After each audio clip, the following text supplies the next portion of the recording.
12 tu betul-betul bermakna untuk saya lah. Last saya dapat trofi tu season 3. So saya tunggu lama lah untuk pegang trofi tu. Season 3 saya menang atas usaha yang kuat. So bila first kemenangan tu rasa macam tak percaya. But then bila season 12 tu menunjukkan konsistensi kot saya dalam scene ni. Saya cuba banyak kali. Cuma fail juga. But then tiba-tiba season 12 miracle happen lah.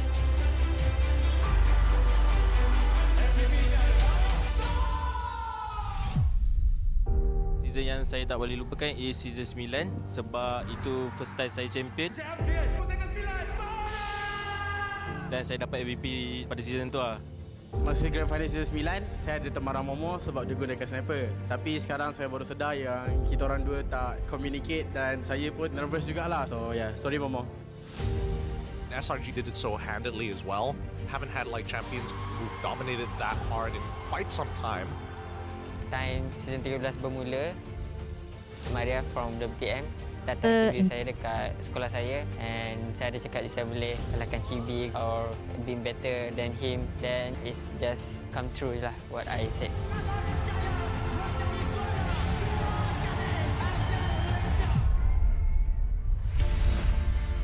Honestly, I nampak the new design for the trophy is very nice. For me, trofi baru ni adalah signal kepada semua pasukan that kita kena tinggalkan cara yang lama and start bergerak dengan cara yang baru. Disebabkan kita dah nampak usaha berkali-kali, hanya SRG je yang betul-betul boleh bawa nama Malaysia dekat international.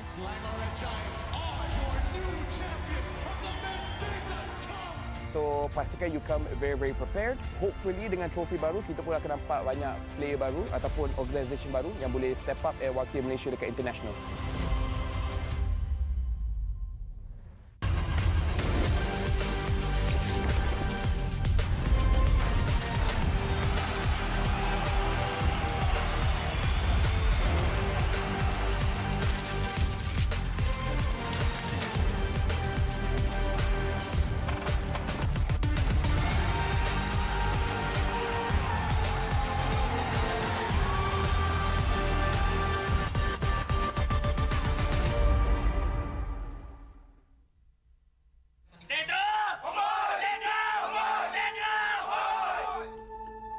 Aku yang binakan roster Homeboys dengan Bang Abe, dengan Bang Botak.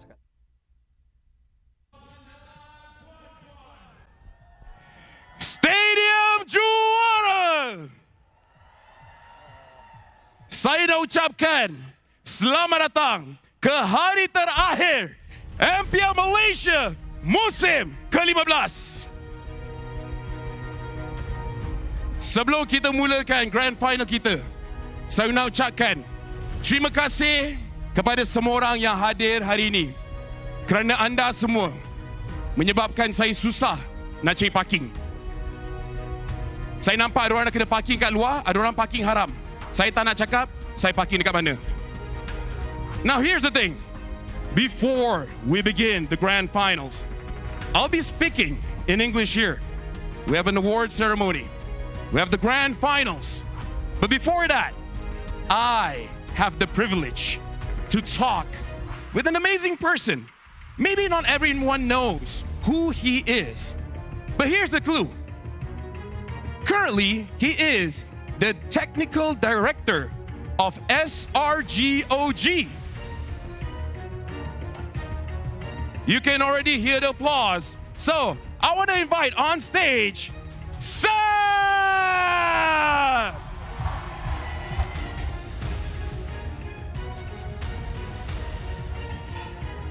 Love the applause. Seb, how are you, man? How are you? I'm very good. Very happy to be here. Hello, everyone. So, Seb, first of all, let me just say, red looks amazing on you. So, grand finals. This is an exciting day.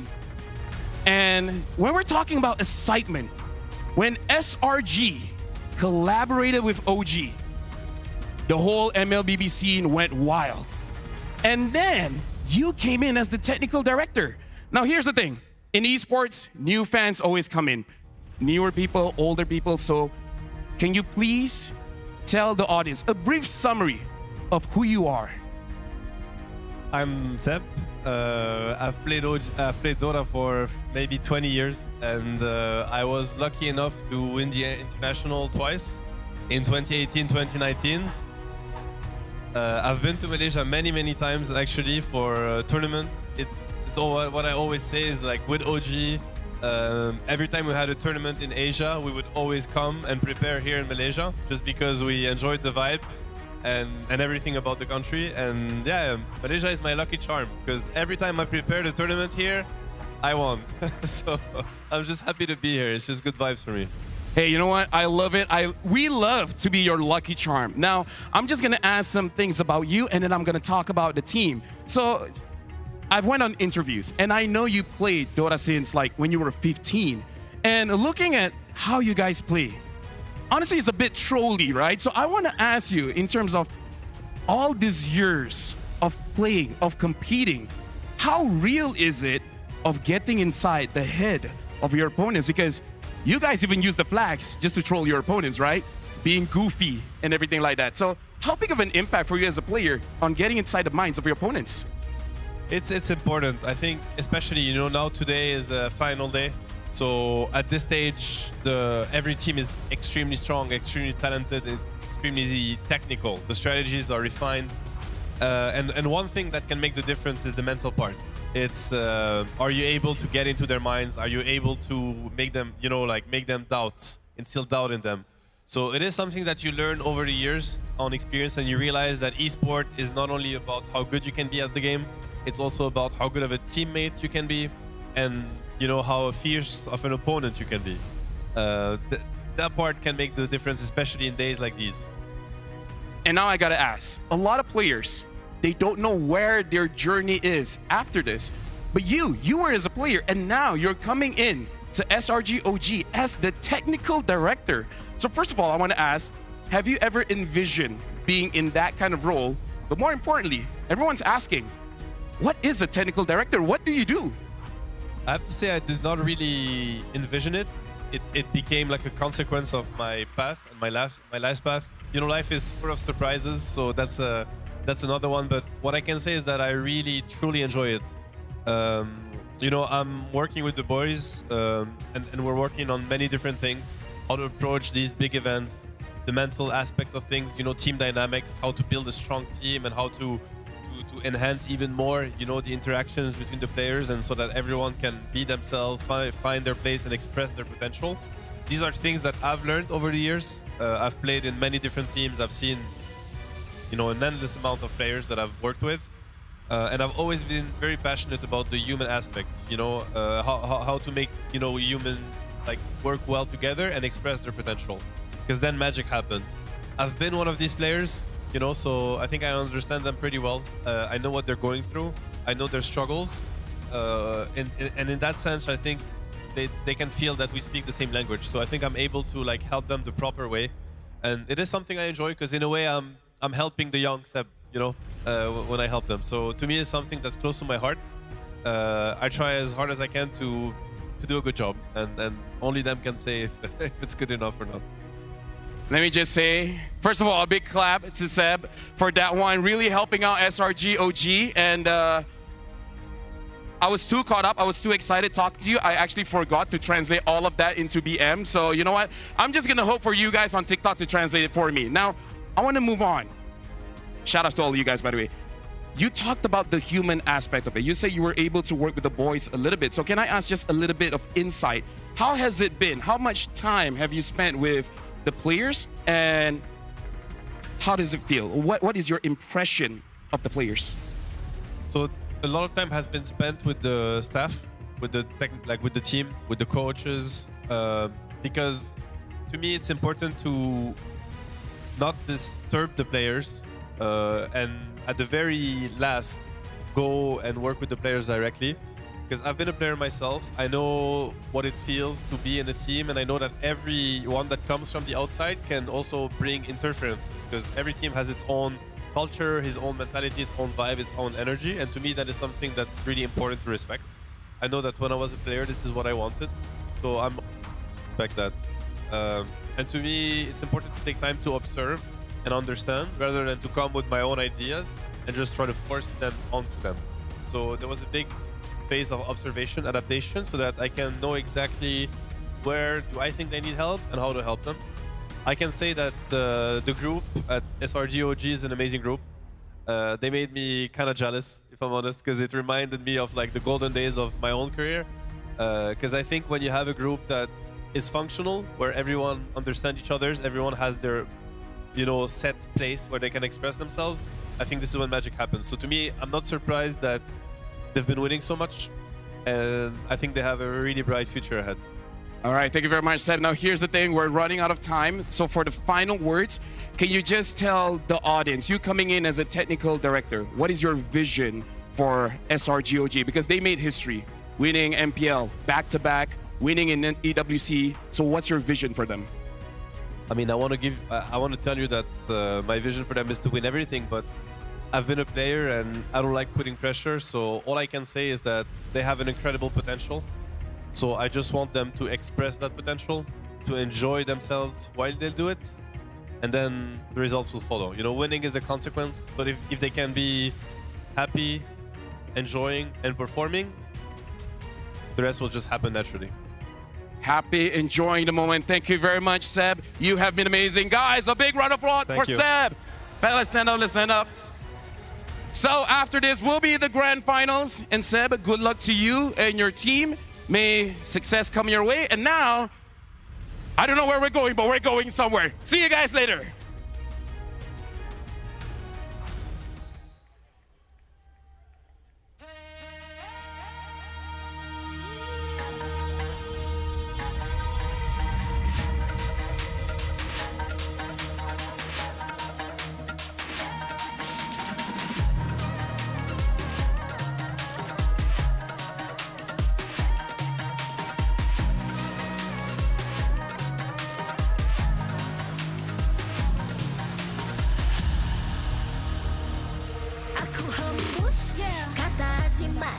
Bila terjatuh, aku beringat. Jangan dah jauh, cari titik bermula. Krak, krak, krak, krak. Jangan patah semangat. Semarak api bukan calang-calang. Biar apa menghalang, aku sambut datang. 1000 daya, 1000 alasan. Harungi semua sampai di akhir garisan. Eo, eo. Kami tak senang mengalah. Kami luar biasa. Semangat membara, harungi bersama. Langkahlah sama-sama langkah. Bergema di kiri dan kanan. Tak berhenti marah ke hadapan. Tak mengalah berdepan cabaran. Jaga, jaga, kita jaga. Jaga, jaga, kita jaga. Jadi ayo. See me, watch me, hype me, gotta give it all. Don't matter how many times I fall, gotta get back up, yeah, yeah, gotta go. I can hear them calling, now I gotta serve. Mess with my clique, now you get what you deserve. We keep it tight, we keep it cool, they got me and I got them too.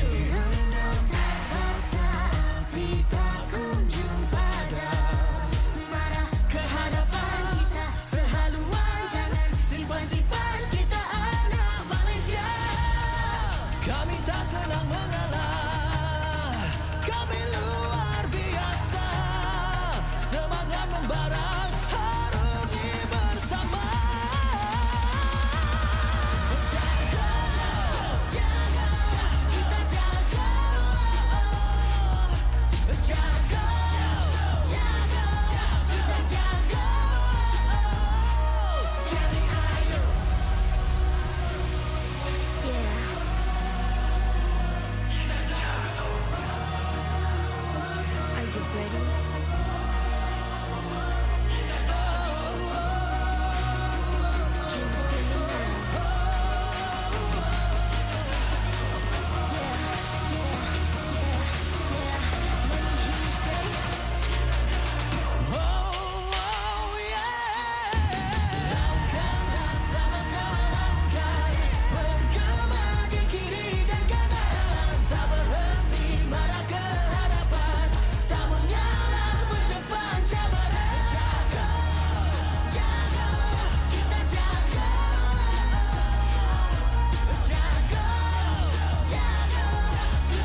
semat.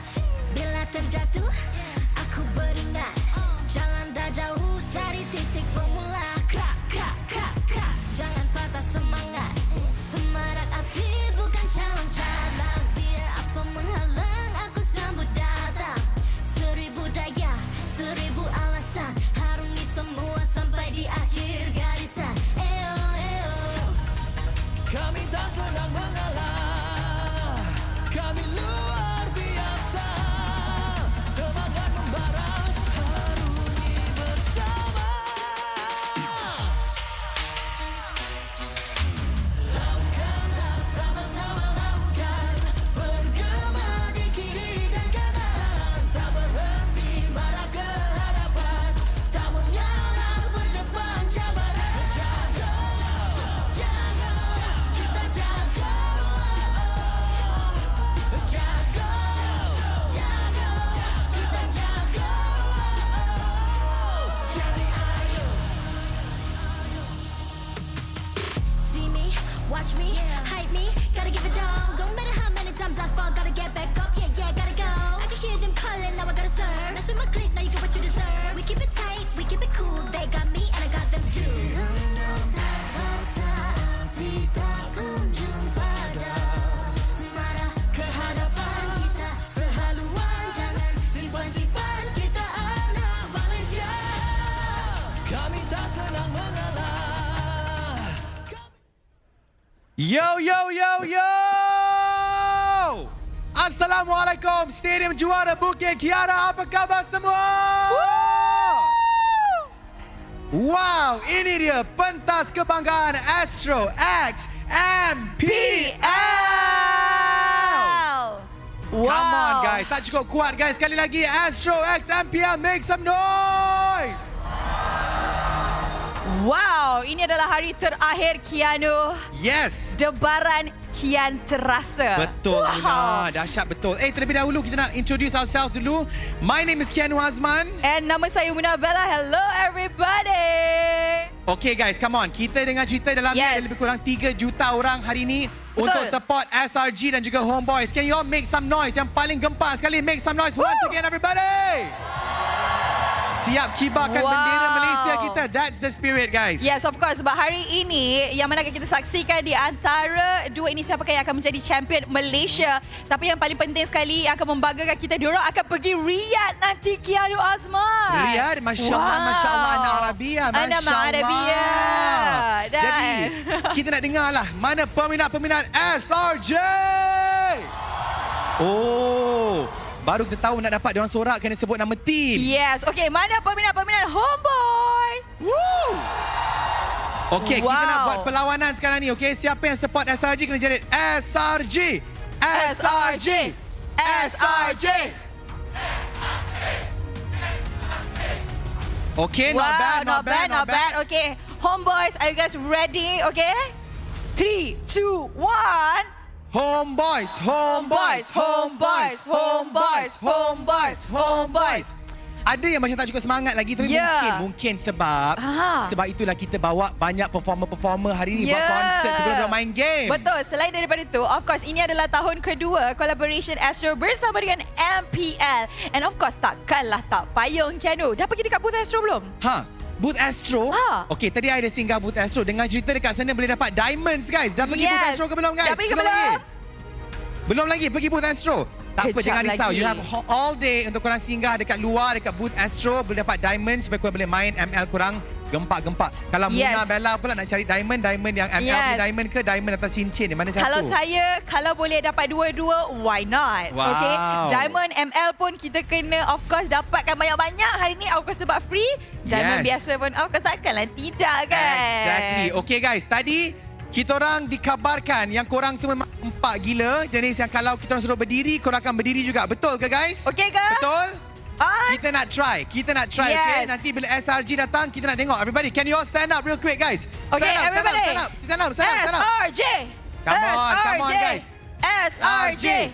SRG. SRG. SRG. Okay, cantik. Okay, stay. Nice, Jangan duduk lagi.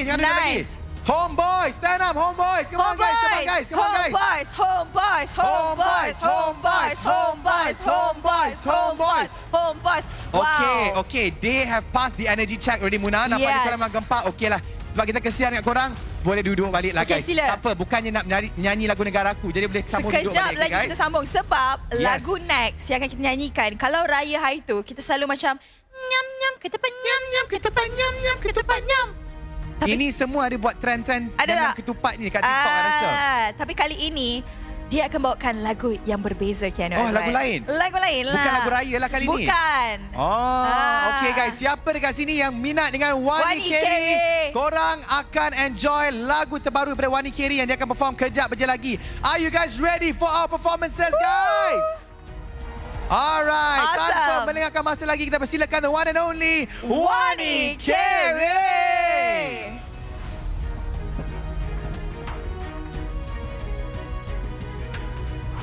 Apa khabar Kuala Lumpur? Kita nyanyi sama-sama, okay? Let's go. Cak-cak ceko.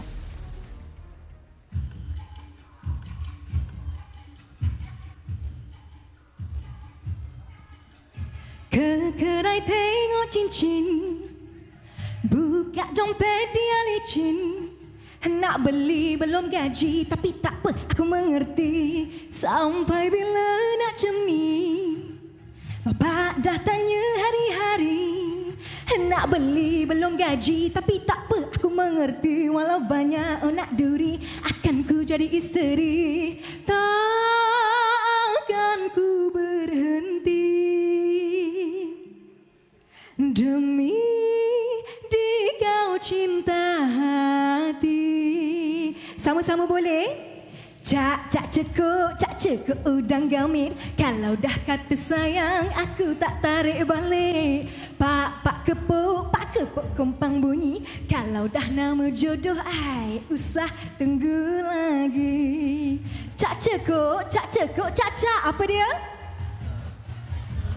Thank you.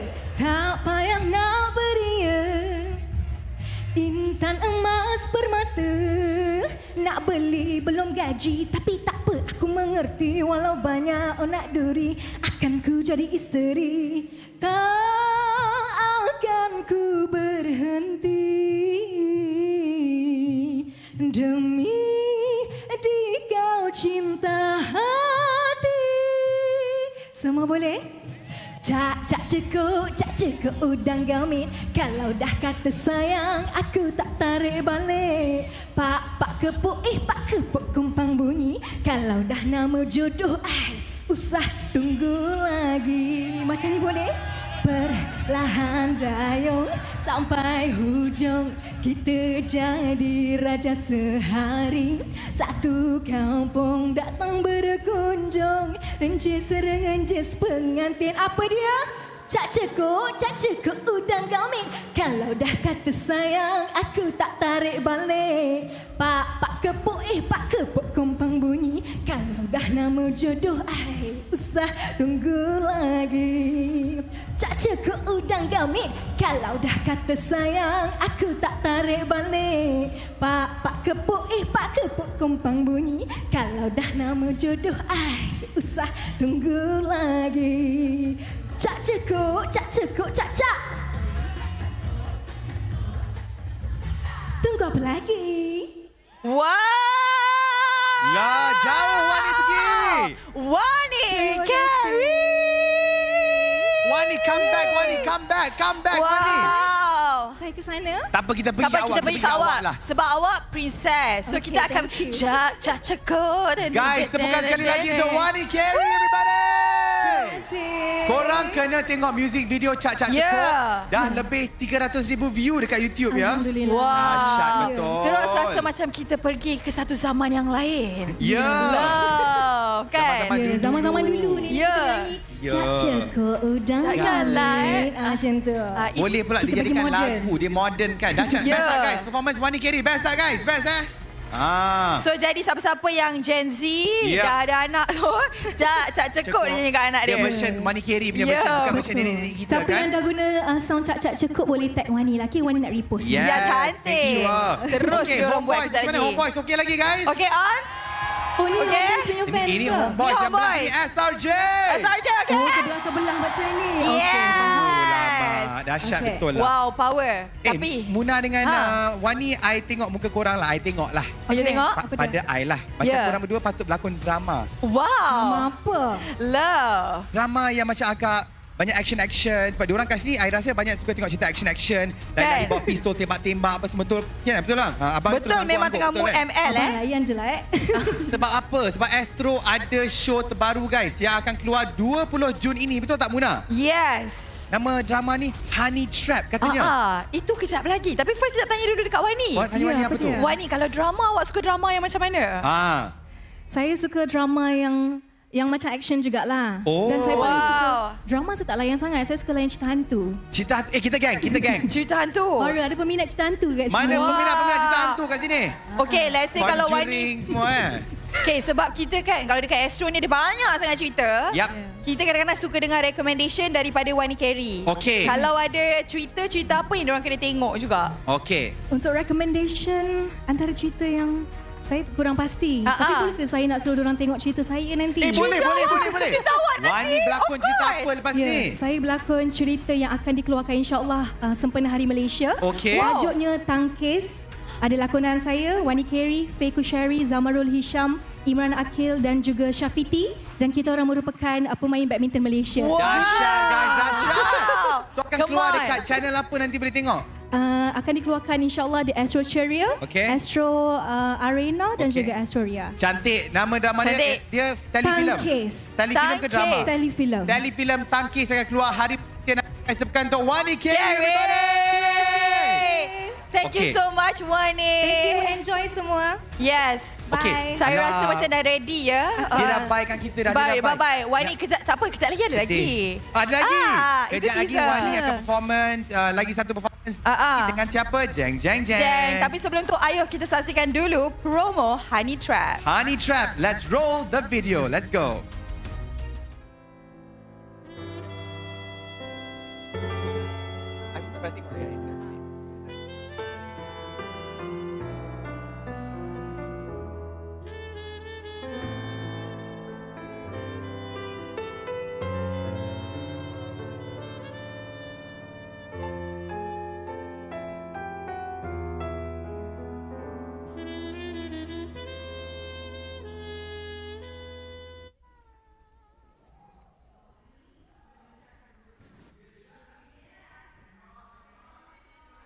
I team SRG, you team Homeboys. Sorry, I We team two Homeboys. different team, bro. No. You cannot trap me. Tapi, apa kata kalau macam ni kita angkat satu dulu? Nak angkat apa pula? Kita kena angkat game hari ini. Tapi kita kena lagu yang bagi semangat. Guys. Siapa kat sini peminat Mimi Fly? Hari ni kita nak belajar sign language atas pentas tau guys. Sebab Mimi Fly datang nak perform bukan satu lagu tapi dua lagu dengan cerita Muna. Yes, apa kata kita persembahkan Mimi Fly.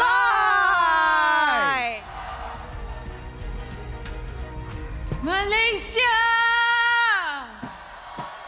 Hello Astro. Hello MPL. What's up? Ready ke?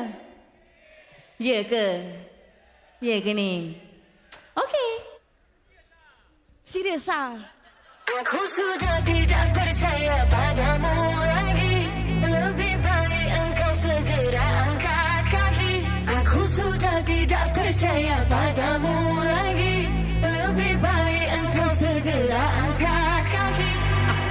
Kau belagak pandai, sengih-sengih macam sang keldai. Mulut pungil rupanya murai, sibuk nak ikut perangai syai. Biar berlubang terlebih subang, biar sumbing jangan kau sumbang. Jangan bergebang gadabung nanti terjatuh ke dalam longkang. Dah terantuk baru pengadang, cubalah beringat. Sekarang nasi dah jadi bubur, cubalah beringat. Kau telefon aku tak angkat, ingat jangan ingat. 10 kali bila mengukur, sekali saja dikerak. Aku sudah tidak percaya padamu lagi. Lebih baik engkau segera angkat kaki. Aku sudah tidak percaya padamu lagi. Lebih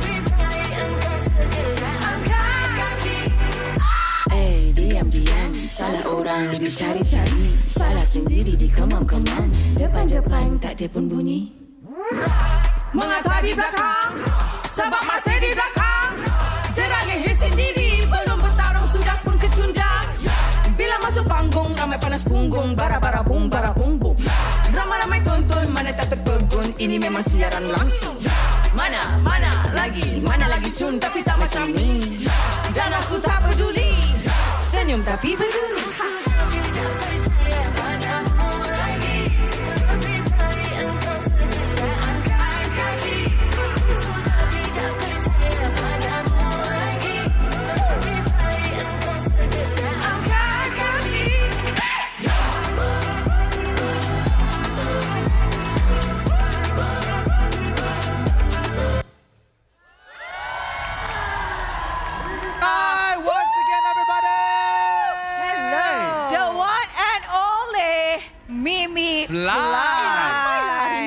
Mimi ada 3 juta manusia kat sini hari ni. 3 juta 3.5 million today kan. Betul lah guys, 3 juta manusia hari ni kan.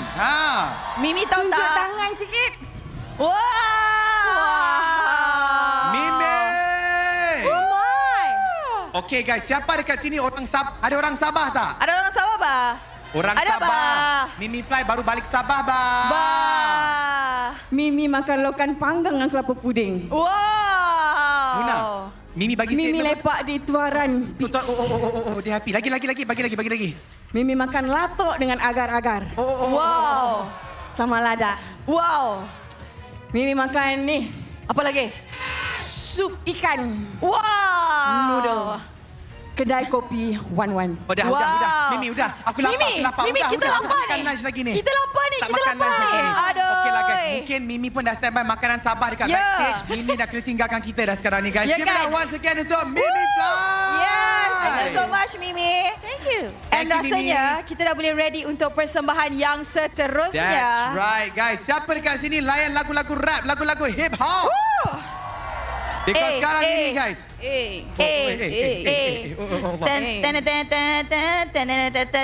Lambat sikit. Okay guys, Saya macam ni lah menyanyi guys. tak pandai. Kalau Muna dengan Keanu yang rap sampai kesudah pun hancur. Jadi kita nak persilakan the one and only Lucid Rory and Neil. Alright. Let's go, Mimi.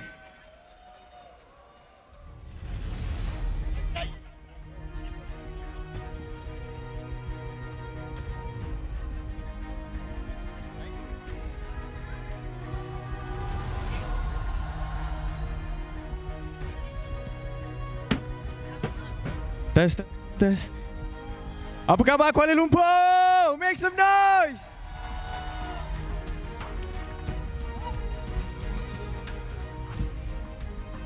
Let's go.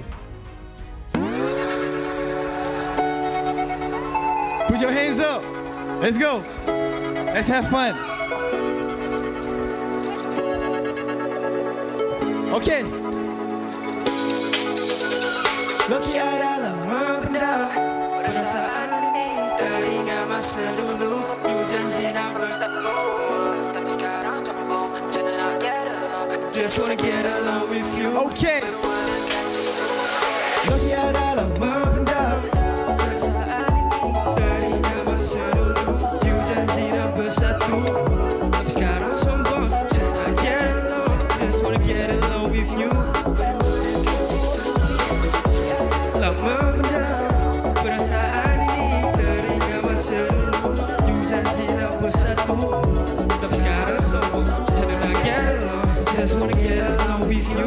Berdua dekat situ. Ku lemah, nampaknya ku lemah. Kenapa diri you berubah? Aku tak nak lagi. Baby jangan pergi. Baby jangan pergi. Boleh fokus bila ada you. Orang tengok sembuh lawan. Melody tukar remedy. Kita dua tak tahu about us. Trust. Okay. Tapi anda jadi tudang. Loki adalah membenda.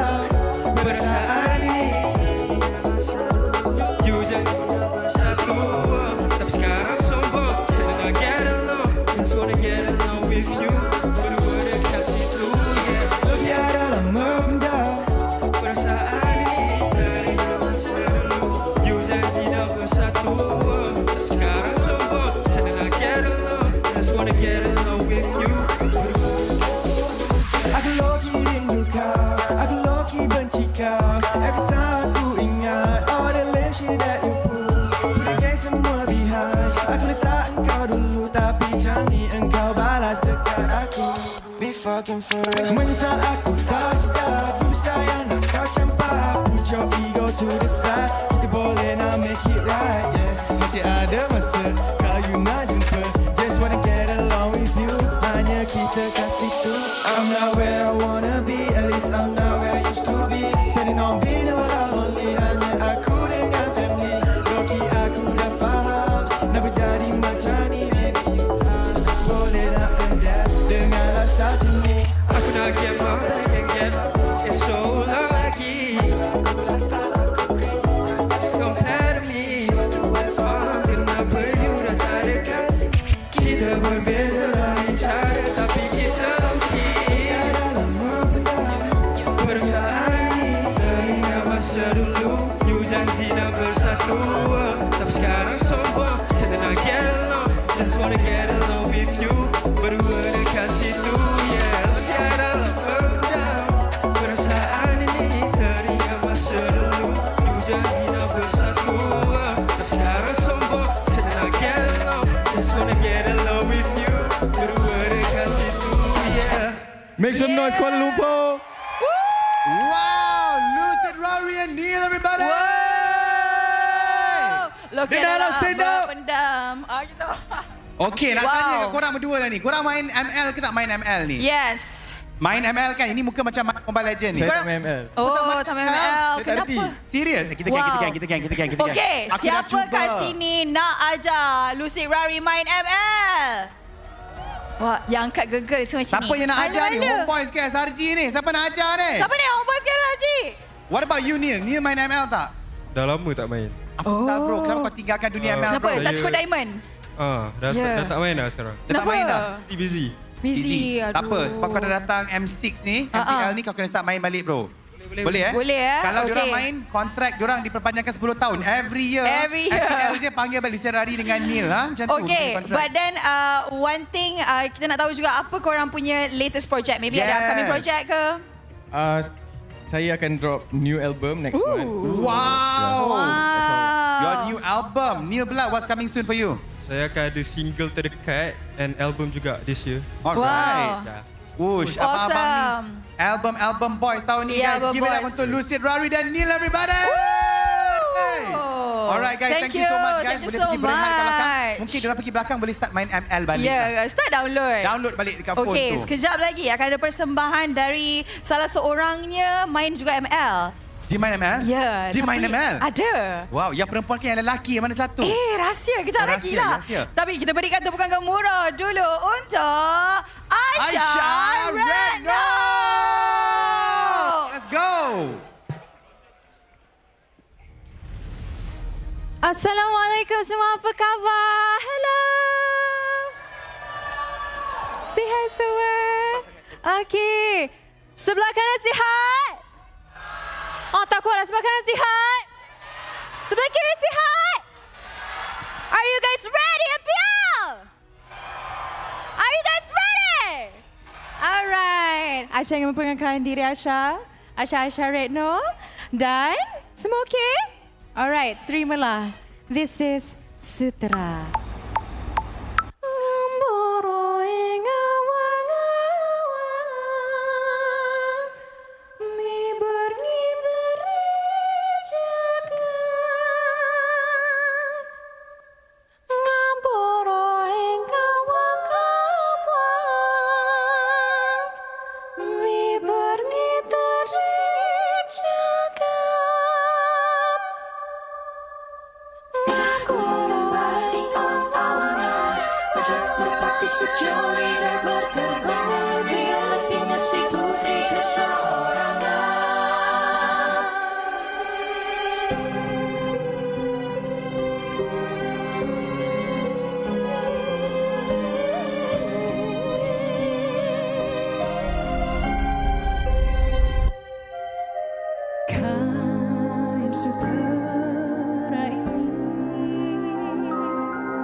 Let's go everybody. Okay. Maaf ada.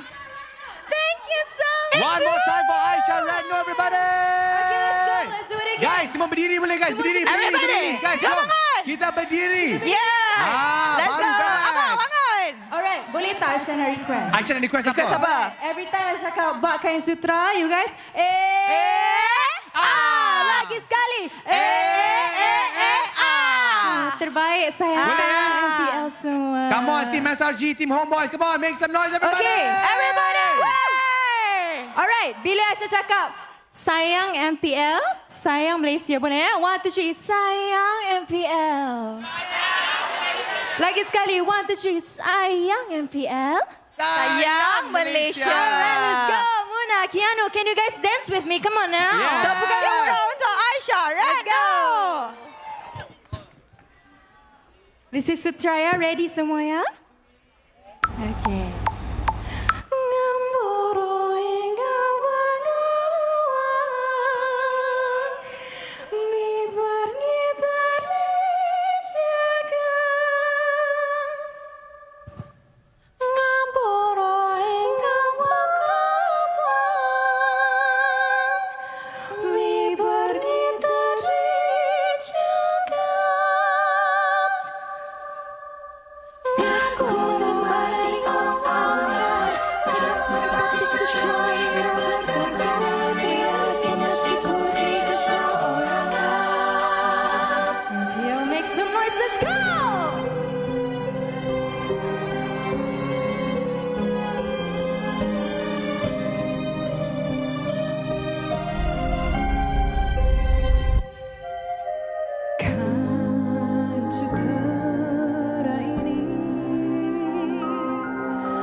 Jalur gemilang semua. Bertahanlah walau badai hadir jua. Memekanlah tepuk tepuk tepuk tepuk. Jernihkanlah tepuk tepuk tepuk tepuk. Buang jiwa raga pakai sutera.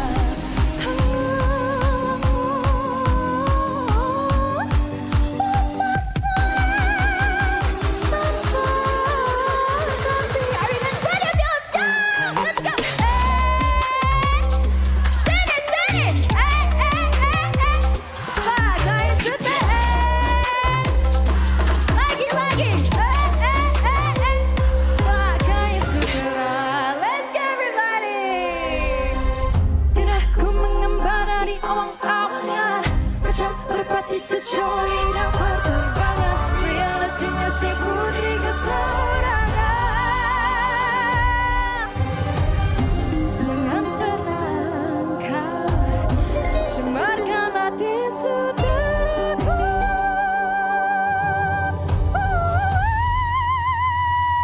Oh makanlah, bertahanlah. High five, let's go. Walau badai.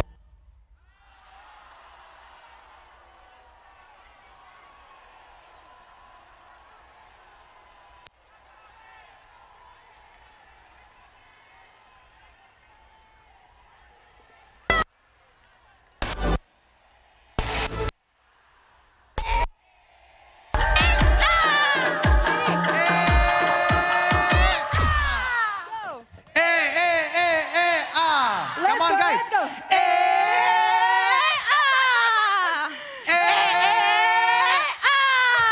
Bangun dulu. Alright, maybe kita kena practice lagi sekali. Oh, mungkin. Tapi minta maaf lah semua, okey ke semua? Tak apa kan, guys? Korang okey ke? Miana. Korang cuma kena jerit Aisyah.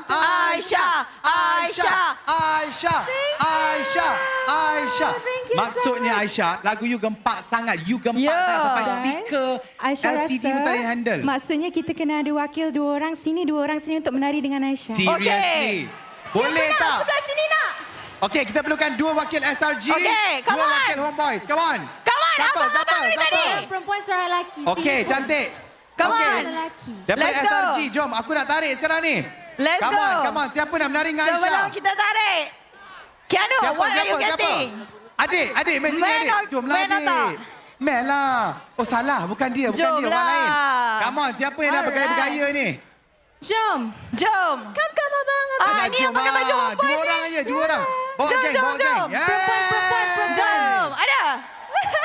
Siapa? Homeboys, come on. Takkan nak kalah. SRG dah ada seorang. Jom. SRG dah ada seorang. Lari. Ada 2 orang. Siapa nak? Yes. Datang je. Man, Sini. jom. Lelaki seorang Sini. Come on. Bro, kau Takkan nak macam kalah. baik, bro. Homeboys. Siapa pandai menari? Homeboys. Acap. Okey, Acap. Homeboys. Aisyah. Ada Acap seorang nak join. Wow. Acap. Homeboys. Jom ni atas. Sini. Lagi seorang boleh, lagi seorang daripada SRG. Come on, siapa kat sini nak join? Okey, Homeboys kita dah ada seorang. Wanita Another one je guys. for Homeboys. Wanita ke? Alah. Tu ada yang angkat tangan. Ada, mana awak sayang Awak sini ke? lari. Awak tak boleh, awak Zack tak Lari boleh. Awak dah sini. disqualified dah. Lari awak. Takkan nak bagi Acap seorang-seorang guys. Awak boleh? Ya. Awak boleh? Yeay! Awak boleh. Jom. Aisyah, tarik Come dia Aisyah. Tarik dia on, Aisyah. Homeboys. Alah, sekejap je. Tak apa, kalau malu. Gagal. Tak mau. Mana seorang? Kejap je. Lagi seorang. Diorang hantar 2. Mana seorang lagi dari Homeboys?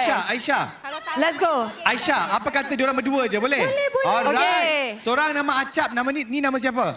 Haziq. Okay guys, give it up. Sekejap. Oh. Nama you apa? Nama Acap. Can I call you mine? Hey, be careful, dia datang dengan girlfriend dia. Risau. Tak ada. Oh, tak ada girlfriend. Tak mengaku. Awak pula. Awak tahu tak beza awak dengan sirap? Tahu. Aduh. Tak apa, dua-dua manis di hati saya. Amboi!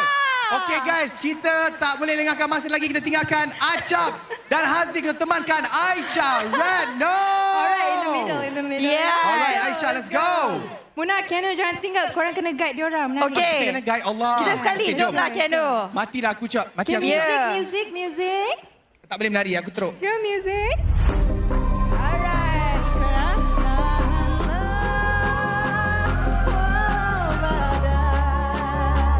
Hadir jua.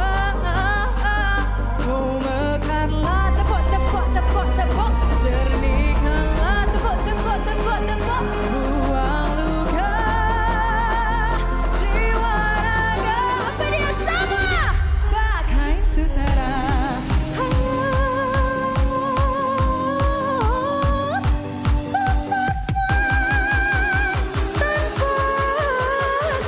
Ready AR semua? Pakai sutera. Keluar lagi. Pakai sutera. Lagi sekali. Pakai sutera. Apa kata kita ke main stage? Jom. Minatku mengembara di awang-awangan. Pecah berpati securi dapat terpangan. Realitinya si putri keseorangan. Jangan pernah engkau semarkan batin saudaraku.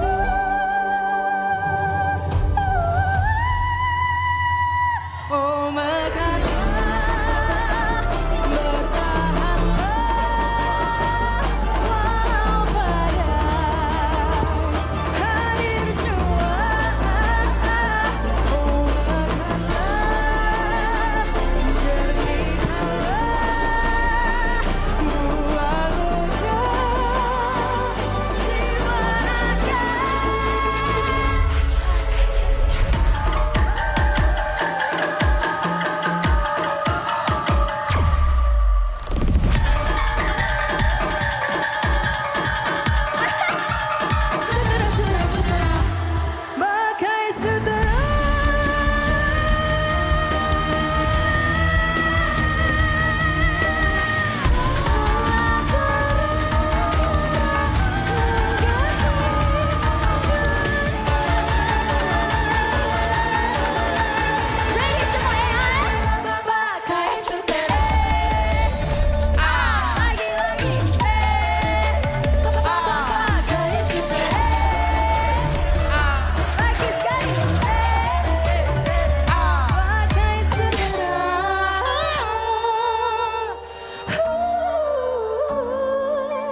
Semua cakap bak kain sutera. 1, 2, 3. Bak kain sutera.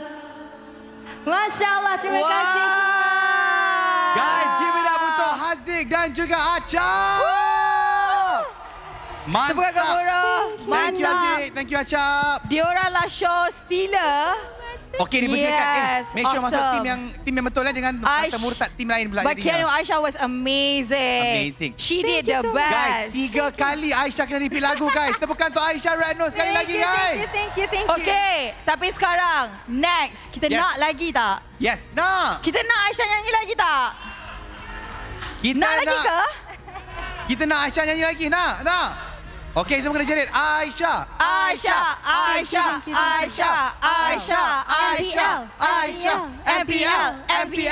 MPL. Alright guys, kita persilakan Aisyah Radno dan juga Isaac. Isaac, go. Give it up everybody. Alright. Semua tahu lagu Malaysia Faizal Tahir? Alright. Boleh ke Aisyah minta tolong semua kibarkan jalur gemilang? Alright. Isaac, everybody. Berikan tepukan semua. Alright, ini adalah Malaysia, okay? Okay. Semua kibarkan macam ni. Lovely, lovely.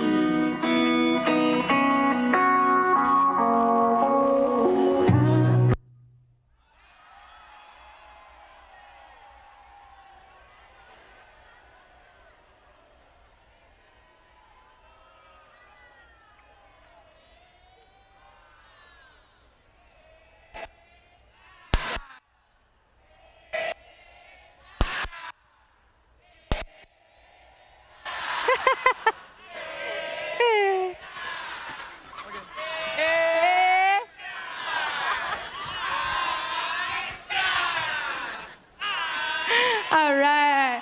Boleh ke Isaac start di situ, Aisyah start di sini, boleh? Okay. Aisyah nak test sorang-sorang hafal tak lagu Malaysia Faizal Tahir? Alright, let's go music. Okay. Yes. Thank you so much. Cuba nyanyi sikit. Malaysia, Malaysia, pertahankan sepenuhnya Malaysia. Let's go. Kibarkan jalur gemilang. Isaac, are you ready, Isaac? Let's get it.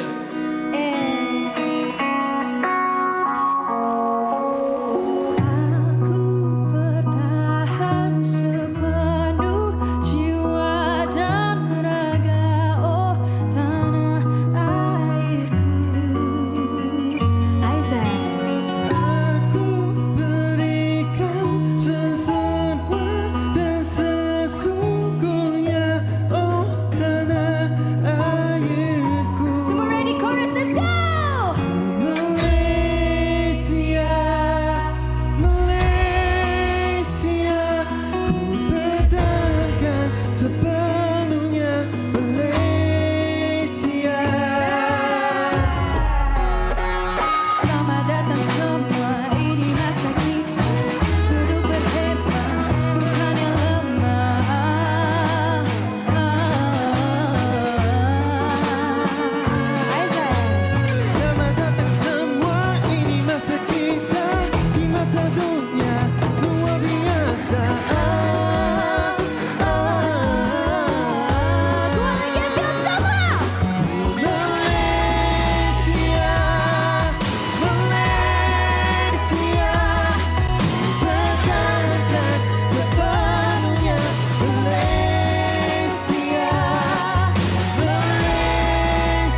Thank you, Aisyah. Bye-bye. Wow. Wow, persembahan hebat Aisyah dan Isaac. Okay, jom lah. kita borak. Jom, Let's go. jom. Let's go, kita jalan kat sini. Guys, tepukan sekali lagi untuk Aisyah Ratno dan Isaac Vu. Wow, best tak persembahan dia orang tadi? Wah, tapi rasa kan biasalah macam dalam ML jugalah. Tiba-tiba ada je battle, tiba-tiba ada benda jadi tengah jalan. But then, Tapi kan Muna, rasa macam hari ni konsert Aisyah Ratno tau. Sebab dia semua lagu di repeat. Semua lagu dia encore. Siapa yang selalu pergi konsert-konsert ni, make some noise sikit, jerit-jerit sikit yang pergi konsert-konsert ni. Kan. Sebab inilah Astro X MPL best gila. Sebab kita bawa konsert ke pentas kebanggaan Malaysia, guys. Betul. And cakap pasal ML, kalau korang nak tahu, sebenarnya Isaac sementara menunggu tadi before performance, dia daripada tadi lepas dah bersiap terus main ML. You memang dah lama main ML ke? Ya, saya pernah, bukan, saya sedang main ML sekarang. So, sekarang saya ada 50 star sudah. Wow! Approve tak? Jap. Belum. You tak nak jadi professional e-sports player ke? Jadi No, tak boleh. I think dia orang lagi pro. Sebab I main satu karakter saja. Saya main Cyclops. Wah. Okay, mungkin tahun depan Homeboys akan serap masuk Isaac Vu lah. Mungkin, yes, mungkin ada grup yang nak scout nanti. But then, last for Homeboys dan juga SRG yang akan berlawan pada hari ini. Isaac nak cakap something ke? I would like to say fighting dan juga jangan sedihlah kalau kalah, tapi kalau sudah menang, you will menang. Okay, cantik. Jangan sedih-sedih kalau kalah. Aisyah pula, apa yang you nak katakan pada SRG dan juga pada Homeboys? Alright, tadi kita ada trademark sayang MPL, sayang Malaysia. Boleh kita buat sini? Boleh. 1, 2, 3, sayang MPL. Sayang Malaysia. Kena kibarkan bendera sekali. Take two. 1, 2, 3, sayang MPL. Sayang Malaysia. All the best MPL finalists. Thank you, Aisyah. Thank you, Isaac. Thank you so much. Bye-bye. Bye, Aisyah. Bye, Isaac. Okay, guys. Kita ada performance lepas ni. Tapi sebelum tu, dengan kita ada video dulu. Yes, kita ada Jersey Perfect 10 promo video. Let's go. Let's go.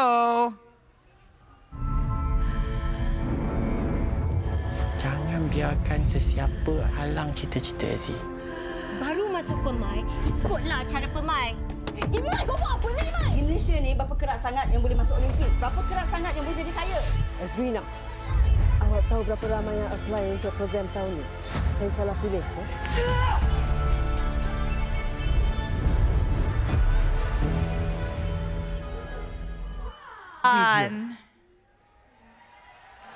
Hai. Yes.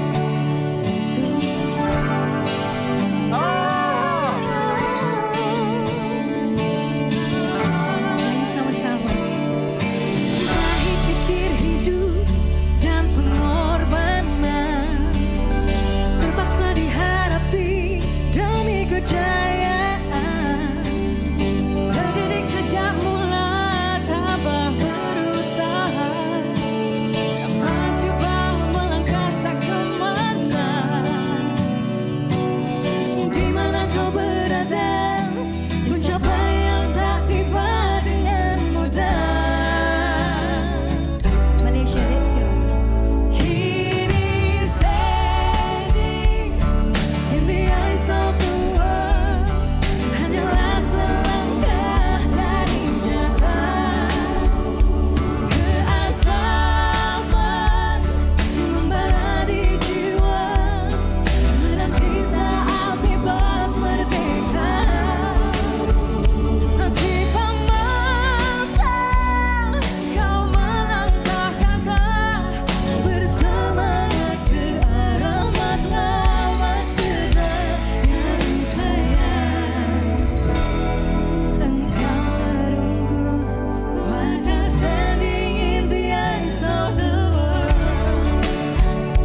Wani Carey, everybody. What a great closing performance. Betul. Sebab apa hari ini dua tim akan membawa nama Malaysia ke Riyadh nanti untuk World Championship. Dan rasanya tadi kita generasi Perfect 10, dia tak bagi video. Terus video keluar. tak main tadi, tapi yang penting kita bawa cast generasi Perfect 10 terus, guys. We've got Daniel Fong dan juga Arena One in the house. Okay, kita nak sembang-sembang sikit lah. Okay, Wani ganti tempat saya kejap, Wani. Kejap je. Cak cekok lah. Sila. Okay, Arina, ceritakan sikit. Generasi Perfect 10 ni berkisahkan apa? One thing, gymnastics. Wow. Okay, jadi nampaknya Arina akan buat banyak stunt dalam generasi Perfect 10 lah. Terbalik-terbalik, cartwheel apa semua tu ada. Wow, ada ke? Ada jugalah. Wow. So kalau macam Daniel pula, berapa lama you kena train untuk lakonkan watak sebagai seorang gimnastik ni? Lama juga ni, 3 bulan lebih kurang. Tapi 3 bulan, guys. Tapi untuk arena je. Dalam drama ni I tak buat gymnastik. Jadi you bawa watak macam mana? I buat gimnastik. Backflip. Dia boxer pula. And I cheerleader. Cheerleader, boxer, gimnastik. Maksudnya kalau korang nak tengok dia shirtless, mungkin ada shirtless scene lah kat dalam tu. Mungkin Daniel Fong mesti ada tengok muka dia. Of course. Pernah ditraining kan? Okay, generasi Perfect 10 akan keluar di Astro bermula bila tu? Do you have a date already? For now, September. Okay, jadi korang boleh tengok generasi Perfect 10 di Astro bermula September ini. Tepukan untuk Arina One dan Daniel Fong, everybody.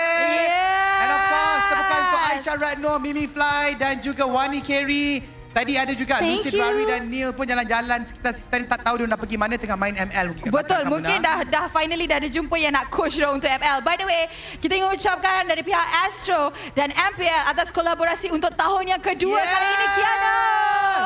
Korang memang best gila, you guys are such a fun crowd. Tepukan yang guru untuk anda semua di sini, guys, untuk Astro X MPL. Raise your flag, guys. Raise your flag. Raise your flag. Alright, guys. Minta maaf atas segala kekurangan sepanjang pengacaraan kami berdua. It's been such a pleasure and hopefully you guys will enjoy the next round. Sekejap lagi ni, korang akan saksikan SRG lawan Homeboy. All the best. And all the best. Okay, and jangan lupa juga boleh singgah booth Astro kalau korang nak extra diamond. Alright, guys. Jumpa lagi. Assalamualaikum. Bye, guys. Standing in the eyes of the world. Standing in the eyes. Standing in the eyes. Standing in the eyes. Standing in the eyes. Standing in the eyes. Standing in the eyes of the world. Kami yang tak tarik.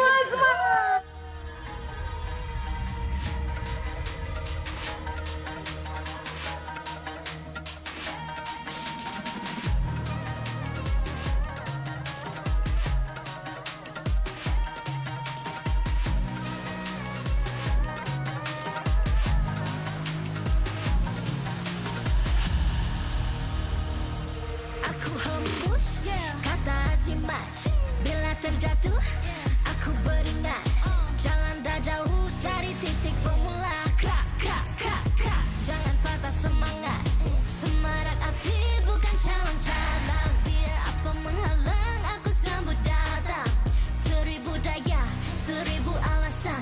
Harungi semua sampai di akhir garisan. Eo, eo. Kami tak sedang mengalah. Kami luar biasa. Semangat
Aku hembus kata simat.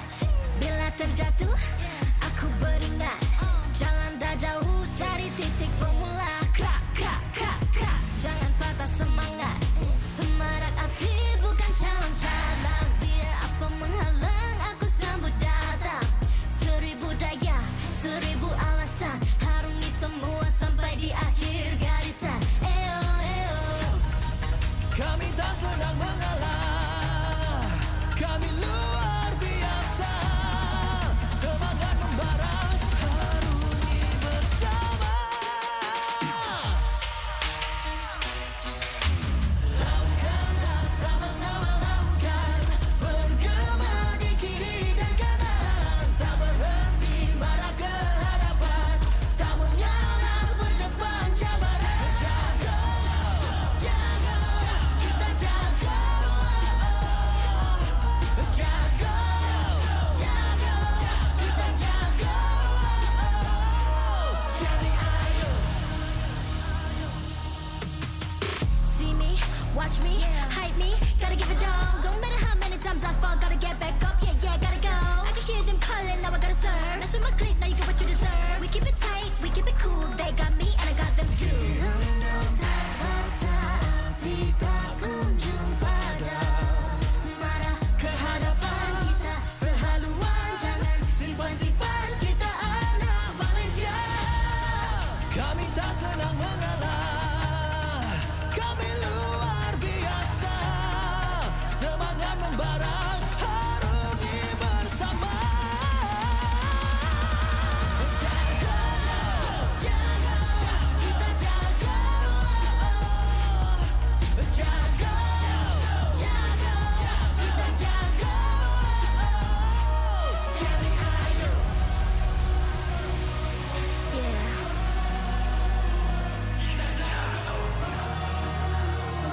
Are you ready?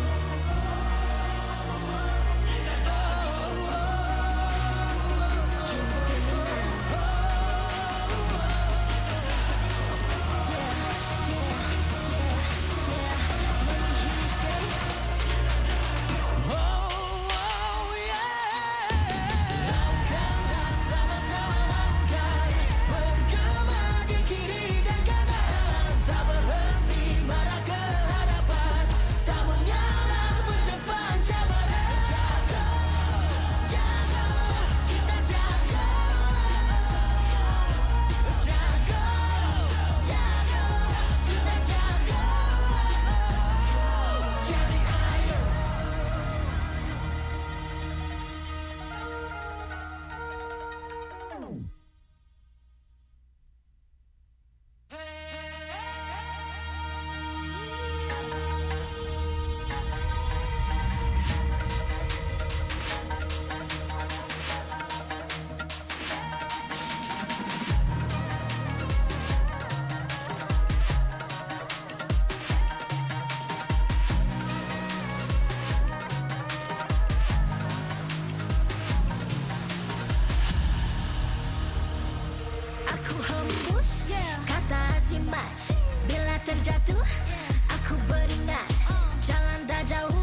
Aku hembus kata azimat. Bila terjatuh aku beringat. Jalan dah jauh cari titik bermula. Krak, krak, krak, krak. Jangan patah semangat. Semarak api bukan calon cadangan. Biar apa menghalang aku sambut datang. 1000 daya, 1000 alasan. Harungi semua sampai di akhir garisan. Eo, eo. Kami tak senang mengalah. Kami luar biasa. Semangat membara, harungi bersama. Lakukanlah sama-sama lakukan. Bergema di kiri dan kanan. Tak berhenti marah ke hadapan. Tak mengalah berdepan cabaran. Jaga, jaga, kita jaga. Jaga, jaga, kita jaga. Jadi ayo. See me, watch me, hype me, gotta give it all. Don't matter how many times I fall, gotta get back up, yeah, yeah, gotta go. I can hear them calling, now I gotta serve. Mess with my clique, now you get what you deserve. We keep it tight, we keep it cool, they got me and I got them too. Rasa api tak kunjung padam. Marah ke hadapan kita, sehaluan jangan simpan-simpan. Kita anak Malaysia. Kami tak senang mengalah. Kami luar biasa. Semangat membara, harungi bersama. Jaga, jaga, kita jaga. Jaga, jaga, kita jaga. Jadi ayo. Yeah.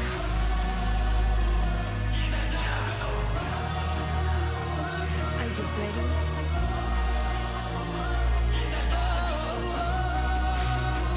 Can you feel me now? Yeah, yeah, yeah, yeah. Let me hear you say.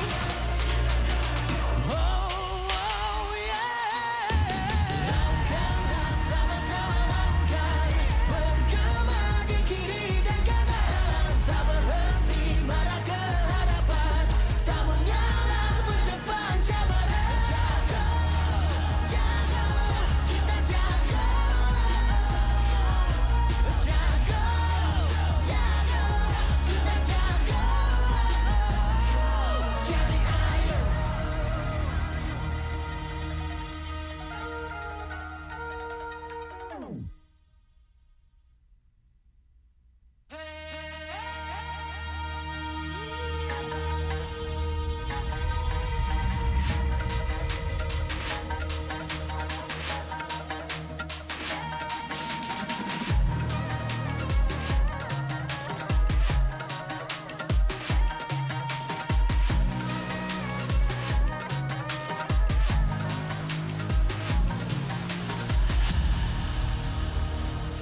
Aku hembus kata azimat.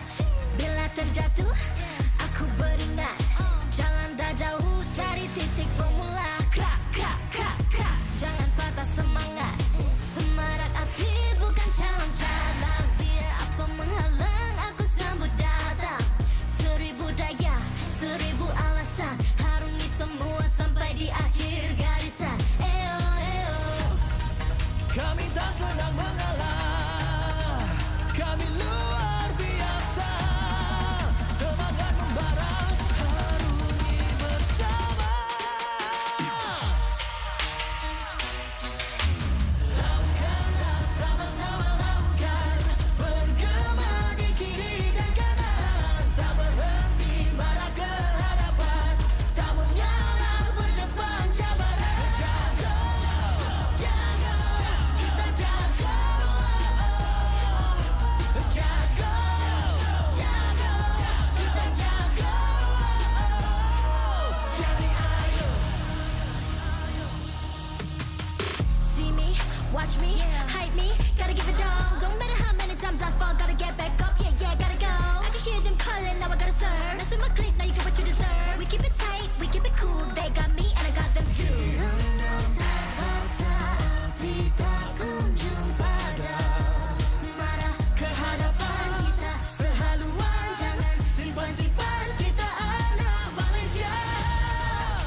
Kami tak senang mengalah, kami luar biasa. Semangat membara, harungi bersama. Jaga, jaga, kita jaga.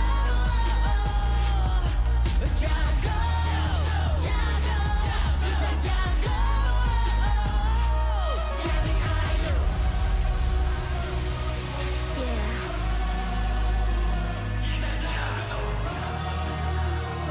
Are you ready?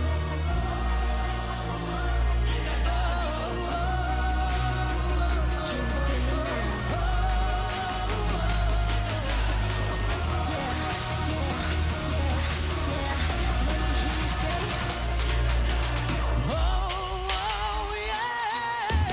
Langkahlah sama-sama langkah, bergema di kiri dan kanan, tak berhenti marah ke hadapan, tak mengalah berdepan cabaran. Jaga, jaga, kita jaga. Jaga, jaga, kita jaga. Jadi idol.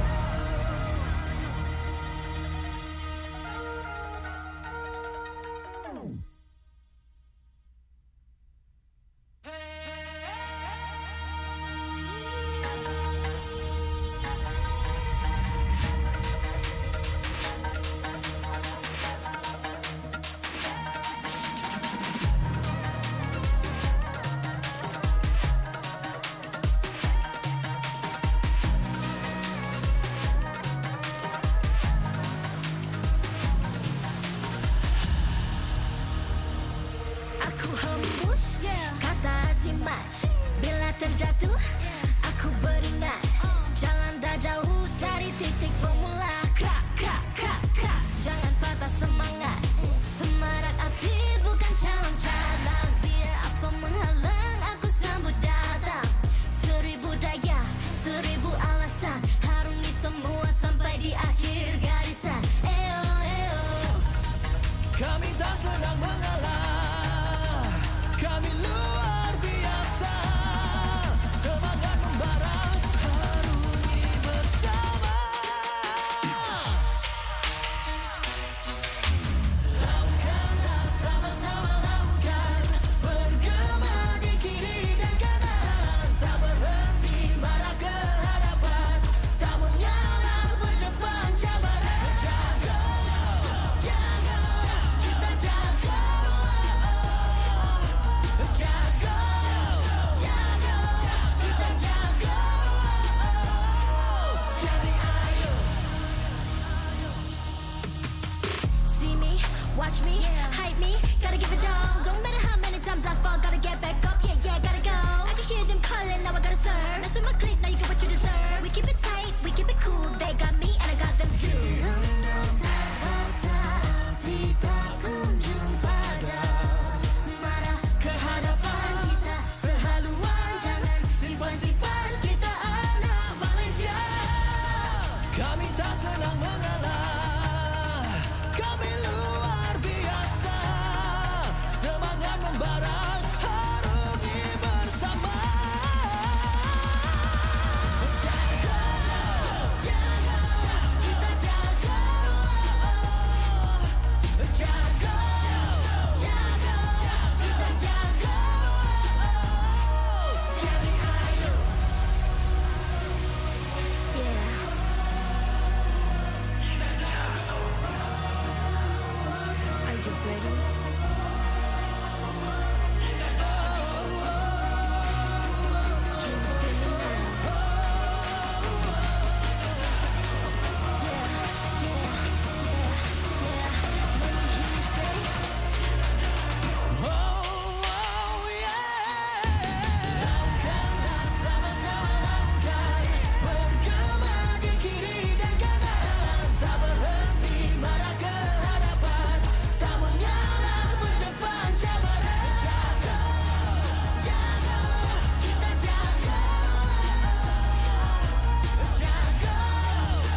Aku hembus kata simat. Bila terjatuh aku beringat. Jalan dah jauh cari titik bermula. Krak, krak, krak, krak. Jangan patah semangat. Semarak api bukan calon cadangan. Biar apa menghalang aku sambut datang. 1000 daya, 1000 alasan. Harungi semua sampai di akhir garisan. Eo, eo. Kami tak senang mengalah. Kami luar biasa. Semangat membara. Harungi bersama. Lakukanlah sama-sama lakukan. Bergema di kiri dan kanan. Tak berhenti marah ke hadapan. Tak mengalah berdepan cabaran. Jaga, jaga, kita jaga. Jaga, jaga, kita jaga. Jadi ayo. See me, watch me, hype me, gotta give it all. Don't matter how many times I fall, gotta get back up, yeah, yeah, gotta go. I can hear them calling, now I gotta serve. Mess with my clique, now you get what you deserve. We keep it tight, we keep it cool, they got me and I got them too. Rasa api tak kunjung padam. Marah ke hadapan kita, sehaluan jangan simpan-simpan. Kita anak Malaysia. Kami tak senang mengalah. Kami luar biasa. Semangat membara. Harungi bersama. Jaga, jaga, kita jaga. Jaga, jaga, kita jaga. Jadi ayo. Yeah.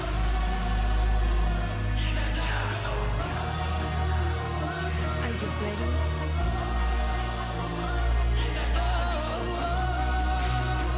Can you feel me now? Yeah, yeah, yeah, yeah. Let me hear you say.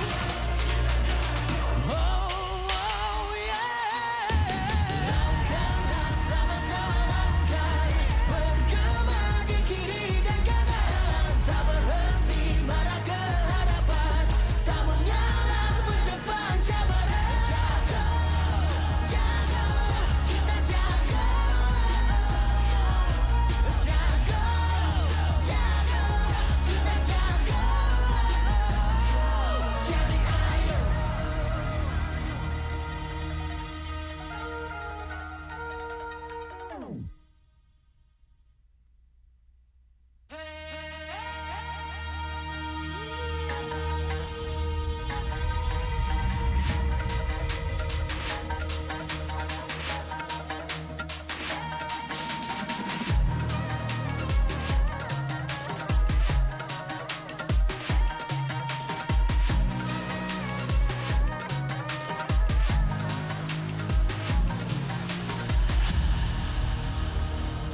Aku hembus kata simat.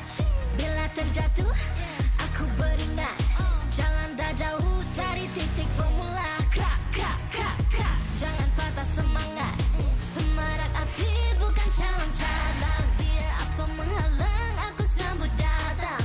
1000 daya, 1000 alasan. Harungi semua sampai di akhir garisan. Eo, eo. Kami tak senang mengalah. Kami luar biasa. Semangat membara. Harungi bersama. Lakukanlah sama-sama lakukan. Bergema di kiri dan kanan. Tak berhenti marah ke hadapan.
Aku hembus kata simat. Bila terjatuh aku beringat. Jalan dah jauh cari titik bermula. Krak, krak, krak, krak. Jangan patah semangat. Semarak api bukan calon cadangan. Biar apa menghalang aku sambut datang. 1000 daya, 1000 alasan. Harungi semua sampai di akhir garisan. Eo, eo. Kami tak senang mengalah. Kami luar biasa. Semangat membara. Harungi bersama. Langkahlah sama-sama langkah. Bergema di kiri dan kanan. Tak berhenti marah ke hadapan. Tak mengalah berdepan cabaran. Jaga, jaga, kita jaga. Jaga, jaga, kita jaga. Jadi ayo. See me, watch me, hype me, gotta give it all. Don't matter how many times I fall, gotta get back up, yeah, yeah, gotta go. I can hear them calling, now I gotta serve. Mess with my clique, now you get what you deserve. We keep it tight, we keep it cool, they got me and I got them too. Api tak kunjung padam. Marah ke hadapan kita, sehaluan jangan simpan-simpan. Kita anak Malaysia. Kami tak senang mengalah. Kami luar biasa. Semangat membara. Harungi bersama. Jaga, jaga, kita jaga. Jaga, jaga, kita jaga. Jadi ayo. Yeah.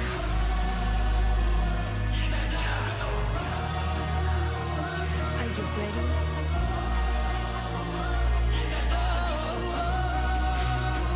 Can you feel me now? Yeah, yeah, yeah, yeah. Let me hear you say.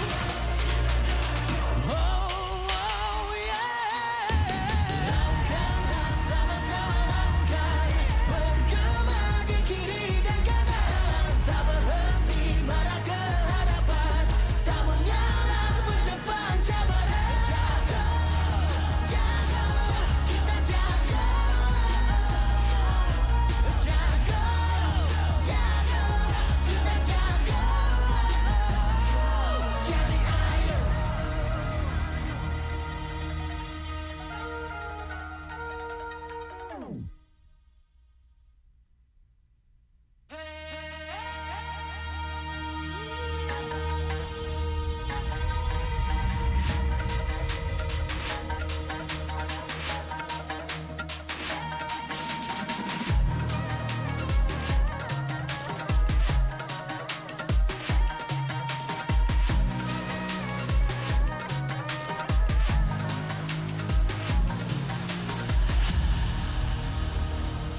Aku hembus kata simat.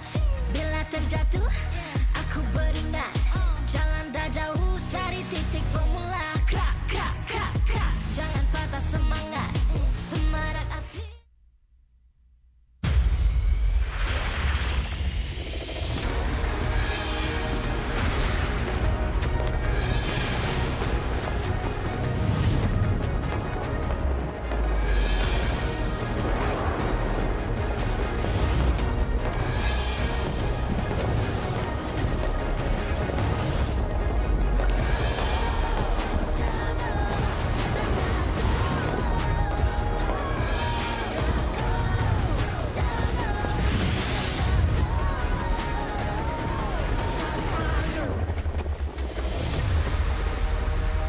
MPL Malaysia Season 15 is powered by Montage.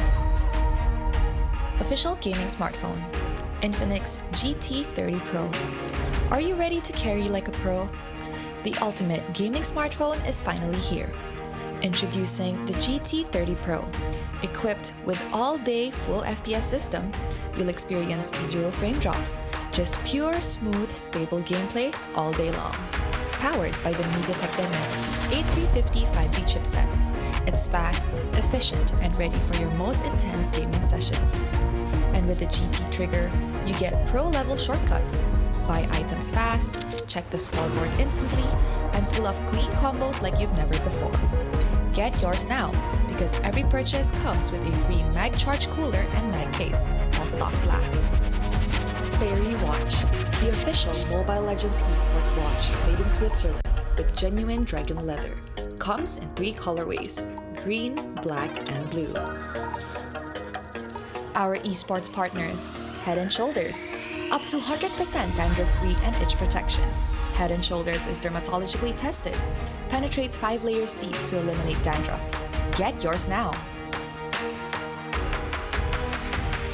And thank you to all our strategic partners.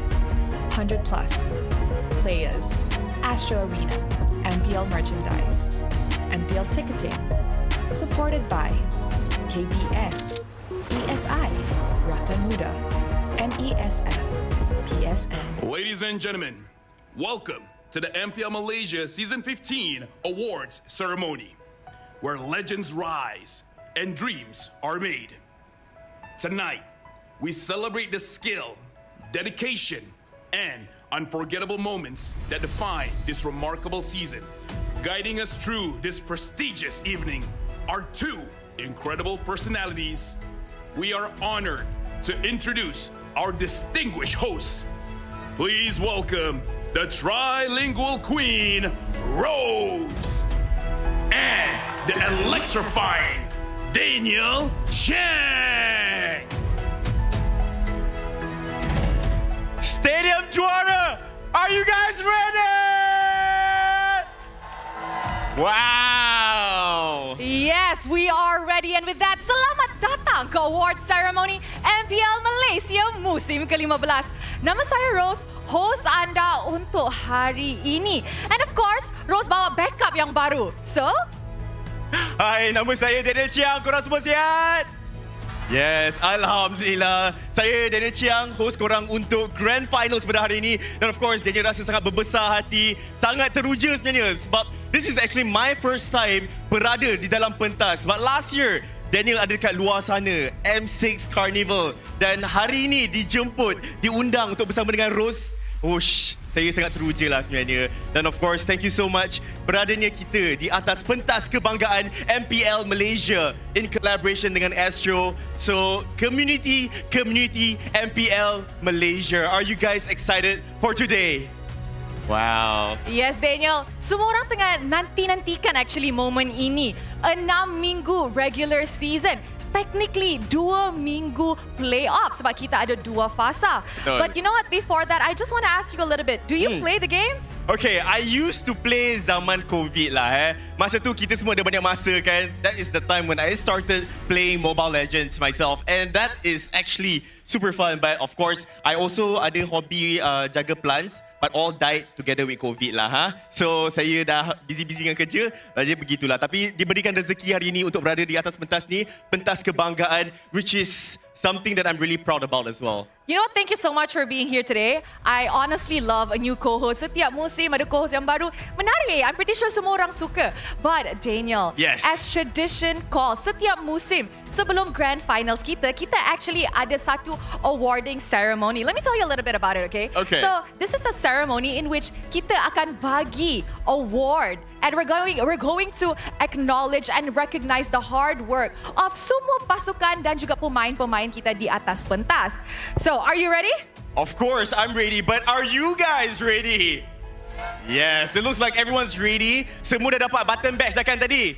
Tak dapat lagi? Nak buka button ni ke macam mana ni sekarang? Boleh, nanti kita buka kan?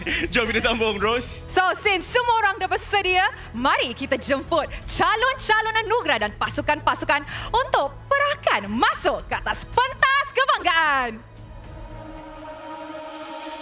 Bersama mereka hari ini, sebuah kemunculan eksklusif hero match terbaru yang bakal tiba di Land of Dawn.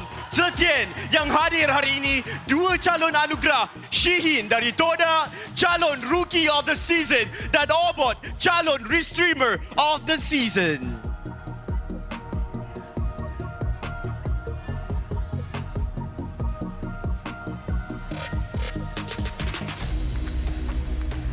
aksi penuh semangat sepanjang musim dan meletakkan mereka di top 6 Monster Vicious.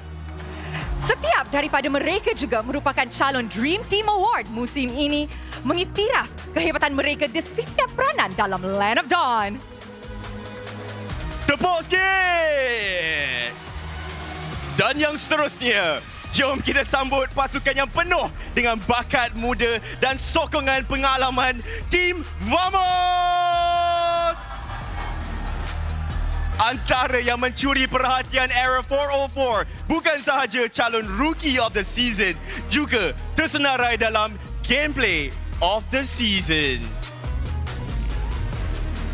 And there we go, the Dark Horse, MPL Malaysia musim ke-15, Raja Full Series dan satu-satunya pasukan yang lahir dari MAL untuk menamatkan musim ini di top 3.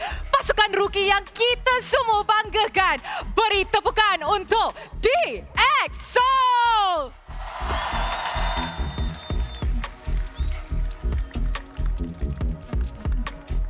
Nama baru di pentas MPL Malaysia, tapi kehadiran mereka bukan sekadar pelengkap liga. Mereka datang untuk bersaing dan mereka berjaya mencipta impak. Mereka adalah Aero Esports.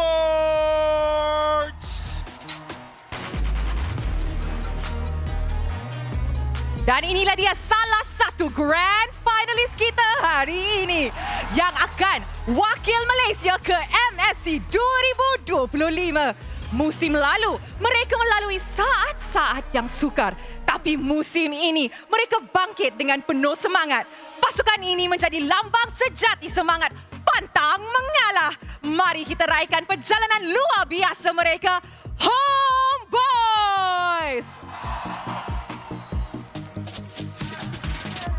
Dan seterusnya, pasukan yang bukan sahaja tiba ke Grand Final pada hari ini. Mereka adalah satu-satunya pasukan yang pernah menjadi back-to-back champion dalam MPL Malaysia. Dan kini sekali lagi menjadi pilihan ramai untuk menjulang trofi musim ini. Wakil Malaysia ke MSC 2025. Ini dia, Selangor Red Giants!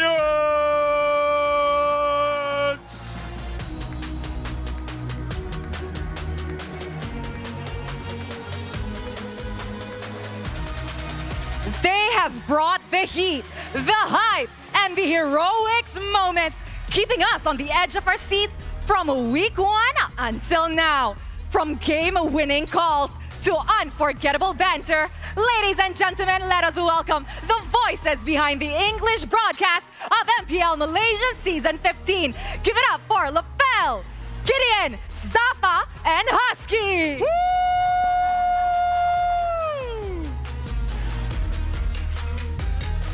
Baiklah, yang seterusnya, mereka bukan sekadar mengulas, mereka menyeramakkan lagi setiap detik perlawanan, menyampaikan emosi, strategi dan sorakan ke seluruh negara. Ini dia suara-suara yang menghidupkan pentas kebanggaan ini. Sama-sama kita sambut barisan caster dan side reporter kita, Adit, Syamilo, Sunfrost, Morse, Sid dan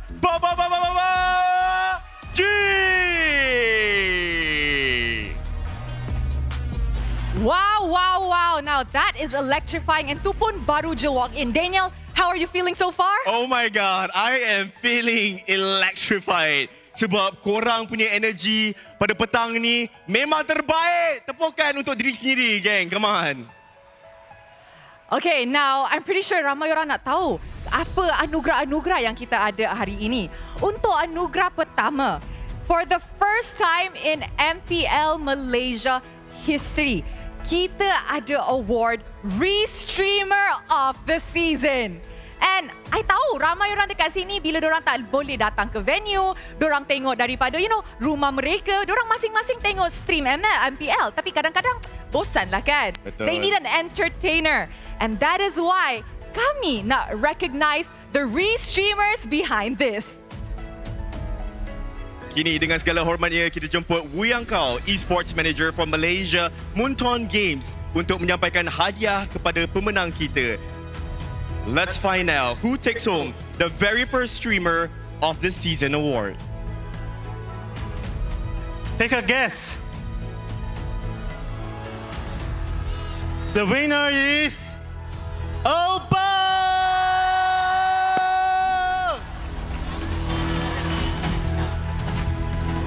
Daripada video kelakar hingga kandungan MLBB yang berkualiti, Obot sentiasa aktif dalam komuniti dan menghasilkan video kreatif dengan konsistensi. Membina penonton setia menerusi setiap restream. Pencipta kandungan yang disayangi dengan ramai orang. Sekali lagi, tahniah kepada Obot!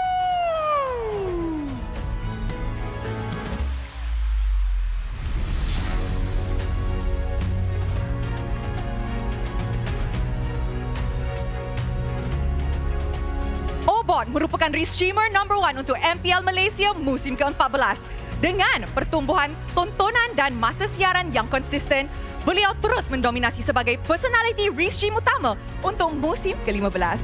Selain daripada restreaming, Obot turut menunjukkan dedikasi yang tidak berbelah bahagi terhadap ekosistem Mobile Legends Bang Bang dan MPL Malaysia melalui kandungan yang dihasilkannya. Tahniah sekali lagi kepada Obot. Yes. Baiklah, kini dah tiba masanya untuk kita raikan semua para peminat yang tetap dan sentiasa menyokong diorang punya tim. Jadi anugerah ini mengiktiraf kelab peminat yang paling bersemangat dan berdedikasi sepanjang musim. Mereka lah yang membawakan sorakan, warna dan semangat kepada setiap perlawanan. Wow. Rose? Yes, indeed. Ini adalah award Fan Club of the Season. Dengan segala hormatnya, kami ingin menjemput Mr. Iqbal Krisman Iqbal Hakim, Head of League Operations for Esports Malaysia from Montage Game untuk menyampaikan hadiah kepada pemenang. Mari sama-sama kita saksikan kelab peminat manakah yang paling bersemangat sepanjang musim ini. Korang rasa who is the winner? Siapa? Who do you guys think will be? The winner untuk Fan Club of the Season is Selangor Red Giants OG Esports. Penerima anugerah ini 2 musim berturut-turut, sama seperti pasukan mereka SROG Esports dari musim lepas hingga musim ini. Penyokong SRG sentiasa hadir dengan semangat yang membara. Sokongan mereka tak pernah terhenti. Kehadiran mereka tak pernah kurang. Yes, indeed. Without these supporters, MPL Malaysia will not go as far. Satu sorakan daripada SRG. Yeah. Dan untuk anugerah yang seterusnya, ini adalah anugerah yang I rasa sangat-sangat penting untuk nurture the future of esports in Malaysia. Kita ada banyak players yang muda. And of course, with that, we have the Rookie of the Season award.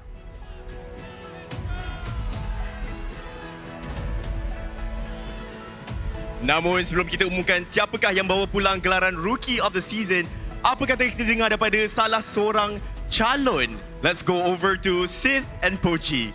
Over to you now. Hello, thank you sama diucapkan kepada Rose dan juga Daniel. Sekarang ni bersama saya Sid dan juga of course kita bersama dengan Pochi untuk kita interview salah seorang ataupun 2 orang calon yang tercalon dalam Rookie of the Season. Saya bersama dengan Siska dan Pochi bersama dengan siapa? Zakif daripada Aero Esports. Yes, tepat sekali. Semalam korang dah main, korang tengok satu perlawanan yang cukup menarik tapi tercalon sebagai pemain rookie yang terbaik sepanjang season 15. Apa perasaan Siska apabila melihat nama diri sendiri tercalon? Rasa dengan bangga dengan diri saya lah. Sebab dapat calon dengan best rookie. Tapi saya tak rasa saya boleh menang award ni lah. Wow, humble. Alright, dia rasa dia humble tapi Zakif sebenarnya dekat dalam bilik talent pun kita selalu cakap Zakif ni dia punya playnya aneh-aneh dan juga sangat nampak bijak. Zakif, boleh tak kongsikan perasaan dah lah tercalon dan juga sebenarnya nama tu selalu disebut-sebut sebagai pewaris Roma Malaysia. Wow. Perasaan yang pertama memang bersyukur lah. Bersyukur dan sangat happy sebab dapat tercalon jadi salah satu best rookie untuk season ni. And ya, saya sangat bersyukur. Alright, dia kekal humble sebab macam kita biasa tahulah, belum menang, belum boleh riak. Ya, tapi saya harapkan mereka memang nama rookie tapi persembahan mereka sepanjang musim yang ke-15 ini nampak macam pemain yang dah lama berada dekat dalam MPL Malaysia. Jadi kalau korang nak tahu siapakah pemenang untuk rookie, kita akan terus bersama semula dengan Rose dan juga Daniel dekat pentas utama. Let's go boys! Thank you lah Steve dengan Puji. Okay, now sebelum kita umumkan pemenangnya, mari kita saksikan video calon-calon Rookie of the Season.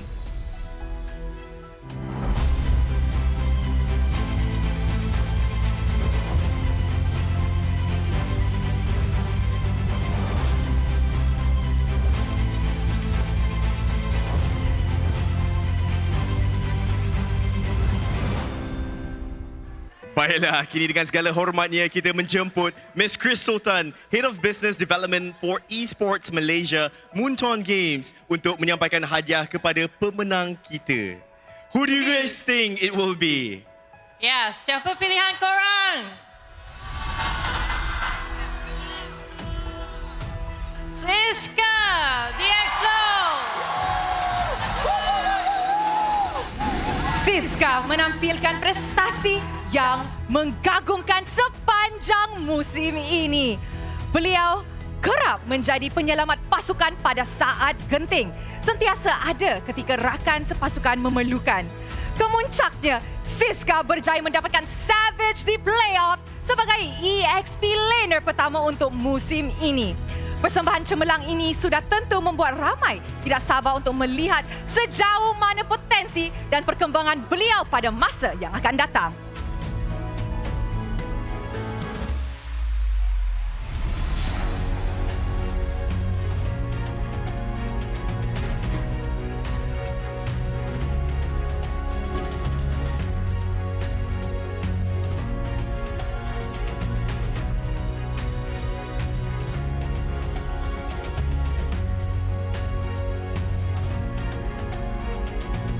Tahniah diucapkan. Siska mungkin sepatah dua kata. Yes. Tak ada? Ada speech. Yes. Siska mungkin sepatah dua kata. Alah. Assalamualaikum. First kali saya cakap Alhamdulillah, bersyukur. Saya tak expect saya dapat award ni. Sebab bagi saya season ni rookie banyak perform kan. Macam Zeki, Kimin. Diorang pun deserve dapat award ni. Tapi mungkin rezeki lebih pihak pada saya. Second, saya nak cakap terima kasih kepada semua orang yang menyokong saya. Especially my family, fan-fan di Excel, kawan-kawan dan budak-budak taman. Tak lupa juga terima kasih juga kepada semua teammate saya dan coaching staff, management dan bos-bos di Excel lain. Terima kasih. Tahniah Siska. Sekali lagi tahniah Siska. Baiklah, yang seterusnya. Award yang seterusnya, kita ada Most Improved Player, Rose. Anugerah ini diberikan kepada pemain yang telah menunjukkan peningkatan yang paling ketara sepanjang musim ini dari segi prestasi dalam permainan, kepimpinan dan juga kekuatan mental. Pemain ini telah berkembang pesat dan membuktikan bahawa kerja keras akan membawa hasil. Yes, you are right, Daniel. So with that, sebelum kita umumkan pemenang untuk anugerah ini, mari kita dengar, maybe kata-kata daripada calon-calon kita. So, let's try to Puji and Sith. Seperti kita tahu, Most Improved Player ni adalah diiktiraf melalui persembahan yang berbeza. Season lepas dan season ni, kalau kata season lepas tak begitu menjadi, season kali ni meletup-letup kejadiannya. Betul tak Zid? Ya, tepat sekali. Kedua-dua pemain yang bersama-sama dengan kita adalah salah dua orang daripada 5 pemain yang tercalon dalam Most Improved Player of the Season. Sebelah saya kita ada Zeno, pemain EXP laner untuk pasukan Monster Vicious. Berjaya untuk melayakkan diri ke playoff, persembahan yang cukup berbeza daripada season lepas dan season ini. Apa yang expectation Zeno untuk melihat pada season depan daripada diri Zeno sendiri? Saya rasa saya akan keep improve diri sendiri untuk season depan. Final tak season depan? InsyaAllah. InsyaAllah. Amin. Soalannya untuk final Izanami. My boy. Izanami, M7 tak nanti? Kalau tu kami just perlu konsisten dengan tim untuk fokus season depan, tapi kami akan cuba sehabis baik lah untuk season depan. And insyaAllah kalau rezeki tak ke mana. Kalau ada rezeki tak ke mana. So korang nak siapa menang? Nak tahu keputusan tak? Okey, kita dengar apa keputusan dekat Daniel dan juga Rose. Happening Sid dengan Poji dekat sana. Of course, thank you so much Sid dengan Poji. Sebelum kita umumkan pemenangnya, mari kita saksikan calon-calon Most Improved Player. Let's go.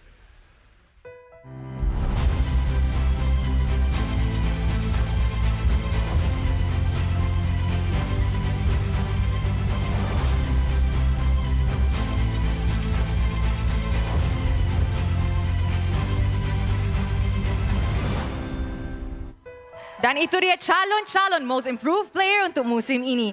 Dengan segala hormatnya, kami menjemput sekali lagi Miss Crystal Tan, Head of Business Development for Esports Malaysia, Montage Games, untuk menyampaikan hadiah kepada pemenang. Okey, siapa? Okay. Izanami Homeboys.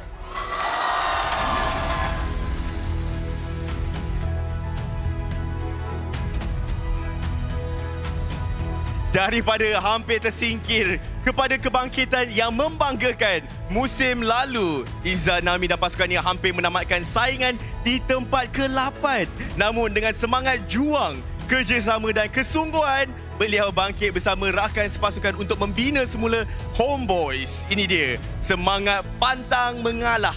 Inilah Izanami, penerima anugerah Most Improved Player anda. Yes, ini dia Izanami daripada Homeboys and of course, Lafel's Boy.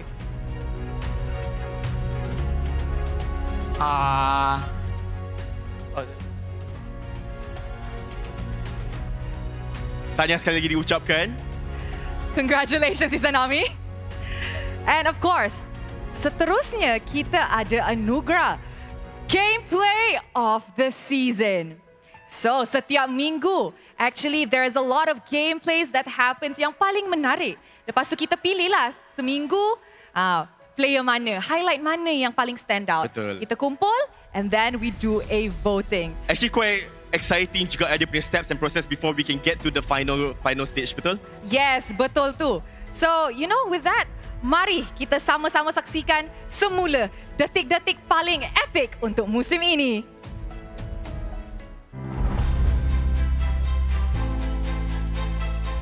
His team, the guys comes in for the flank. Falcon and Espesco in danger, but they will still get out. Move, eats up all the damage. Crab to the backline, finds it. Falcon goes down, and Innocent uncontested. And now Crab will have to do as much work as he can. Innocent with the passion! Blows all of them out! And once more Innocent will be the hero for SRG. OG, a savage in the opening game of MPL MY Season 15 for Innocent. On too smooth. He's gonna get picked off. Tsunami slam. Oh well, gonna be used to escape. He flickers out. Astral Aggro connects with everyone. As the electrifying beat comes out. Error 4-4. Picks up the turtle on his way out. Dashes back in. Gets the shutdown. Mega kill on the die. It's a double. And he escapes with his life intact. Yums gets up by AOG. Hits no one. Yums. Now the immortality is triggered. But looks like the fire. Oh, Yums was the one that got taken out. Hazelnut got taken out by Innocent. Double kill. Triple kill by Innocent. Is he going for that Savage? He got the Mania. He got the Savage. What a player. Gonna be used onto Melcutie. Smooth is there. GB is there. Melcutie kills on first. And now Melcutie looks like with a Zama. Wow! The ordinary marksman survives. And now Izanami tries to get a kill. Just making sure Toda can work on the tower, but he ends up giving away the crossbow. Winter Crown comes out though. Tsunami Slam, purified away, crossbow tank comes out, demon sacrifice. But here comes the flying 1-1, double kill, triple for Skyzed. They're chasing it out, the maniac. What is happening? commits. Thunderclap onto Dinesh. Gonna get surrounded though. Down to his last HP bar already. Tsunami Slam gonna be stolen away. Used by Rafty actually. Full Frenchie and AOG cancelled. Lucier is too far forward. He sets up the crossbow of Tang. As Scotty said, jumps back in. Praises Ramp does not manage to connect. Brethren will go down first. But the rest of the Maniac. It is another. Rose, memang crazy. There's just so many crazy highlights all compiled together. Now, of course, dengan segala hormatnya, jom kita jemput Mr. Elson Chan, Head of Production for Esports Malaysia Montage Games untuk menyampaikan hadiah kepada pemenang kita. Okay. A little bit nervous, huh? Oh, okay. People call him Gold laner biasa. Male QT, homeboys. Wow! Sorakan yang penuh dengan bersemangat sekali. Inilah dia, Mel Cutie yang dipanggil dari orang luar marksman biasa. This is him telling everybody he is no ordinary marksman.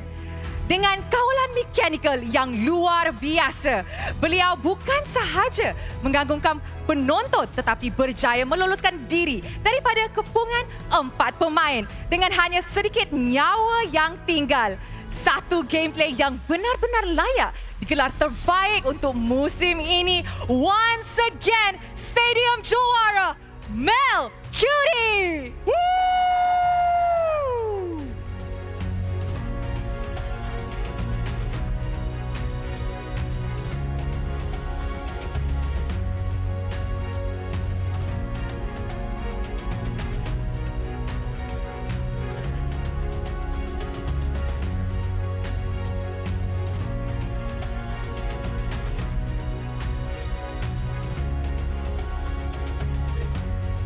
Congratulations once again, Mel QT. Now, sebelum kita ke anugerah yang paling dinanti-nantikan ya, Rose, kita macam ada benda lah yang nak borak-borak dengan audience.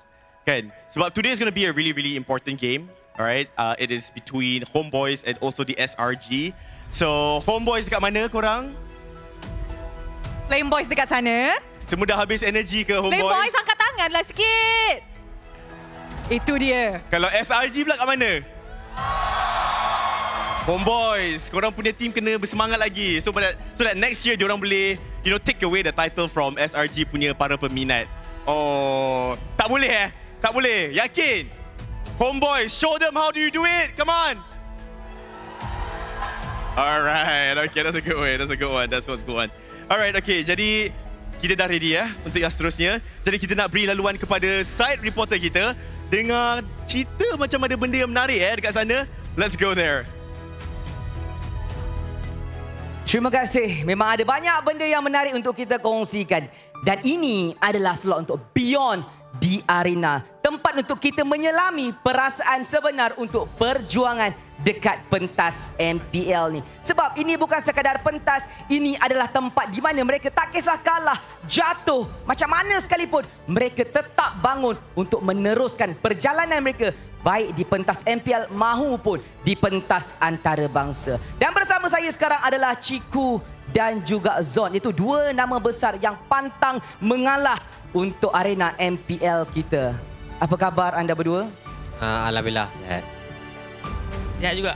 Baik, kalau boleh kongsi dengan saya macam mana perasaan anda? Kita faham setiap kali bila bercakap tentang pentas kebanggaan, pentas kebangsaan sekalipun, kalau pergi di sana akan kalah dengan Indonesia, akan kalah dengan Filipina. Tapi bila balik ke Malaysia, reset, buat semula untuk korang banggakan lagi sekali nama Malaysia di persada dunia.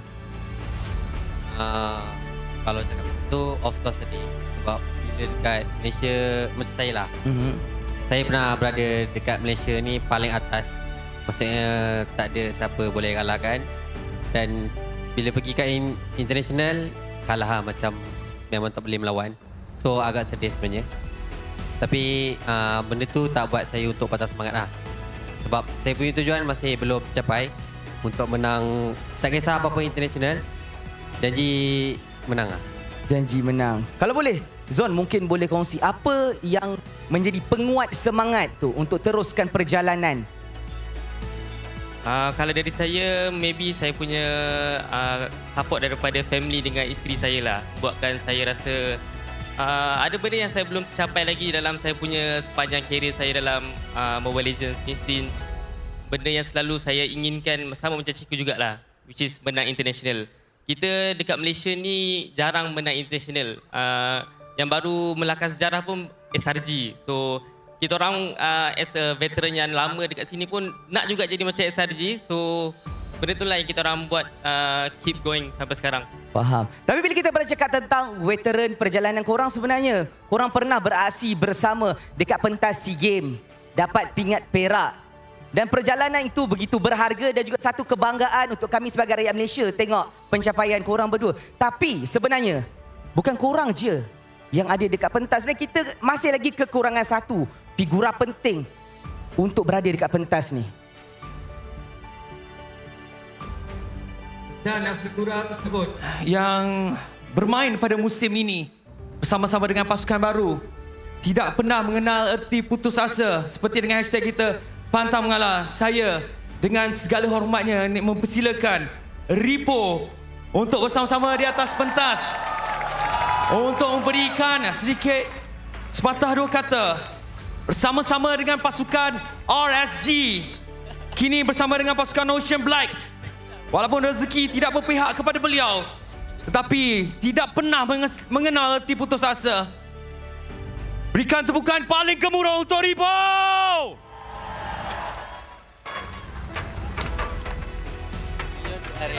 Dan ini adalah satu masa untuk kita bagi Zon dan juga Ciku yang masih lagi berjuang daripada pentas MPL by ML untuk memberikan penghargaan kepada Ripo untuk kekal pantang mengalah.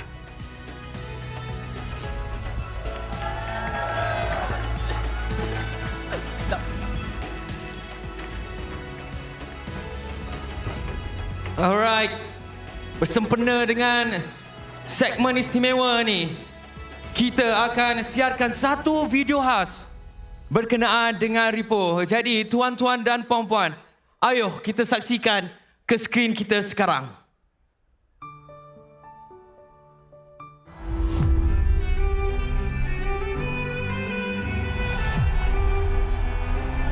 Ripo telah menjadi ikon dalam MPL MY.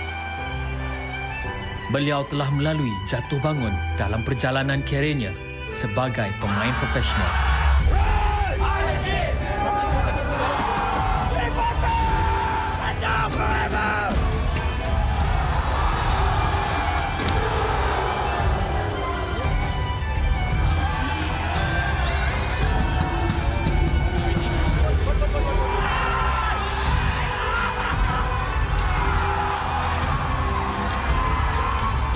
Kini masanya untuk beliau berehat.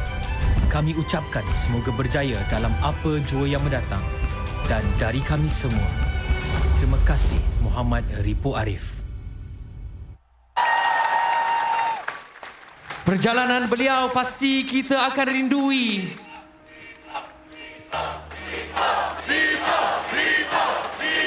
Ini bakal menjadi pentas terakhir beliau di MPL MY.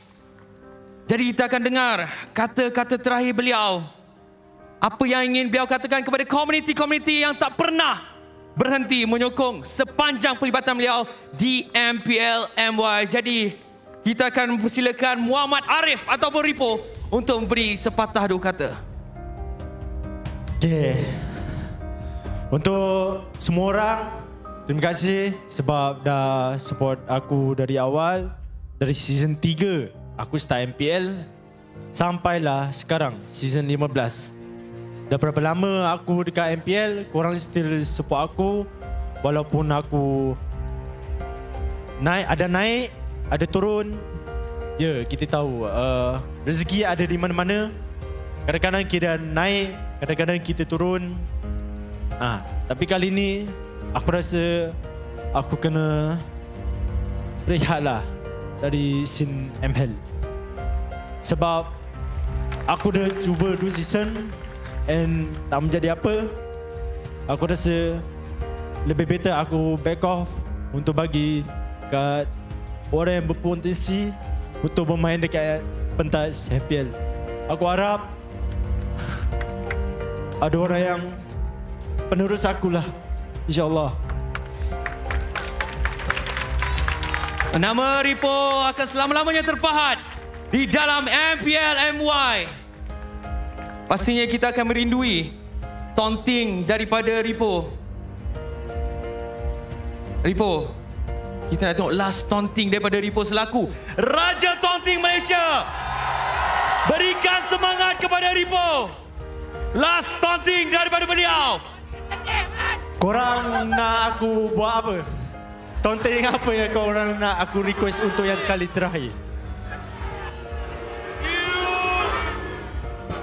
Alright, dia buat dia semua sebut see you, alright?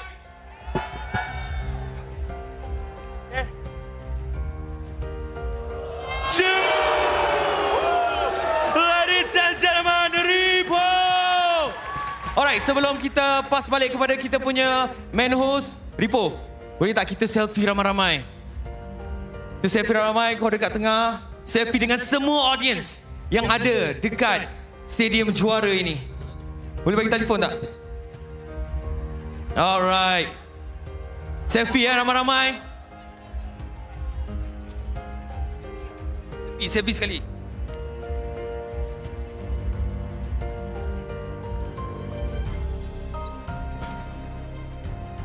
Inilah detik terakhir untuk kita menyaksikan Ripo berada di pentas MPL. Bermula daripada musim yang ketiga memenangi MPL bersama-sama dengan Geek Fam. Kibarkan bendera juga. Kibarkan bendera kerana beliau juga menyumbangkan pingat perak bersama dengan skuad Malaysia di pentas SEA Games. Ladies and gentlemen, sekali lagi berikan tepukan kepada Ripo. Terima kasih diucapkan kepada Ripo, Zon dan juga Chico. Jadi kita akan terus pass kepada kita punya main host Rose dan juga Daniel Chang untuk meneruskan segmen kita yang seterusnya. Dipersilakan. Sid and Puji, thank you so much. That was really a heartfelt one, lah. I have to say, I can see the tears from his eyes and how everyone was just really sad about that. Ah, my God, it breaks me a little bit, but of course the day has got to go on. And anugerah yang seterusnya, are you guys ready? Korang rasa anugerah apa yang seterusnya? Semua tak tahu kan? Kini dah tiba masanya untuk satu lagi anugerah yang sangat dinanti-nantikan setiap musim, iaitu Dream Team Award. Yeah. Okay, now Daniel, I know you're new here, tapi a little fun fact tau. Okay. For the past 2 seasons, actually, SRG has been winning most of the Dream Team Award. But there's a but. But there's a but? Yes. Okay, what's the but? The but is, they have never won it as a full team. Somebody is always missing. Oh, okay. Adakah dorang akan complete it this season? Ataupun sekali lagi, history will repeat itself? Okay, jadi kini dengan segala hormatnya, jom kita jemput Daniel Fong dan juga Arena One, the actors from Astro Original Series Generasi Perfect 10 untuk menyampaikan hadiah kepada pemenang kita.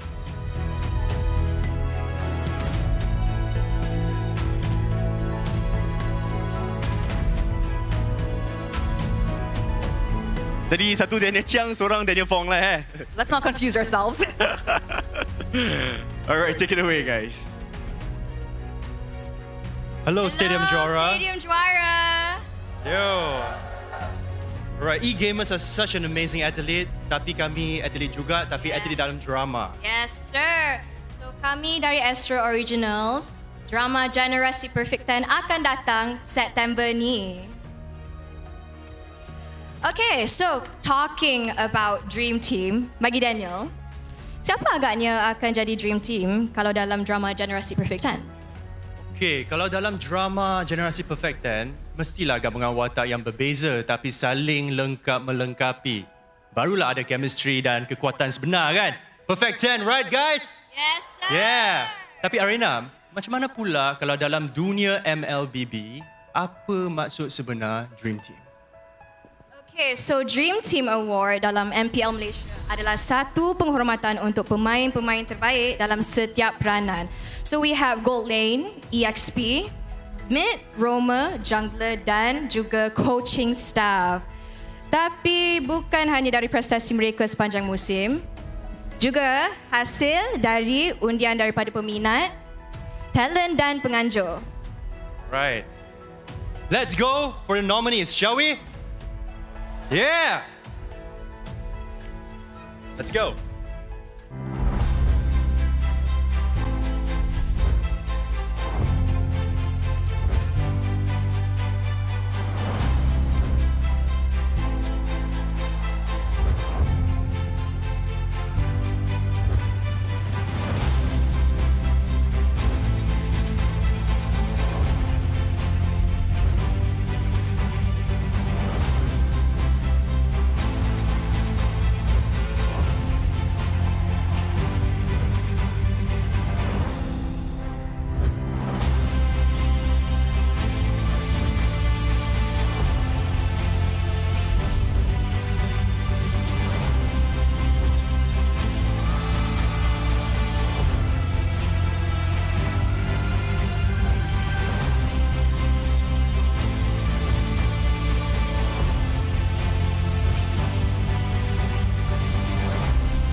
All right. The first one, the best EXP laner. All right. Siapa agaknya? Whoa! It goes to Selangor Red Giants OG Esports Grab!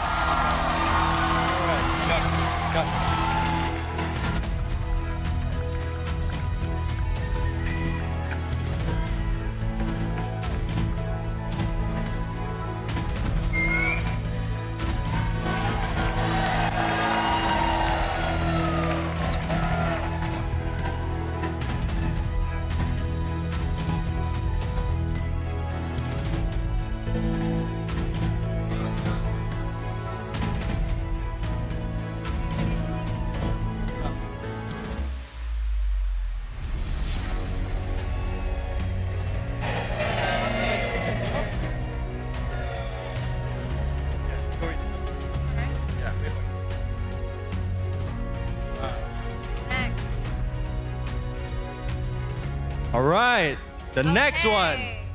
Next one. Pemenang untuk mid laner. Siapa?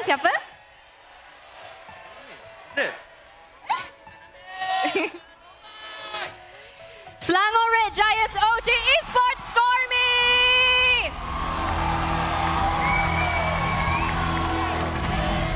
Congratulations, Selangor Red Giants.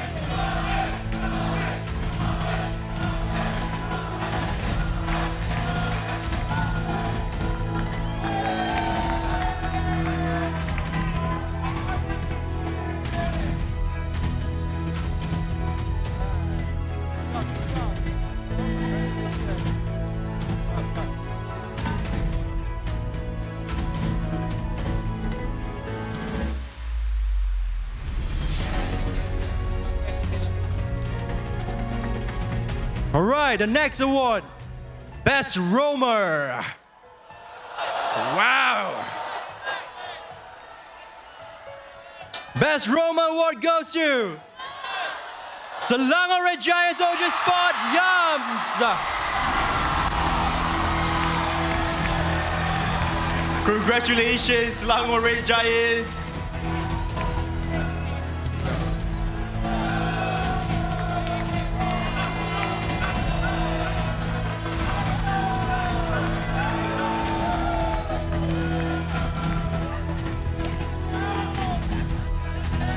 Energi korang macam bola sepak punya energi ah. Bagus ah. Power ah.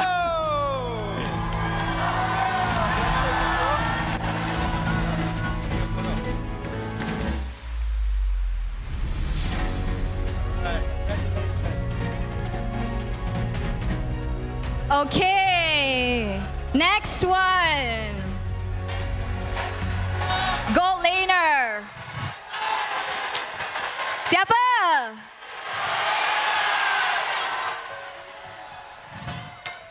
Alright, pemenang Gold Laner for Dream Team Award, Selangor Red Giants OG Esports Innocent. Sekali lagi congratulations SRG. Bagi kategori Best Gold Laner.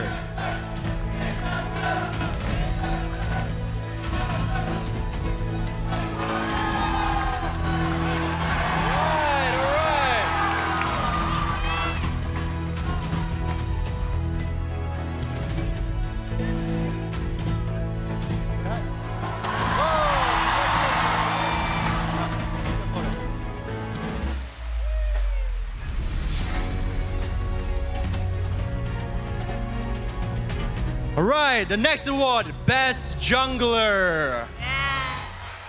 Alright. Hold on a second. Okay. Whoa, whoa, whoa, whoa, whoa. Alright, Best Jungler Award goes to Selangor Red Giants OG Esports Legs.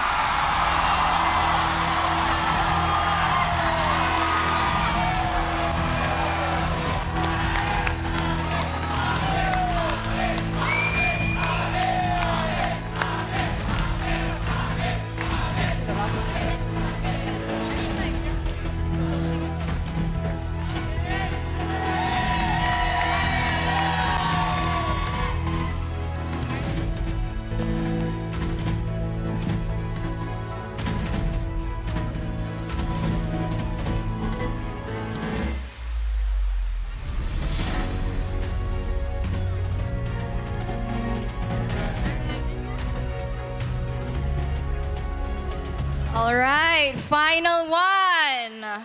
Final one. Best Coaching Staff Awards goes to Selangor Red Giants OG Esports, Coach Arcadia, Ozurak, Zeki, and Winter.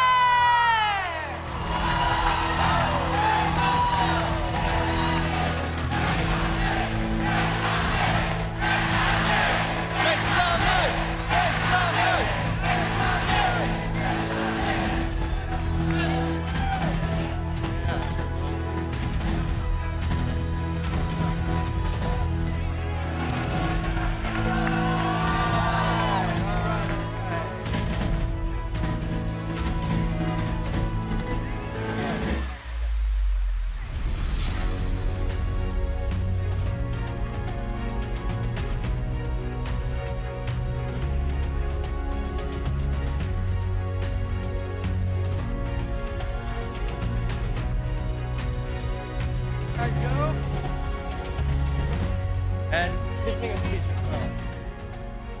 We have some speech from them as well, guys. Yeah.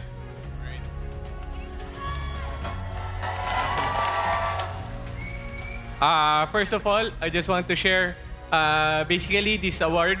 I think I'm just gonna speak on the behalf of my team, all of my coaching staff, and all of my players. We just really want to say thank you to everyone that put us in this position. Without all of your support, we will never be 3-time #1 in regular season. Without your support, guys, we will never have 2-time undefeated. And without your support, guys, this wouldn't be possible. So today, we just really want to say thank you. Thank you to all the fans, to all the family of our team, to all part of the management. Really, thank you so much. And today, we hope that we can finish the job. We're aiming for a three-peat. And so, thank you guys. Hope you can support us in this final act for this playoffs. Thank you so much. Selangor Red Giants!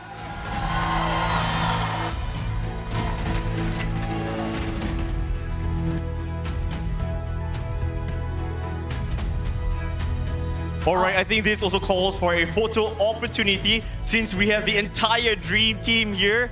Jom kita jemput our coaching staff untuk bersama dengan teamnya di atas pentas for a bigger photo opportunity. Dan akhirnya buat pertama kali dalam sejarah Dream Team Award, satu pasukan berjaya melengkapkan barisan penuh, setiap peranan, setiap posisi. Inilah dia Selangor Red Giants OG Esports. Yes, betul tu Rose, and this is actually not just pengiktirafan tapi satu detik bersejarah yang membuktikan dominasi mereka sepanjang musim ini. It is official, everybody. The Dream Team is complete dan mereka adalah once again the SRG OG Esports.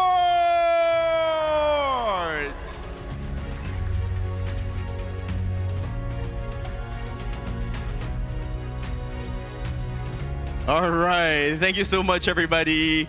Thank you. SRG, one more time. Yes. All right. Wow. Okay.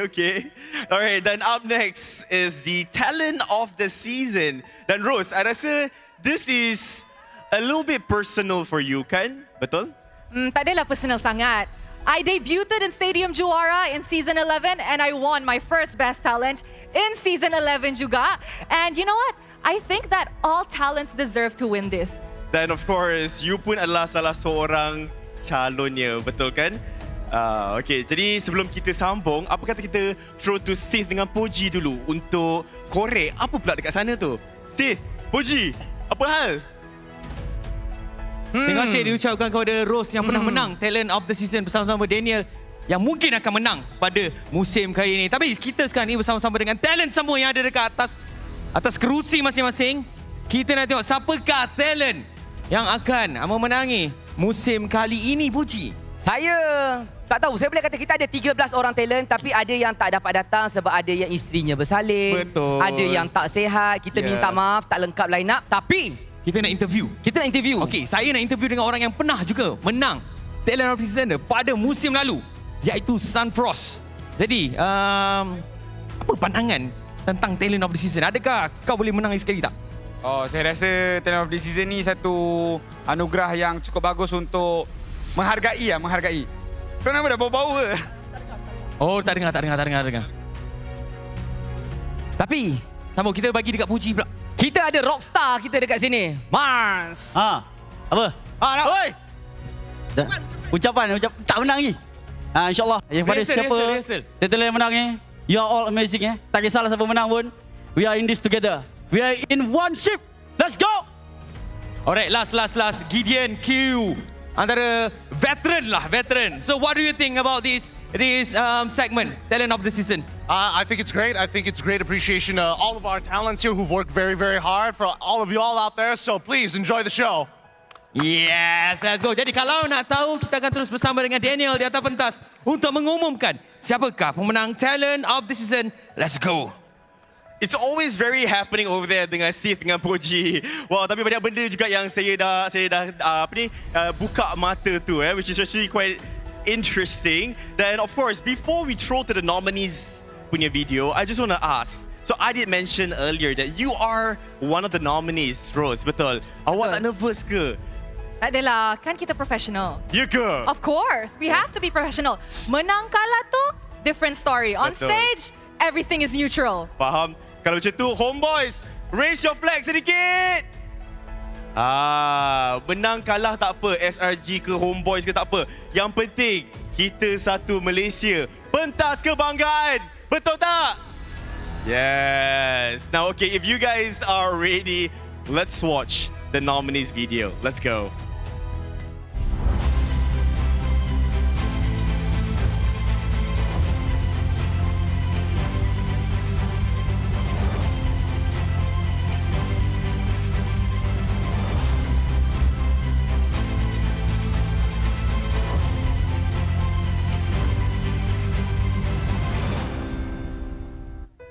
Alright. Kini dengan segala hormatnya, jom kita jemput Mr. Wai Kiat Hong, Marketing Director of Infinix Malaysia untuk menyampaikan hadiah kepada pemenang kita.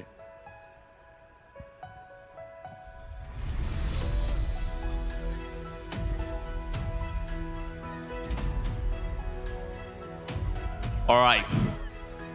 The best talent of the season goes to Mars.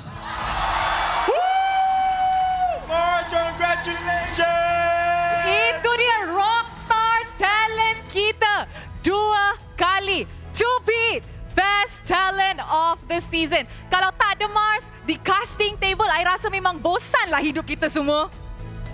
Rose, I tadi sempat duduk dengan Mars. Nasib baiklah I ada ambil aura-aura dia sedikit. Tu dia. Wow, entrance dia. Memang lain macam I rasa dia tengah get ready untuk season depan. Wah. Kita ada Yamaha. Faham, Rose.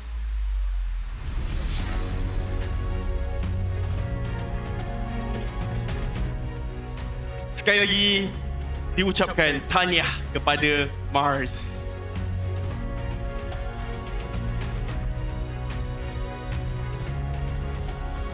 Oh, by the way, I realized my mistake. It's not back to back. Ada satu season Sunfrost yang dapat, which is last season. Sorry Frost.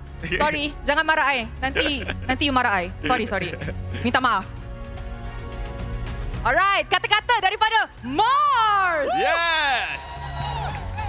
Bismillahirrahmanirrahim. Assalamualaikum warahmatullahi wabarakatuh. Selamat sejahtera semua.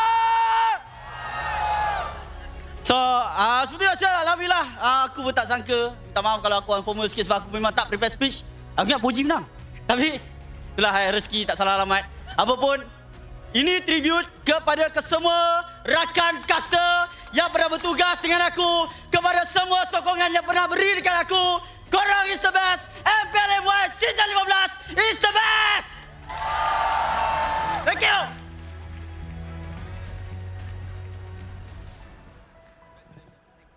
Mars, congratulations. Wow. Dia nampak hype gila kan? I tak sangka. I was just sitting with him tadi dekat sana borak-borak, chill macam tu. Tak sangka rupanya pemenang ni ada dekat belakang saya je. Of course. Maybe beginner's luck also lah kan. You got to rub shoulders with the talent of the season. Habis rub dah tadi. Yes. Okay. Baiklah, yang seterusnya, Rose, are you ready? And of course, untuk anugerah terakhir this ceremony. Ini adalah satu anugerah yang memang sangat dinantikan kepada semua orang, iaitu Regular Season MVP.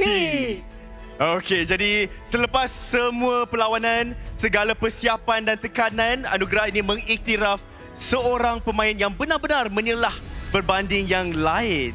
Calon-calon untuk anugerah ini telah disenarai pendek berdasarkan prestasi yang paling konsisten dan cemerlang sepanjang regular season MPL Malaysia musim ke-15. Dan semestinya only one person yang akan bawa pulang gelaran regular season MVP. If you guys are ready, let's watch the nominees video.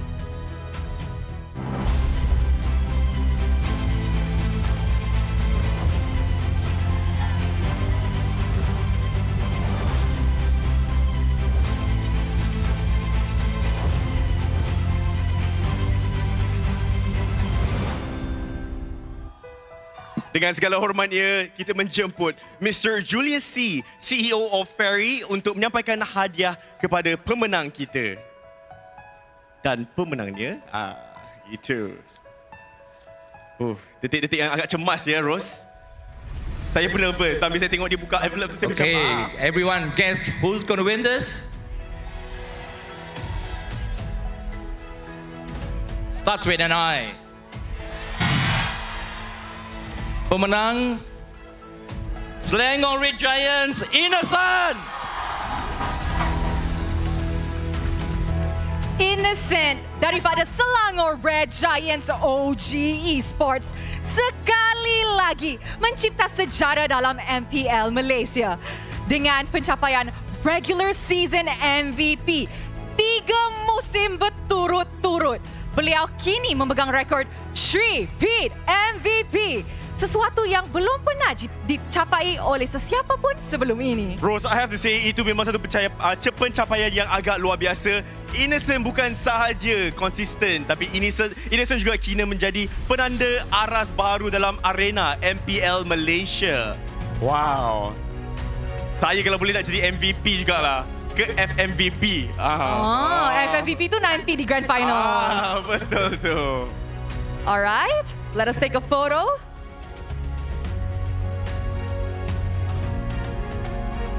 Rasanya tangan tak tangan lah nak bawa semua trofi balik. And of course, Innocent, any words? Yep. Terima kasih semua sebab vote saya. Saya sangat happy sebab menang award ni. Wow, full BM! Tak pernah ya. He's a Filipino. Yes. That's amazing. I'm pretty sure ramai orang yang sangat happy sebab Innocent dah pandai cakap Melayu, betul? Boleh lah. At the end of this whole entire season, dia dah boleh khatam dah seterusnya kan, betul? Yes, Daniel. And of course, with that, kita punya awarding ceremony untuk MPL Malaysia musim ke-15 comes to an end. We have given recognition, we have given awards, and of course, we have congratulated our winners untuk today. Yes, dan for other nominees who did not get the award, teruskan usaha anda. Alright, jangan pernah berhenti. Anda pun boleh lah. Yang penting, walaupun apa pun cabaran yang datang, ingat bahawa perjuangan belum berakhir. Dengan semangat pantang mengalah, masa depan masih terbentang luas untuk korang semua. Yes, tapi you're talking as if we're done. Acara kita untuk hari ini belum lagi tamat. And of course, kepada semua orang yang tengah nonton live stream ataupun dalam stadium juara, jangan pergi ke mana-mana. Sebab selepas ini, kita akan teruskan dengan majlis pelepasan rasmi wakil negara kita ke pentas MWI dan juga MSC 2025. Now, before we wrap up this session, how about we do a little bit of energy check? I want to see if everyone is still hyped up for the game very much later. Now, homeboys, are you guys ready? SRG, are you guys ready? Everybody, are you guys ready? Wave your Malaysian flag. Pentas kebanggaan Malaysia. Kekal bersama kami. Kita akan berjumpa lagi.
Bila terjatuh, aku beringat jalan dah jauh, cari titik bermula. Krak, krak, krak, krak. Jangan patah semangat.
aku hembus kata simat.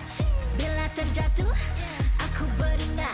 Jalan dah jauh cari titik bermula. Krak, krak, krak, krak. Jangan patah semangat.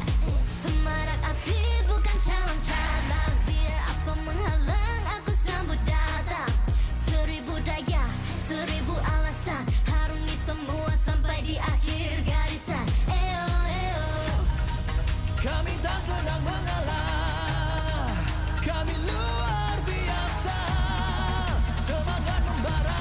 Harungi bersama. Langkahlah sama-sama langkah. Bergema di kiri dan kanan. Tak berhenti marah ke hadapan. Tak mengalah berdepan cabaran. Jaga, jaga, kita jaga. Jaga, jaga, kita jaga. Jadi ayo. See me, watch me, hype me, gotta give it all. Don't matter how many times I fall, gotta get back up, yeah, yeah, gotta go. I can hear them calling, now I gotta serve. Mess with my clique, now you get what you deserve. We keep it tight, we keep it cool, they got me and I got them too. Rasa api tak kunjung padam. Marah ke hadapan kita, sehaluan jangan simpan-simpan. Kita anak Malaysia. Kami tak senang mengalah. Kami luar biasa. Semangat membara. Harungi bersama. Jaga, jaga, kita jaga. Jaga, jaga, kita jaga. Jadi ayo. Yeah.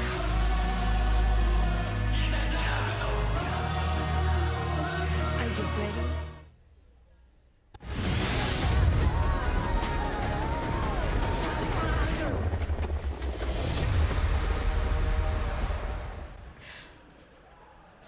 Selamat datang ke pentas Grand Final MPL Malaysia musim yang ke-15 dan saya Poji.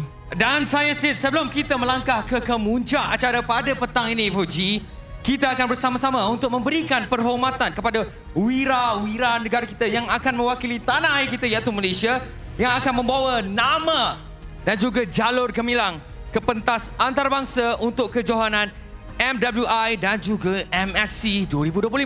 Baik sis, sebelum kita membuka tirai untuk majlis ini, saya minta kepada semua penonton yang datang untuk turut berdiri bagi menghormati nyanyian lagu negaraku yang akan kita mainkan sebentar sahaja lagi. Ya, dipersilakan untuk semua berdiri kerana kita akan menyanyikan lagu negaraku bersama-sama sebelum kita memulakan upacara untuk perhormatan kepada pemain-pemain yang akan mewakili Malaysia ke pentas antarabangsa.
Terima kasih kepada anda semua.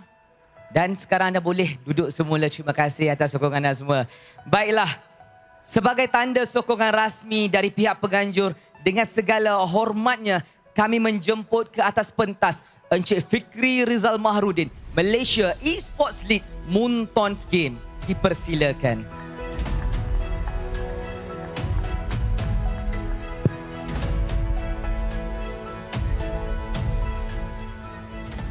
Baik. Bismillahirrahmanirrahim. Assalamualaikum. Salam sejahtera. Apa khabar Malaysia? Okey? Semua okey? Right. Today, we are not just here for another MPL. We are here because Malaysia is back on the world stage and we are sending our best to Riyadh to represent not just the flag, but every soul who bleeds red, white, yellow and blue. Kita dah nampak semalam macam mana kedua-dua perlawanan kita ada best of 5. Dan sudah tentunya pasukan-pasukan yang akan wakil Malaysia ni adalah pasukan yang betul yang akan mewakili Malaysia ke peringkat EWC nanti. This year, we carry one powerful story. One game, two champion. Satu game MLBB, dua impian besar. MSC dan MWI. And Malaysia, we are coming for both. Last year was good. SRG OG made history. MSC champion. Tepuk tangan sikit. Malaysia took home the crown at IESF. Tapi cukup ke? It's not enough. We want more. We want everything tahun ni. Kita nak MSC, MWI, EWC, SEA Games and of course, the cream de la cream, the M Series M7. And we know this journey isn't easy, but that's where we are. Malaysia, we stand out. We don't quit. It's not just the players, It's for the fans. It's for the ministers, for the media, the KOL and the community. We set our drama aside, our differences. Blackout ke, kita tak blackout ke, but because when our players put their jersey on, they carry all of us. So we stand together, we really support, we fight demi maruah kita. And to the players, this is more than just a game. This is for the crest on your chest. Doesn't matter who you are, where you are from. When you wear that jersey, you carry our nation. So berjuanglah demi lencana di dada. Know that behind every flick, every rotation, every outplay, we are here with you all the way. Let's show the world who we are. Let's show them what Malaysia is made of. Ayuh Malaysia, demi maruah kita. Thank you. Terima kasih diucapkan kepada Encik Fikri atas ucapan yang penuh inspirasi. Diminta Encik Fikri untuk kekal di atas pentas. Encik Fikri diminta untuk kekal di atas pentas. Sekarang marilah kita bersama-sama menjemput yang berhormat Adamatli bin Abdul Halim, Timbalan Menteri Belia dan Sukan ke atas pentas untuk menyampaikan ucapan sempena pelepasan rasmi wakil negara kita ke MWI dan MSC 2025. Majlis mempersilakan. Terima kasih sedang majlis. Assalamualaikum everyone. How are you? Homeboys okay? SRG okay? Alright. Jadi Kementerian Belia dan Sukan bukan sekadar kita nak empower e-sports. Bukan sekadar kita nak pastikan bahawa e-sports dalam negara kita boleh terus berkembang. Tapi kita juga nak lihat supaya vibes macam hari ini terus dapat dikekalkan dan tentu sekali community dan ekosistem e-sports dalam negara kita terus making wave dan make sure negara kita boleh kekal menang dan jadi juara dunia dalam apa skala rintangan yang kita hadapi. Saudara-saudari, this year is going to be epic. Esports World Championship EWC yang akan berlangsung di Riyadh, Arab Saudi bermula Julai hingga Ogos dengan slogan One Game, Two Champions. Kita harap dalam perlawanan kali ini prize is huge, $3.5 million. Kita boleh lihat wakil-wakil negara kita muncul juara seperti yang pernah kita catat tahun lalu. Tentu sekali, the unforgettable moment was when SRJ fought the great last battle last year during MSC 2084. And they made it. Mereka muncul juara dan bawa pulang $1 juta. Jadi, tahun ini tentu sekali lebih exciting. Kita ada 3 tim daripada Malaysia yang akan berlawan, yang akan bersaing di EWC 2025. Jadi, shout out pada Navy Mai di MWI, Selangor Red Giants, OG Esports dan juga Homeboys di MSC. Kita sama-sama harus bagi sokongan kepada ketiga-tiga wakil negara kita dan tentu sekali dengan semangat pantang mengalah dan pantang berundur sebelum menang. MLBB sendiri telah pun mengubah banyak landscape industri digital dalam negara kita. Dan kita juga meletakkan negara kita di pentas dunia, di peta dunia dalam e-sukan. Negara kita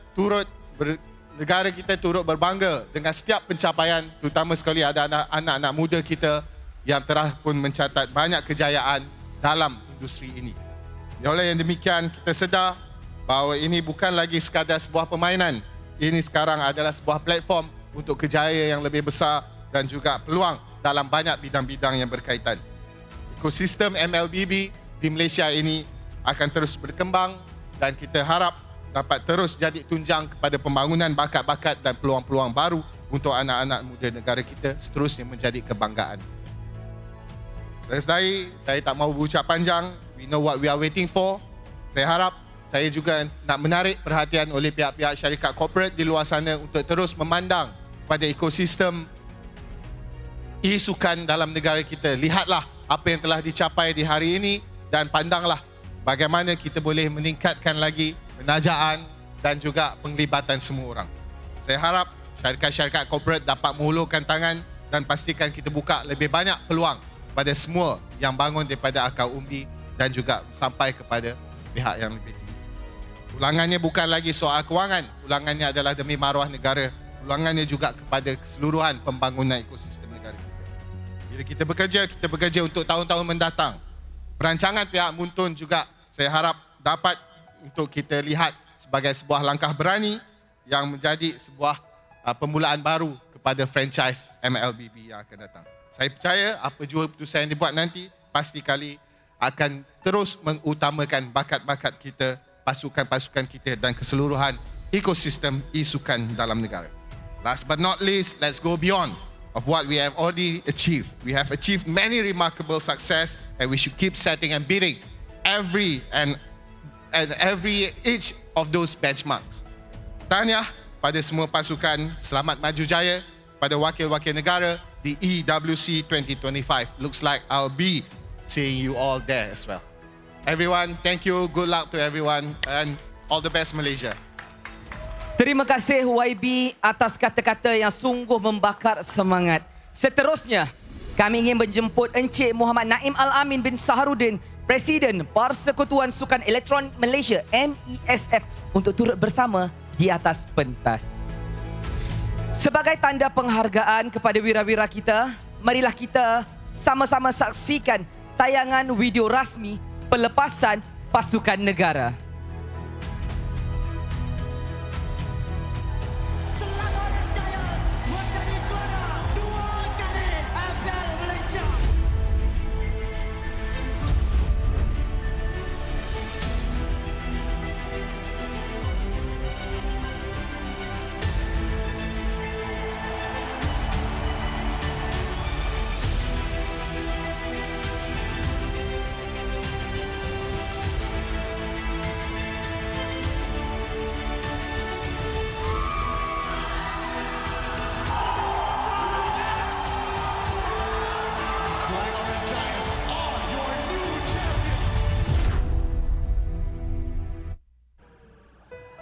Video yang baru kita saksikan sebentar tadi bukan sekadar visual.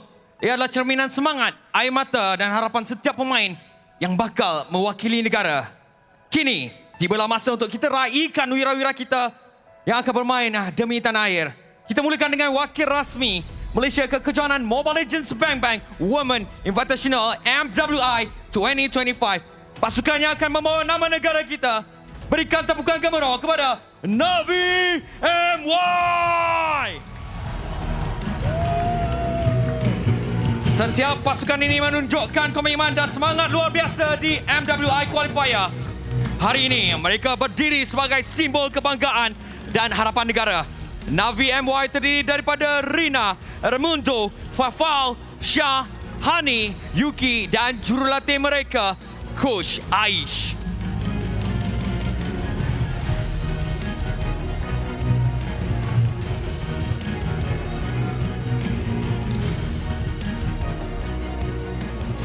Dengan penuh kebanggaan, YB Adam akan menyerahkan bendera Malaysia dan Encik Fikri akan menyerahkan EWC key kepada Navi MY.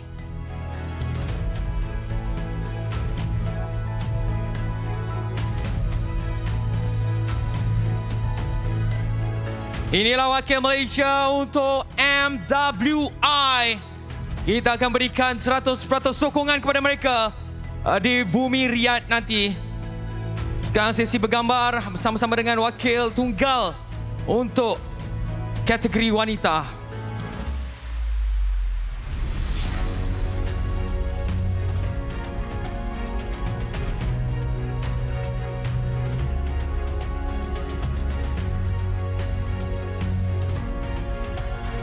Terima kasih kepada pasukan Navi MY. Seterusnya kita beralih kepada wakil Malaysia ke kejohanan Mobile Legends Bang Mid-Season Cup MSC 2025. Jadi dipersilakan masuk Izanami, Ivan, Val, Mel, Cutie, Imal, Eva dan jurulatih mereka Arpang dan Jaspen. Nama Homeboys tidak asing lagi di bumi Riyadh. Mereka juga mewakili Malaysia melalui wildcard. Sekaligus ada dua pasukan Malaysia yang bertanding di MSC 2024. Kini mereka tampil semula dengan The New Era of Homeboys. Sekali lagi mewakili Malaysia untuk ke MSC 2025.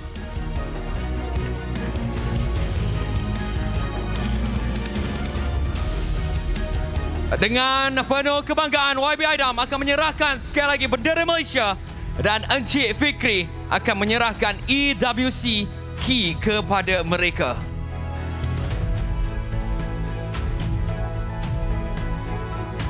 Satu harapan kita, Fauji. Ya. Kita mengharapkan final MSC kali ini adalah pasukan Malaysia berhadapan dengan pasukan Malaysia. InsyaAllah andai itu yang diinginkan, apa sahaja halangan pasti bakal ditempuhi. Dan sekarang adalah untuk sesi bergambar bagi pemain Homeboys supaya ini menjadi memento sepanjang perjalanan nanti.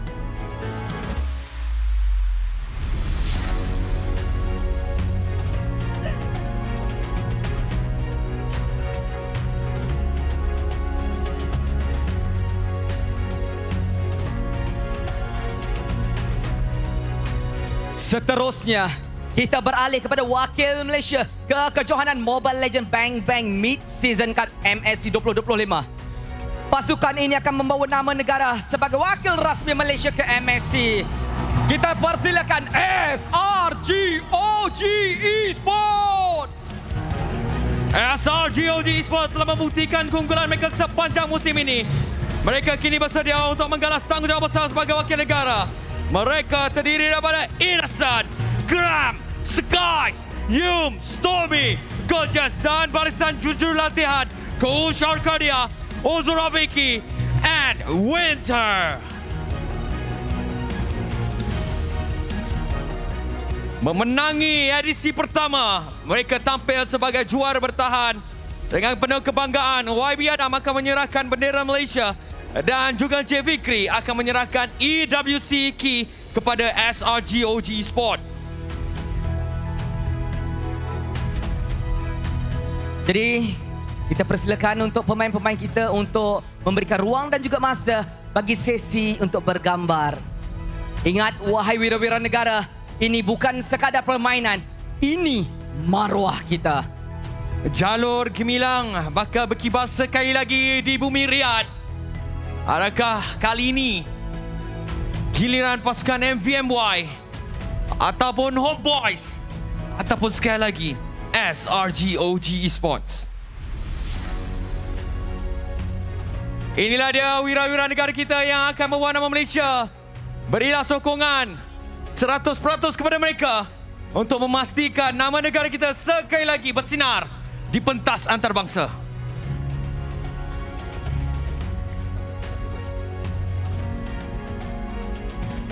Sekali lagi jutaan terima kasih diucapkan kepada YB Adam Adli, Encik Fikri dan Encik Naim kerana sudi bersama-sama dengan kita untuk upacara yang cukup terhormat dan tak henti memberikan sokongan dan semangat kepada wira-wira negara kita. Sekali lagi terima kasih diucapkan kepada mereka. Terima kasih kepada VIP kita. Terima kasih juga kepada wira-wira negara kita. Dan seterusnya, kami berbesar hati untuk menjemput veteran road elizers, atlet terjun negara dan atlet Olimpik untuk menyampaikan sepatah dua kata.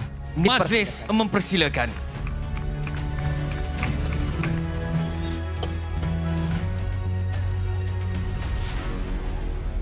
Hello?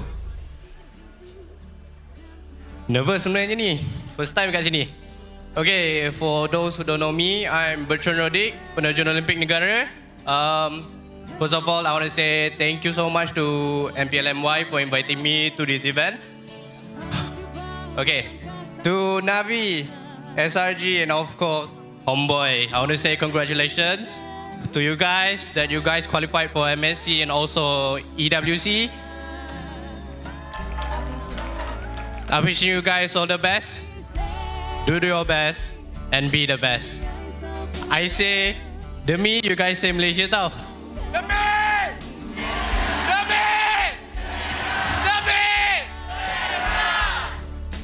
Thank you very much. Terima kasih yang tinggal kepada Mr. Bertrand Rodick atas kata-kata yang penuh semangat dan juga dengan penuh makna. Jadi marilah kita sama-sama berikan sokongan dengan satu semangat yang luar biasa.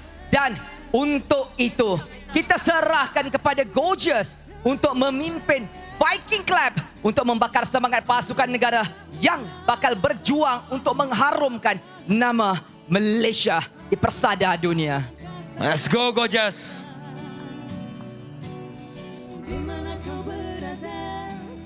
Beliau akan mengetuai Viking Club. Jadi sama-sama kita menyertai Viking Club demi wira-wira Malaysia ini.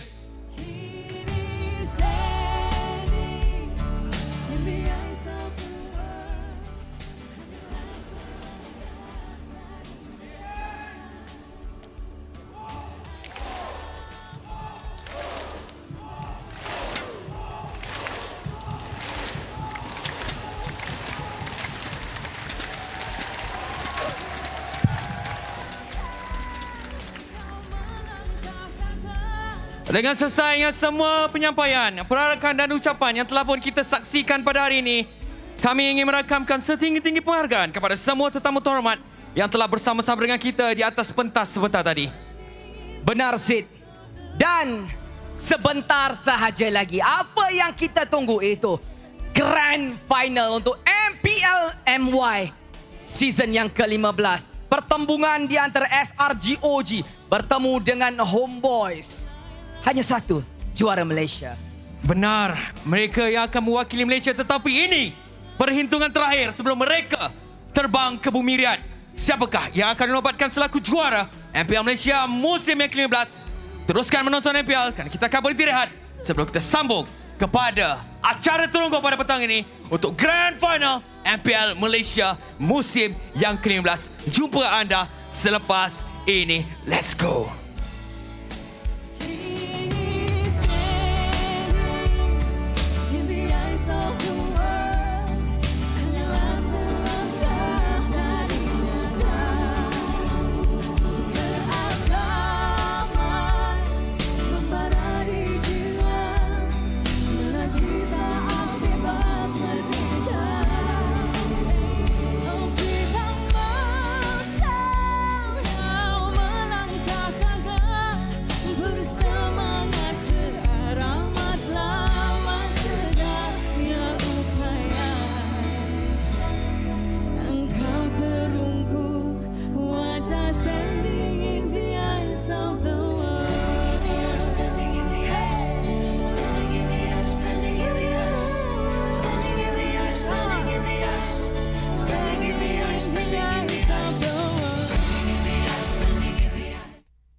Kata simat, bila terjatuh, aku beringat. Jangan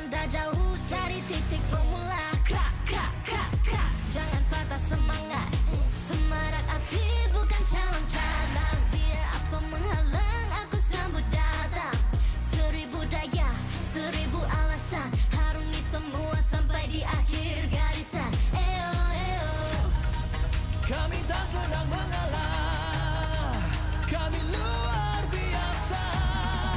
Semangat membara, harungi bersama. Lakukanlah sama-sama lakukan, bergema di kiri dan kanan, tak berhenti marah ke hadapan, tak mengalah berdepan cabaran.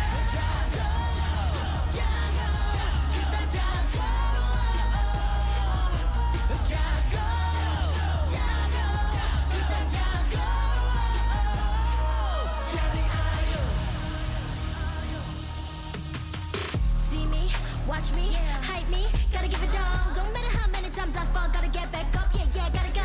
I can hear them calling, now I gotta serve. Mess with my clique, now you get what you deserve. We keep it tight, we keep it cool. They got me and I got them too. Rundung terpaksa, api tak kunjung padam. Marah ke hadapan kita sehaluan, jangan simpan-simpan, kita anak Malaysia. Kami tak senang mengalah, kami luar biasa.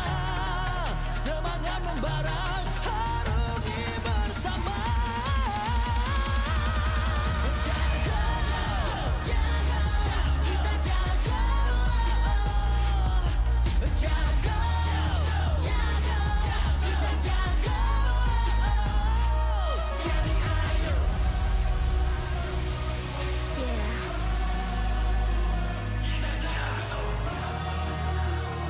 Are you ready?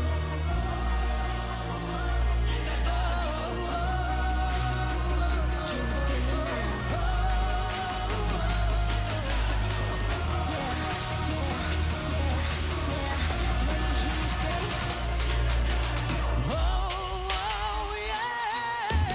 Lakukanlah sama-sama lakukan, bergema di kiri dan kanan, tak berhenti marah ke hadapan, tak mengalah berdepan cabaran. Jaga, jaga, kita jaga. Jaga, jaga, kita jaga. Jadi ayo.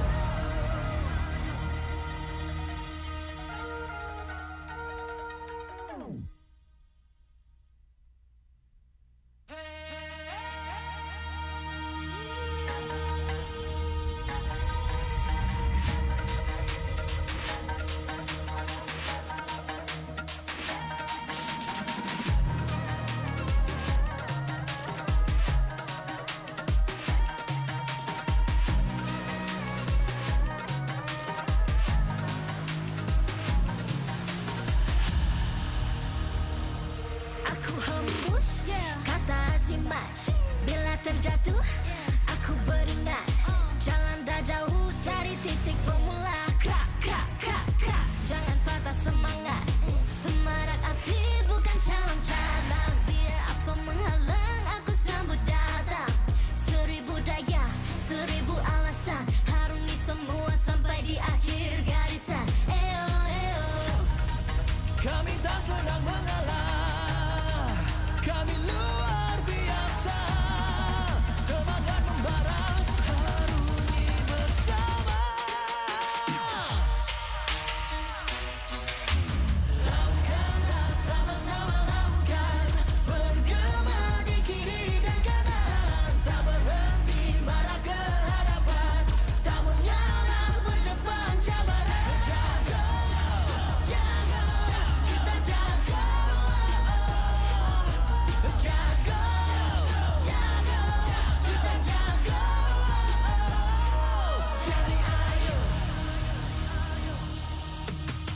See me, watch me, hype me, gotta give it all. Don't matter how many times I fall, gotta get back up. Yeah, yeah, gotta go. I can hear them calling, now I gotta serve. Mess with my clique, now you get what you deserve. We keep it tight, we keep it cool. They got me and I got them too. Rundung terpaksa, api tak kunjung padam. Marah ke hadapan kita sehaluan, jangan simpan-simpan, kita anak Malaysia. Kami tak senang mengalah, kami luar biasa. Semangat membara, harungi bersama. Jaga,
Aku hembus kata azimat.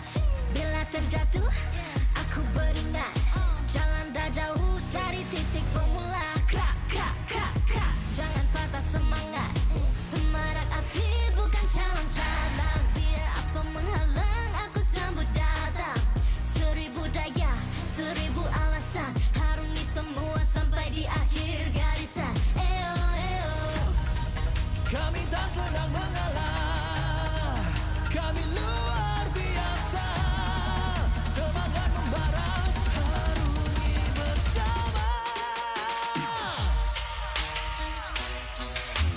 Lakukanlah sama-sama lakukan. Bergema di kiri dan kanan. Tak berhenti marah ke hadapan. Tak mengalah berdepan cabaran. Jaga, jaga, kita jaga. Jaga, jaga, kita jaga. Jadi ayo. See me, watch me, hype me, gotta give it all. Don't matter how many times I fall, gotta get back up. Yeah, yeah, gotta go. I can hear them calling, now I gotta serve. Mess with my clique, now you get what you deserve. We keep it tight, we keep it cool. They got me and I got them too. Rasa api tak kunjung padam. Marah ke hadapan kita sehaluan. Jangan simpan-simpan, kita anak Malaysia. Kami tak senang mengalah. Kami luar biasa. Semangat membara. Harungi bersama. Jaga, jaga, kita jaga. Jaga, jaga, kita jaga. Jadi ayo. Yeah.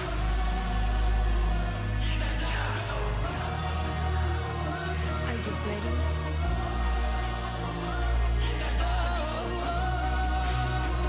Can you feel it?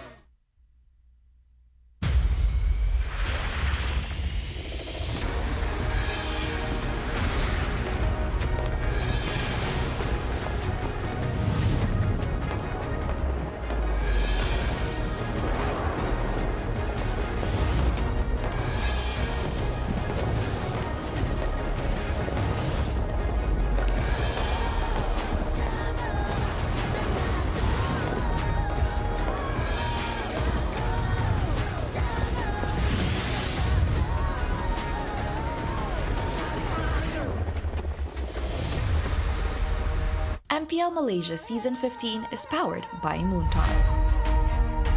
Official gaming smartphone, Infinix GT30 Pro. Are you ready to carry like a pro? The ultimate gaming smartphone is finally here. Introducing the GT30 Pro. Equipped with all-day full FPS system, you'll experience 0 frame drops, just pure, smooth, stable gameplay all day long. Powered by the MediaTek Dimensity 8350 5G chipset. It's fast, efficient, and ready for your most intense gaming sessions. And with the GT trigger, you get pro-level shortcuts. Buy items fast, check the scoreboard instantly, and pull off clean combos like you've never before. Get yours now, because every purchase comes with a free mag charge cooler and mag case, while stocks last. Fairy Watch, the official Mobile Legends esports watch made in Switzerland with genuine dragon leather. Comes in 3 colorways, green, black, and blue. Our esports partners, Head & Shoulders, up to 100% dandruff-free and itch protection. Head & Shoulders is dermatologically tested, penetrates 5 layers deep to eliminate dandruff. Get yours now. And thank you to all our strategic partners. 100 Plus, Playas, Astro Arena, MPL Merchandise, MPL Ticketing, supported by KBS, ESI, Rakan Muda, MESF, PSM. Welcome everybody to the main event. You've all been waiting patiently. Right now it is 3:06 GMT +8 here live in Malaysia. The grand finals of the MPL MY Season 15. 2 EWC representatives will be battling it out on the stage. It is SRGOG facing up against the Homeboys. This match is going to mean everything here. They've got their tickets, but hello to everybody out there watching from all across the world and as well locally in Malaysia. This is the English broadcast of the MPL MY. My name is Gideon. We have Husky and as well as LaFell here on the stage with me today. Now, a lot of things have happened already. We saw DXO getting so close, Homeboys pulling out more than enough to trump them in a best-of-5 series. But against SRGOG, you guys were watching, they've swept everything. Dream Team, regular season MVP, best players like these guys, top of the line. The only thing they can't win is the most improved. Because you have to be bad first for you to get that award. Yeah, they have set the ceiling, right? We've called them the Everest, the pinnacle of achievement, the gold standard of MPL MY. And up to today, teams have only come close with their best efforts, but no one has ever overtaken SRGOG yet. It's tough. It's really, really tough. I mean, the fact is, when I saw the team, I was like, yeah, creme de la creme. Then Seb comes in, I'm like, whoa! It's like, whoa! Here's the thing. This is what you need to be a champion. And then there's SRG. Somehow, they're always one step ahead. And now, like you said, now they even have Seb. How many steps are they taking? Too many. Personally, I feel like it's too many. But we need to talk about the fact that Homeboys have an upcoming challenge. And I think, are they ready? Are these teams... I mean, the regular season has told us enough that SRG clearly the best. Hey, they warmed up because remember, the last time they fought, they actually pushed them to all 5 games. Yeah. We haven't seen SRG being pushed that far here in Malaysia. Yeah, you can say that, but also at the same time, it's also both teams having to play a super long day. With SRG having a longer break in between, it could be a reasoning, but I also could chalk it up to what Innocent said in his previous interviews, where he said that for Phase 2, they only play one best-of-7. They don't have the momentum coming in after a 2-week break. But for Homeboys, they have plenty of momentum after yesterday's BO5 against DXS. I love the fact that he brought up momentum. Because LaFell, we've seen many, many seasons where teams with momentum, a completely different beast altogether. With that being said, though, let's have a quick look at our graphic up on screen here. Because again, as we have talked about these teams time and time again, the momentum from that Homeboys is looking great. Here's the thing. First time they met, 2-0. SRGOG sweep Homeboys, made it look like nothing, but then Homeboys came back, pushed them to 5 games, 3-2, and now SRGOG, so far in Malaysia, I think that's the only time Homeboys have pushed them to all 5 games. Every grand finals ever since SRG, we've never had a 4-3. Yeah. Like 4-1, 4-2, like, you can't push them hard enough. And I think the craziest part about SRG's whole legacy since they started winning in Season 13 was that from the span of Season 13 to Season 15, they have lost, what, 3 series max. They've lost against Toda, they lost against Monster Vicious. Wait, that's 2 series max. They've lost 2 series max, be it best of 3, best of 5, best of 7. And if we talk about series that's BO5 and BO7, they have not been pushed to the fullest extent until Homeboys in phase number 1. Last season, the max that they went to was 3-1 against Todak, and then they 3-0 Todak in the lower bracket finals, but both grand finals that they enter, it was a 4-2 scoreline. They have never been pushed to the max until Homeboys. Well, I think Homeboys, they put everything on the table here, right? I feel like, is there any more that they could show? I mean, these are the conquerors. They're meeting the new era of MLBB that we've all been waiting for such a long time. I mean, here's the thing. I believe that everyone, this is not a hot take to say, every single playoff that we've seen, the draft influences the play so much. Because I feel like the players, they're reaching at a point where everyone is at the maximum potential of how they use the hero. And now it's about the draft. And here's the thing. Homeboys is the one that brings out all this crazy draft, the Minstar Gold, the Khalid full damage, and the EXP. But SRGOG, they had to push back, where even the final game, Stormy brought in the Odette. They have a lot of pocket picks that SRG are ready, but they're like, okay, you know what, this one, Homeboys might actually beat us. We got to take one out. So SRGOG, they might have a lot in their sleeves. I just don't know what is it.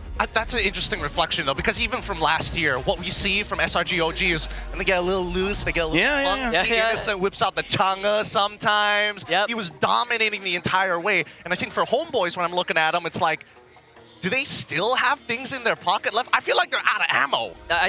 Part of me wants to believe that, but when we look at how they play against DXS yesterday, especially that last game, right? Both times when they, actually all 3 times when they were pushed to the final game of the series, they always have something funky, right? Yeah. Targo, that Lefel pointed out, we saw that full damage Khalid yesterday that I only noticed halfway into the game. And I feel like that maybe is one of Homeboy's way of telling us that if push comes to shove, we have something that's going to give us an edge over our opponents and catch them off guard. Oof. I mean, catching people off guard is kind of hard. I mean, considering that they've added Winter to the lineup amongst Ozora Vecchi, on top of having Coach Arcadia. Again, these guys, MSC defending champions, and they played in many, many tournaments of their own. I feel like it's anticipated. There is logic behind the madness, at least for the Homeboys.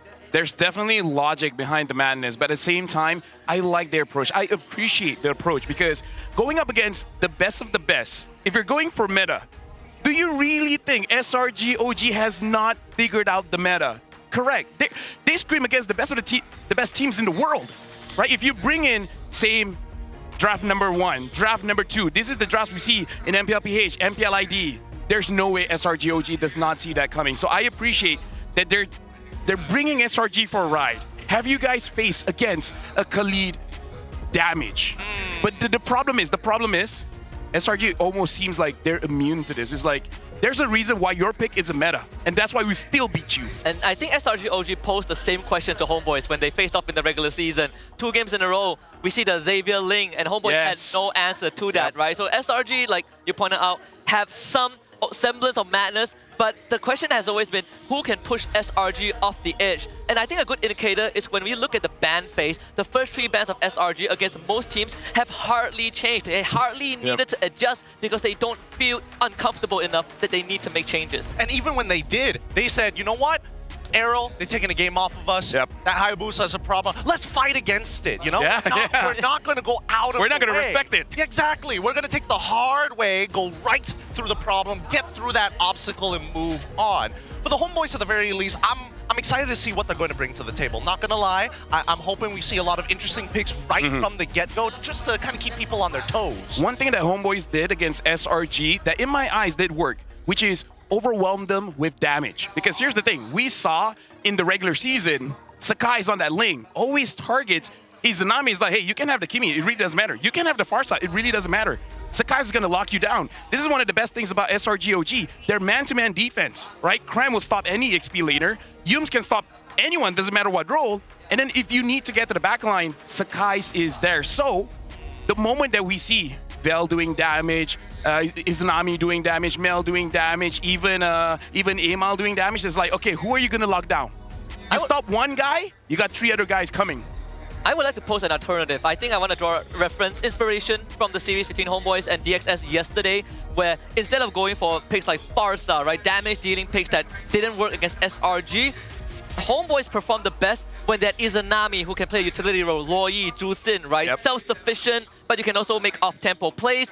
And I think that was the element of surprise that led them to victory against DXS. It was something that also sort of worked against SRG OG, where you either 1, catch them off guard, or either 2, you punish them in that early game. As much as SRG OG have worked on that early game, have polished that early game, cracks, it is still one of their weakest links, their Achilles heels. I know Izanami is your boy, but I'm getting, after listening to that, I'm getting flashbacks of the Angela in the mid lane, the put him on a utility, not high damage. I felt like we moved away from that. Why go back? Is this a relevant point? Is going back to that the only way that they could see to maybe find a line against SRG OG? At that point, I feel like we need a tier list of what is acceptable and what isn't.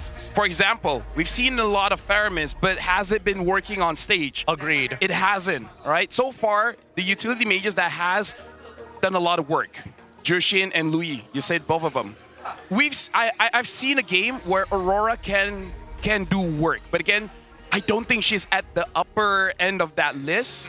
So I do agree, explore Izanami to go for that utility, but in terms of what is usable in this current meta, there's not a lot. Yeve, I feel like Yeve is okay. It could be a potential, but then that really boils down to 2 things, right? 1, X-Factor players, which we will talk about throughout the series, but also the draft itself, the big relationship that everybody's been trying to figure out within the meta, the order of how things need to work. Yesterday, I was talking a lot about maybe the Baxia is going to be a problem. But then you start to think about the Kimmy as well as the Kimmy alongside with the Kalia being the main issue that teams have to face. And the Baxia kind of solves that, but nothing really solves the Baxia. Yep.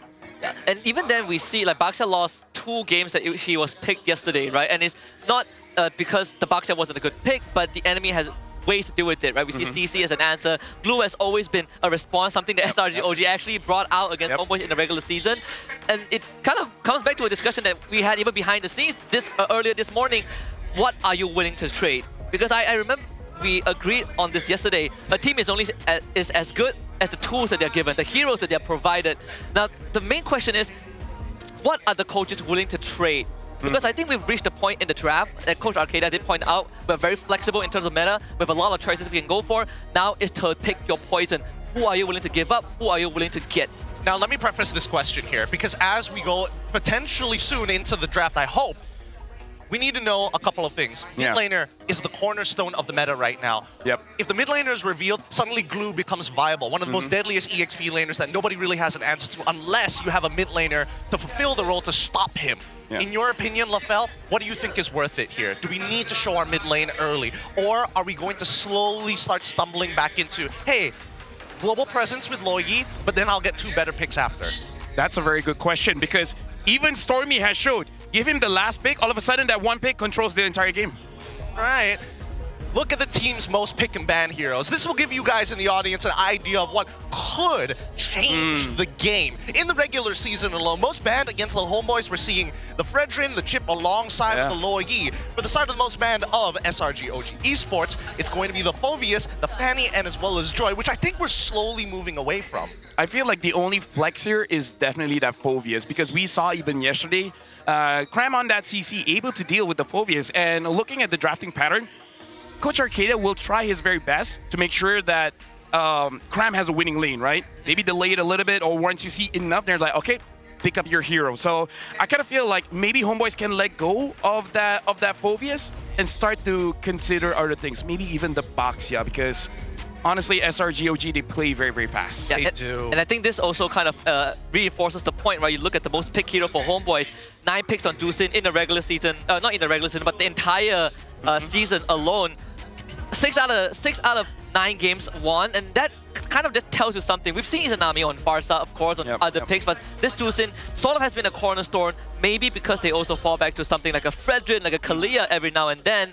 And then when you look at the comparison between regular season and playoffs, most banned, the only big change we had for Homeboys was that instead of Phoveus, they banned Lucas. But for SRG, it's a complete shift. Yeah, no, I totally agree with you. Like the Baxia, for example, get that out of the equation. The 1-1 is a bit of an indicator, though, alongside with the Phoveus. I mean, Phoveus, I get it, but the 1-1, not a lot of teams consider it as bad. Yeah, but I kind of feel like after seeing what Skyza has been doing and honestly watching other international tournaments, people are seeing this 1-1 as a threat. Heck, even Toy got a Savage yesterday. Now, here's the thing. You're talking about the mid lane. Now in my head, I thought of another hero that does damage and utility. Selena? And Valentina.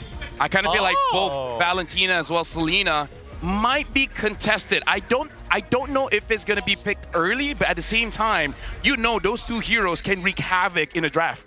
It was actually a pick that I thought would show up yesterday at least once between Homeboys and DXS, but it actually didn't. It was Valentina that was picked by, I think, Stoem once or twice. I think in 2 games, right? He won 1 and lost 1 with it.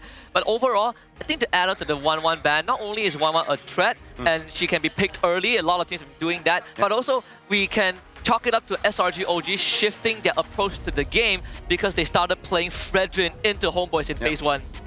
Fredrin into the Homeboys. I don't know, looking at those stats, I think that red side is going to be a really powerful area here unless we're going to see teams. I mean, to be fair, yesterday alone, we saw a lot of blue side wins, although the percentiles are showing 92% coming in from SRGOG, 72% coming out from the side of Homeboys. Yeah, I think that one is a bit of a skew statistic just because SRG was sweeping everyone. But like you said, yesterday was a good frame of reference. DxO against Homeboys, all 5 games, blue side win. I mean, like, here's the thing, even Arcadia, right? He has this superstition where he does like that first pick, to the point where if he doesn't win the coin toss, he's gonna let someone else, like say Veki, to deal with the picks after that. So we can definitely see that SRGOG, they really like that first pick because they really want to control the tempo of the game.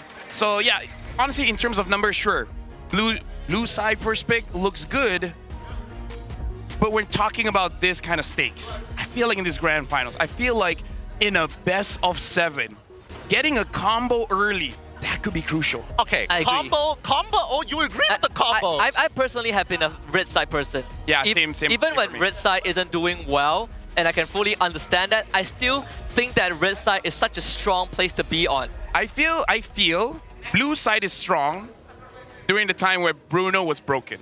If you have that one single hero that's so strong, I feel like blue side is so good because the red side, they don't have bans. Yeah, I think it's not to take away credits from people who excel on blue side, but it's more of, again, the amount of choices, right? Yeah. When there are more options for people to choose from and there's not enough bans to supplement that, then suddenly red side becomes a lot more forgivable. You are willing to give up 1 to get 2 for yourself. And that's why even when we look at yesterday's all 10 games, there are certain times that we bring up, wait, this red side trade doesn't look the best. Why are they getting subpar picks when they have better power picks?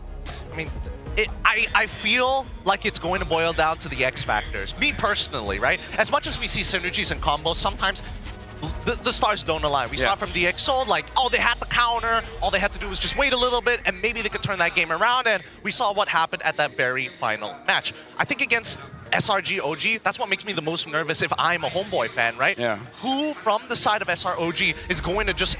Are we expecting a clutch? Innocent, of course. But even Stormy and Kramer, at times, we haven't seen one from Yums just yet, but at times, those two just somehow pop off and the game's basically done as soon as they do. Dude, just to make it simple in terms of playmakers, for both teams, EXP mid. In the draft, in the game, because if you have a Masha in your team, the way you play is different, right? That's true. Right? And we know that Vel can use that Masha, maybe even Cram, behind the scenes, have been training other picks. So personally for me, you gotta look at the EXP, you gotta look at the mid. I agree. When you put Innocent aside, because he is in a league of his own, yesterday Homeboys, all 5 games, whether win or lose, key moments were highlighting Izanami and Vel. It's always these two getting the work done. And their work laid the foundations for the rest of the team, like Amal, MelQT, and Ivan to follow up. But every single time, Izanami was the one under a lot of threat. Vel is the one that needs to extinguish the threat coming in from DXS, and both of them always deliver. All right, we're missing something here. We're missing one thing from the equation, and that's the junglers, Amal and as well as Sakai's. Sakai's already crowned with the moniker of Sky Prince for a reason. He is one of the best junglers that we have and developed from a very young age here in Malaysia. But Amal has never been able to kind of get into that spotlight. He's always overshadowed. In this game, I'm hoping that Amal is bringing the best that he has and he starts headhunting. Here's the thing. The thing that I don't like about Amal is starting to become his strength, which is he doesn't have that one identity. What are you? Are you a damage jungler? Are you a utility jungler? Because look at the regular season. Benedetta jungle, right? We see the Joy. We see the Ling. We see, you know, Baxia. We've seen him through it all. Magic, physical, defense items. This guy is hard to read, man. Like, just because you see a pick doesn't mean it's his. It could be Vel's. It could be him. I don't know. Maybe it could even go to the roam. That's a problem I think Coach Theo actually solved yesterday, right? Yes. Forced them into uncomfortable position. Forced them in the picks that Amal doesn't really want to play but has no choice. I think Game 4 was a good example, right? The alpha pick that showed up, even though there's a lack of Matilda on Homeboy's side. That is, I think, it's a very specific way to target Amal. I do think that his flexibility is his strength, but it can also be his weakness when you overload someone with options and they realize that none of them are good. What do you go for then? Okay, if that is the case, right? Because I feel like this is a very similar conversation when we have to pit up MelQT up against Innocent. So therefore, who do you prioritize here, right? Of course, we're still thinking about the meta picks within the first phase of the draft, but you need to create that advantage. And I feel that even if you get an EXP advantage, it's not good enough, especially when these gold laners are playing at this caliber. They can outplay majority of the scenarios that they're put in. I feel like MelQT has been getting a lot more priority over Innocent, right? When it comes to the first 3 picks, regardless of red or blue side, MelQT has always gotten his a lot more frequently than Innocent. I feel like Coach Arcadia and Becky are willing to let Innocent's pick go into the second phase because he is that flexible. But for MelQT, if I can get a Harry for him to win the lane, I'm going to get Harry for him. The problem with Innocent, he doesn't lose enough. He doesn't lose enough. Like, oh, look at this lane matchup. Innocent is losing the lane matchup, but not by that much. Look at this draft. There's no way for Innocent to get into the fight. He figures out a way. Like that's the problem with Innocent. You can make him lose a little bit, but not enough to make him irrelevant in the game. That's crazy. Innocent just doesn't lose Like, enough. think about it. We had 2 Clint picked throughout the whole season. Both of them by Innocent. And guess what? He won both games with Clint. He did. For a long time, he's the only one that won with the Moskov. That's also true, because I think that at the end of the day, Innocent's biggest strength is that he doesn't necessarily need to have a meta upon meta pick. He doesn't need an S-tier marksman to make it work. You don't need to funnel him. You don't need to funnel him. You just need to put him on a hero he's comfortable with, whether it be a Moskov or it be literally any marksman, I think, at this point. Layla, Clint, Chang'e. Chang'e, ridiculous player. He's going to 1v5 at some point. Yeah, Beatrix, right? Beatrix was a big thing. Now that Kalea is in the meta, even though we actually didn't get to see much Kalea yesterday, but Beatrix Kalea has been a thing, and is also what they used to beat Vamos in the opening match and get a Savage for Innocent. Yep. So if you want to throw back that far, I think SRG OG's toolkit is actually a lot more wider than a lot of people might think it is. Hey, speaking of wide, have you seen this audience behind us here? You guys, we are elevated so you can't see everybody, but you can almost notice the bleachers. People are piling in droves, trying to get all the way, almost as close as the player rooms themselves, if it wasn't for our security keeping them back. We don't have parking. We don't have parking. They don't have parking. Our call time is like, what, 8:30? People arrive before us. AM. 8 a.m. 8 a.m. Not PM, just 8 a.m. Yeah, true. If I remember correctly, when I got here, and obviously there was no parking already, I had to come through the back, right? The line had spanned from the ticketing booth all the way into the back, and I think almost to the back door toilets as well. And that's a pretty far walk considering that this is State of Juara. Dude, that's insane. And the thing is, I'm also surprised. How do we have this much seats? Honestly, we can thank these seats because of Astro Arena. Guys, keep in mind, vote for us in Esports Awards. Astro has done a great job in promoting us here on live television. For those of you watching at home, thank you so much. But for your information, MLBB has been nominated in 3 categories for the Esports Awards Decade Awards. Moonton Games is nominated for the Esports Publisher of the Decade. MLBB, Mobile Legends Batman, is nominated for Esports Game of the Decade. M5 World Championship is nominated for Esports Live Event of the Decade. So voting is now open to the public from June 13th to August 11th.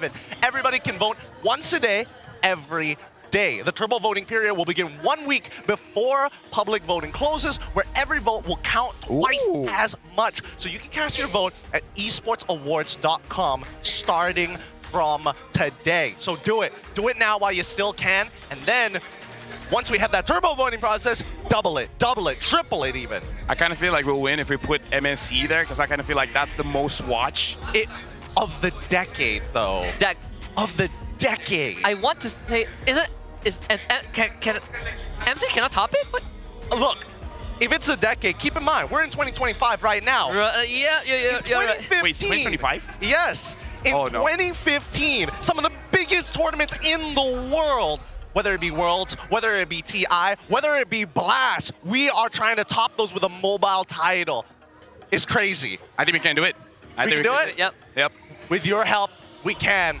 With that being said, we have a little bit of a quote here, and this is specifically from our boy Jess Ben. We've never actually really cared about being labeled as rejects. We just trusted each other, united by efforts and drive to grow as one team. With how far we've come, I'm proud of myself and the team. Going up against SRG OG will definitely be intense. We might even bring out more surprise picks. Just like in our last match against them. I guess that answers our question. It does. Because you're like, do they have enough ammunition? And he just, confirms that. Yep, we do. Okay. There's like 120 something heroes. I was expecting a single cartridge. This guy's got a magazine ready to go. In Homeboys, they do have the most unique hero picks. You got textbook? Because he said he got magazines. I got a dictionary for you. It doesn't mean that. These ain't clips. These ain't clips. These are mags. These are mags. Look, Jasmine, honestly, I've been giving a lot of credit towards the team members behind the scenes, And Jasmine, apparently, if I remember correctly, it was even from the coach of Homeboy telling us, hey, don't give credit to me for the drafts. Yeah. Give it to Jespen, because he is the mind behind all of these incredible drafts. He brings the creativity. He brings the chaos to the team. Like Irfang's like, this is how we play. This is how we win. And then Jasmine just comes in and is like, what if? What if? What if we do this? And then, hey, it works. He's the mind It works. It's like in the kitchen, Erpang serves out a very homely, very basic meal. Yeah. Jasmine comes in, a bit of spice, a bit of pepper. He's a little bit of saffron, be a little fancy today. Yeah. Yep. Here's some cumin. You know. The chocolate samyang. Like, that's the kind of thing that Jasmine will cook up for you. People say it's bad, but hey, give it a try. Give it a try. Roll the dice and let us know. Wait, hold on. Chocolate or Milo? I use chocolate. I use chocolate. Like chocolate. Chocolate milk. Chocolate milk. As the base for the ramen. Chocolate milk? Yeah. I'm gonna use. I have a great idea. I have a chocolate milk flavor protein powder. No. Chocolate milk flavor protein shake samyang. No, dude. I don't know if you'd want to try it with the healthy and unhealthy. It balances out. I don't think it works that way. I personally, I'm not a culinary scientist, but that does not sound too great. Is there a culinary scientist? Yes. They're called gastrologists. Yes. Gastrologists, yeah. It's a real thing. They basically use chemistry. If you've seen videos of people, you know, like a teardrop, you know, like flavored teardrop jelly, gastrology. I learn something new every day, folks. We always learn something new every day, but the grand finals is here. We're getting pumped up as we feel the energy from the arena. Literally, the AC is not... Honestly, it needs to be a lot stronger with so much, but here they are with the lineup from SRG. If you don't know about them just yet, best in the world, a team that has looked to conquer MSC one more time. It's Innocent, Yums, Stormy, Sakai's, and Karam. Yeah, this brings up the question, right? What makes a champion? What makes a back-to-back champion? And what makes a back-to-back-to-back champion? Is it history? Is it legacy? Is it finally time for them to prove that they can withstand the test of time and become immortals today? I mean, maybe sugar, spice, and everything nice. Who knows? Well, they figured out something, man. And the thing is, they're tight-lipped.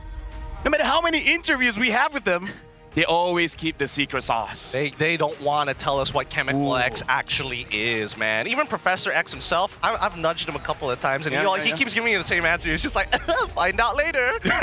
find out on stage. Oh, shucks. Oh, no. It's painful. It's painful. But at the very least, despite their unique flavor, the homeboys on the opposite end looking to try and take this title, this championship away from SRGOG with Mel QT, Ivan, Izanami, Amal, and Bell labeled as rejects, now finding a home. Hey, MPL MY, like our tagline is, one man's trash is another man's treasure, man. We here, we make players turn into diamonds. And here's the thing, man. Bell, usually I don't care that much about EXP, but Vel, he got my attention, man. This guy is an absolute monster. He's a beast. He's gonna have a hard time against Cram. But if he can win against Cram, Homeboys has a chance. So personally for me, it is gonna be about throwing hands in the EXP. If Vel figures out a way to take down Cram, Homeboy's got a shot. I mean, as a refuge for future winners, I think we've proven more than enough that we can house these people who have been banished by their own region and make something out of them. SRG, I used to be trash. I used to be trash too. I still am, but I look better. Sometimes my parents call me Cha Siu. I'm not sure if that's trash or not. I don't speak Mandarin.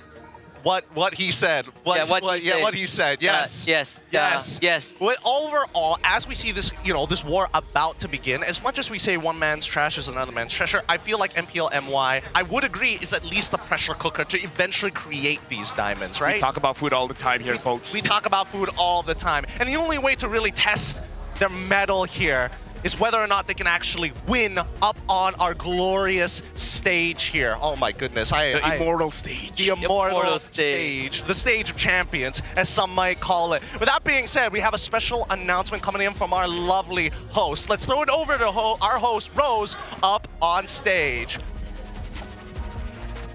Ini adalah Grand Finals dan hari ini kita semua akan saksikan sejarah tercipta sama-sama. And of course, what better way to start our Grand Finals than an amazing surprise kepada semua peminat MPL Malaysia. So Rose actually has a very important announcement kepada semua peminat kita. And announcement ini akan shape the future and make the future of MPL Malaysia so much more colourful. And I tahu, semua orang dah tak sabar nak tengok Grand Finals. Betul tak? Korang dah tak sabar, Rose pun dah tak sabar. But I think ini adalah satu announcement yang sangat penting untuk masa hadapan Liga kita. So, ladies and gentlemen, I want you guys to count with me. Kita kira sama-sama, boleh? Alright, so dalam kiraan 3, 2, 1.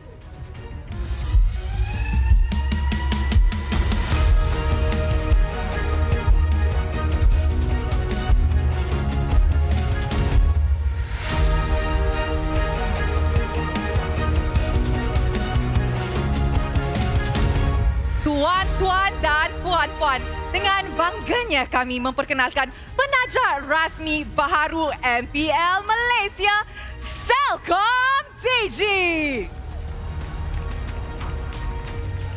Selcom DG akan menjadi rakan rasmi MPL Malaysia untuk musim ke-16 hingga ke-18. Dan bersama-sama, of course, kita akan memperkuatkan Malaysia's next esports chapter.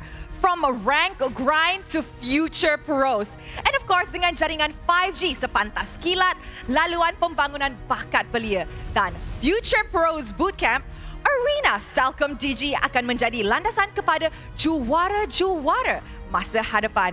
Ini bukan satu collaboration sahaja, tapi ini adalah satu komitmen untuk membina masa depan industri dan mencipta lebih banyak bintang yang bersinar di pentas antarabangsa. Dan sekarang, masa yang dinantikan sudah tiba. Para pemain kita telah bersedia sepenuhnya untuk main di atas pentas. Kini, pertarungan tertinggi dalam musim ini akan bermula. Di sinilah pentas kebanggaan MPL Malaysia musim ke-15.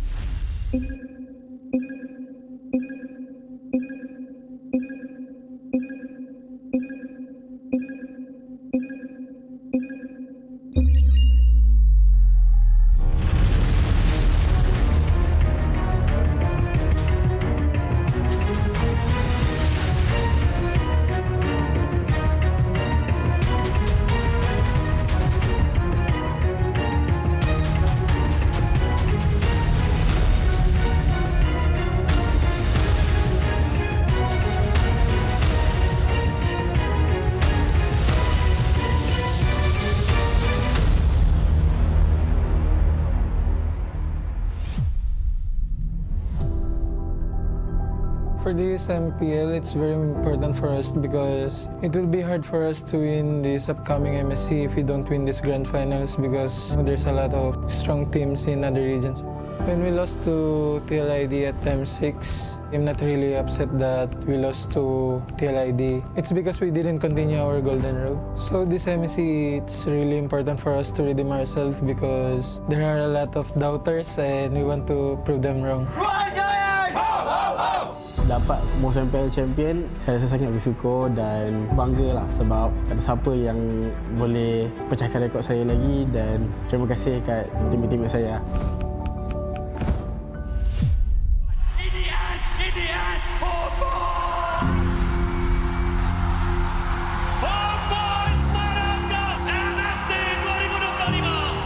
Pasti happy lah kita sampai di titik ini. Perjalananku, way-ku juga lama lah. Cuma baru sekarang masih bisa menyentuh top player internasional di Munten lah. Cuma tetap proud sama happy sama timku. Semoga kita bisa fly higher lah. Saya harap yang kami boleh mengharumkan lagi lah nama Malaysia, nama MPL MY yang dipandang easy semua. Aku harap di Grand Final nanti aku dan timku benar-benar jadi tim pertama yang bisa defeat SRG lah, supaya mereka nggak tripit. Kita tahu yang SRG ni the last boss, tapi tak apa. Walaupun diorang menang Grand Final, kita orang takkan bagi diorang menang mudah lah. Kita orang akan bagi yang terbaik. Mungkin kita orang akan menang. SRG, get ready.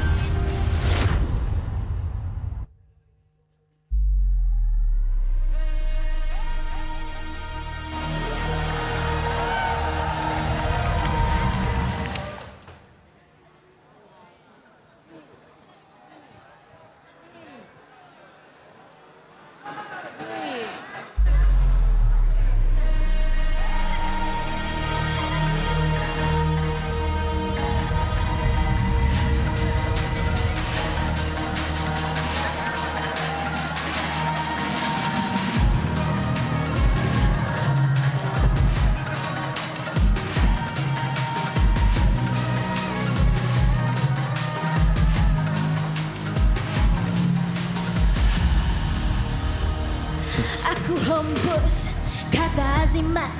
Bila terjatuh, aku beringat. Jalan tak jauh dari titik bermula. Gerak, gerak, gerak, gerak. Jangan patah semangat.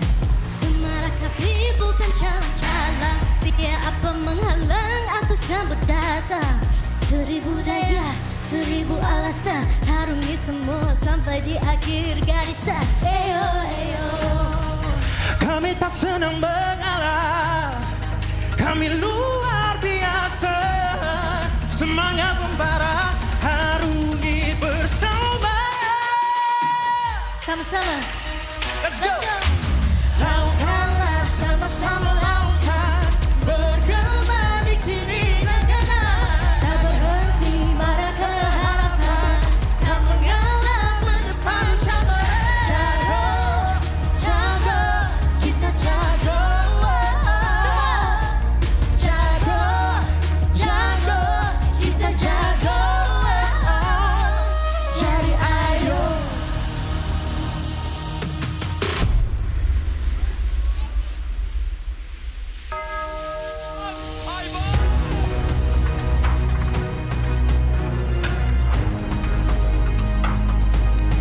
Dan Bell memberikan lot kepada pasukan nombor sekali lagi bertubi-tubi.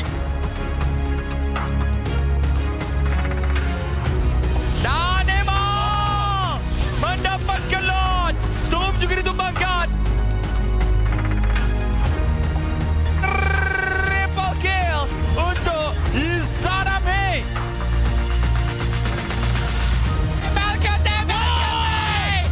Golden biasa. Oh, yuk tampak Mercury. Mercury terus. Dan Rengga Grab mampu untuk selamatkan diri beliau. Dan berjaya. Grab. Pasukan Hongkong cuba untuk bertahan. Tak berhenti untuk Sekai. Sekai tak masuk mencari triple kill. Stormy Blur yang berjaya untuk mendapatkan decisive point. Mencari medic. Malam TV. Renaissance.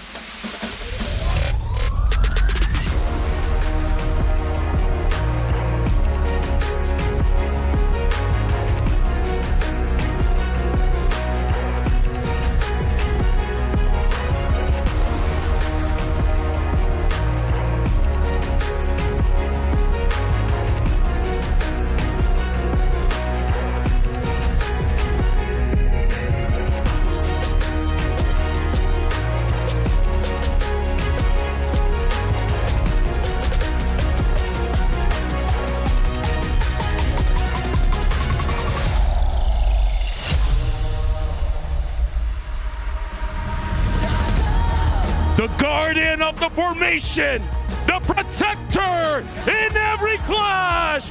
Make way for Ivan, the strong, the fearless EXP laner, known for his unmatched flexibility. Val, no longer called Mr. Wrong Team. This is his first grand final appearance. Amo, the most improved player of the season. Give it up for the Prince of Mage, my boy, Izanami! He rose from the ashes to become one of the Malaysia's finest gold leaders, the ordinary marksman, Mal Cutie! And now the brains behind the mission, the architects of every draft, presenting Coach Urpong and Jasmine.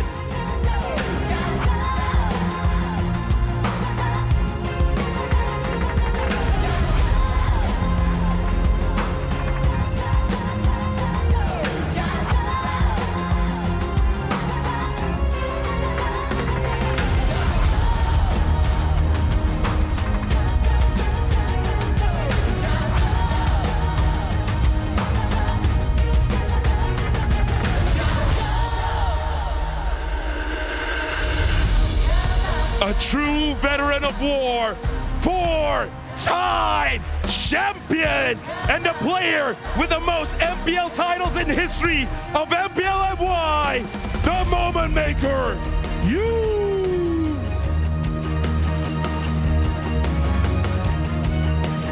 leading the charge in the EXP lane, the most consistent and unshakable force. Give it up for the unkillable Crown.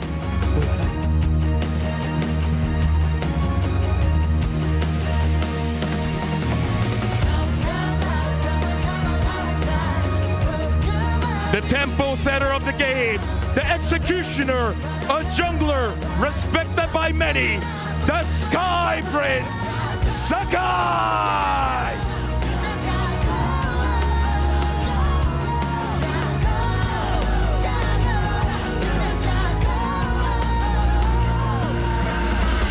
The first mid laner to make history as the MVP of last season's finals, the Mage Prodigy, Stormy!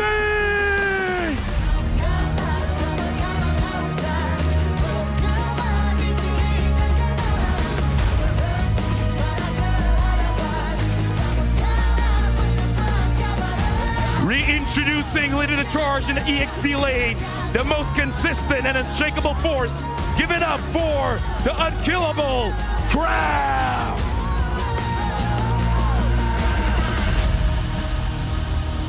They're not just building a team, they're building a legacy. The minds who led their squad back-to-back titles, Coach Arcadia and Ozora Becky.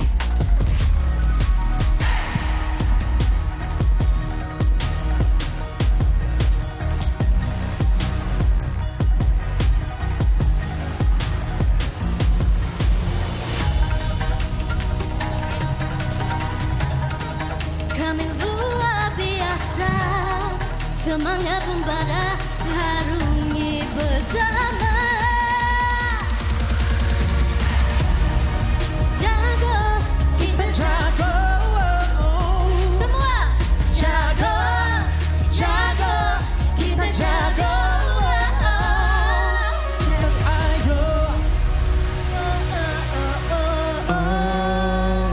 Sing it with us.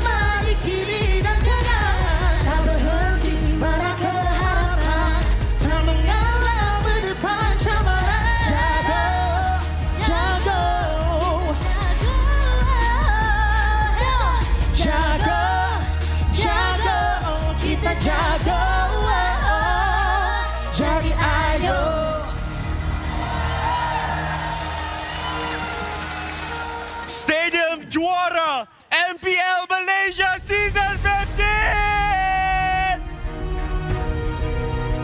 The moment we have all been waiting for. Inilah dia Grand Finals MPL Malaysia musim ke-15. Hari ni berdirinya saya dengan Rose di atas pentas ni, nampak korang semua dekat bawah bersemangat, sorakan yang bergema. Jom kita gegarkan stadium ni sekali lagi. 3, 2, 1! Yeah, that's right Malaysia! Sepanjang musim ini, kita saksikan segalanya. We have witnessed the rise and falls of teams. We have witnessed drama unfold and storylines built. However, right now, 2 teams have made it to the final battle. Di manakah the winner will be crowned at the end of the night. Pada petang ni kita ada Homeboys dan juga SRGs. Jadi kepada Flame Boys, Homeboys datang dengan satu misi yang sangat besar, iaitu membina semula maruah, menebus segala yang telah hilang. Tapi mampukah Homeboys pada hari ini mengubah sejarah dan mengakhiri rematch ini dengan satu kejayaan. Flame Boys, apa kata korang? Mampukah Homeboys mengubah sejarah? There you have it, Rose. That is Flame Boys. And kalau kita nak cakap pasal sejarah, Selangor Red Giants OG Esports 2 kali berturut-turut back-to-back champions. Pasukan yang hampir semua orang nak kalahkan, tetapi everybody is still aiming for their backs. Sejak musim ke-13, mereka terus mencipta rekod demi rekod. Grand Finals ini, mampukah mereka mencipta sejarah sekali lagi? Selangor Red Giants OG Esports, are you guys ready for your third peak championship?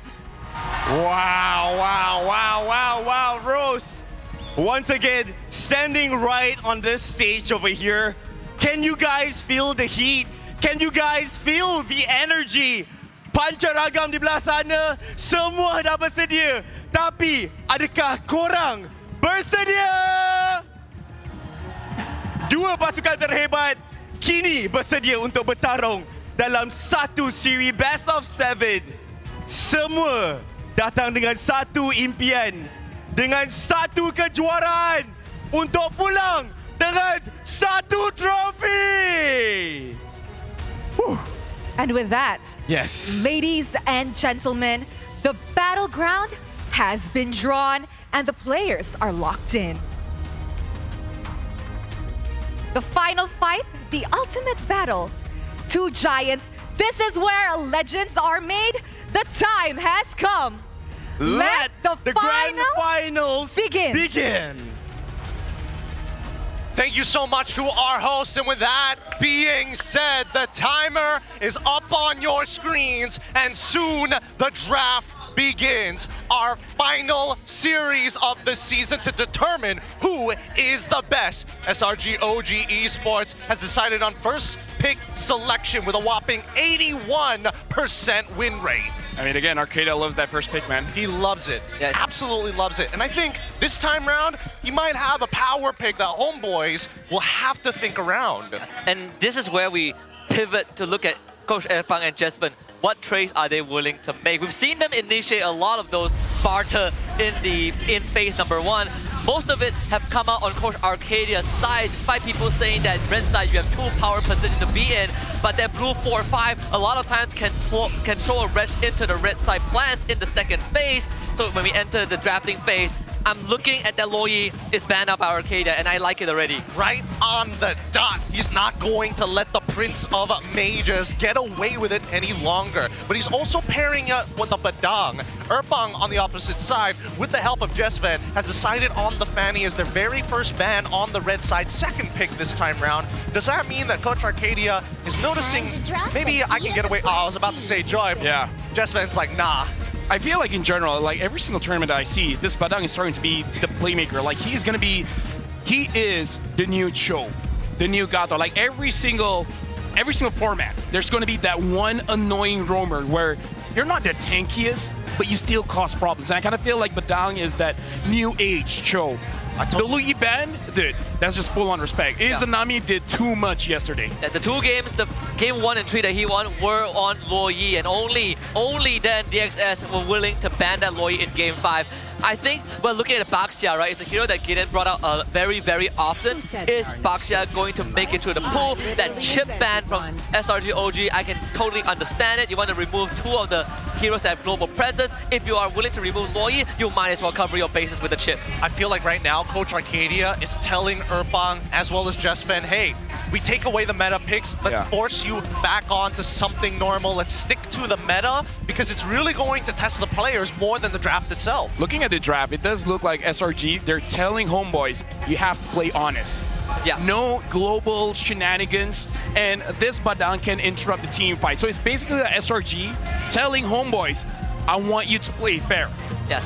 Mel QT did say in the earlier clip that SRG is the last boss, the final obstacle. And when you go up against the strongest boss in a video game, you have to look at basics. You have to look at fundamentals. This Kimmy ban means that they are willing to give something like a Baksha and Kalia away to SRG OG, and that is the trade that we're looking for from both teams. And Coach Erpang, he's posing the question, you want the Kalia? Because I know you like it, but Baksha is available. I think this time round, it's between the top three, right? The Baksha, the Kalia as well. Whichever you take, you will have counterplay towards it. Now the Kalia gets locked in here, which begs the question whether Homeboys want to actually get double counter picks in this particular case, where they can go for Gato and throw it into the EXP lane, or even Baksha. Yeah, that's the problem here, because I kind of feel like if Homeboys, they should pick up their front line first, but if they do, then there's just ways for SRG to fight against that, right? And in terms of priority, does Homeboys want to get that Jushin, where, like you said, Husky, yesterday, Izanami's amazing on that hero. But they have not shown Jushin in the first two picks, and I think that's a pattern that I think Homeboys have yet to really lean into. This first pick could be a Harif angle as well. They did do it, I think, once yesterday. When MelQT gets access to the Harif, usually they are willing to give it to him in the opening sequence, regardless of which side it's on. But I was also thinking of this 1-1 just because the Fredrin is available. And remember, in Phase 1, SRG OG are willing to ban 1-1 so that they could also play Fredrin. This solves that problem. Honestly, this is a way for you to actually deal with Cram. Because Cram, if you do want to play a front line, your problem isn't going to be Vel, is actually going to be MelQT. So maybe this is, in a way, trying to actually deal with Cram just indirectly. Yeah, this is what I was worried about, right? It was either they were going to try and put Cram on something to deal with 1-1 or pose other threats. And I think the Hayabusa definitely came into mind, even in case Jushin did show up. But they're pairing it up, the Hayabusa with some extra bursts in that Farsa as well, a classic combination with Kalia. This is scary, honestly, very scary. It is very scary, but do remember the Link is also in an equation, right? How daring is Erpang and Jespen willing to go? How far are they willing to push it and tell Aimao, hey, you know what? Do you want to play that Link? We can still flex this box here, right? Yep. It's open for both Rome and XP, so there's nothing that's hindering Homeboys yet for this Baxia pick.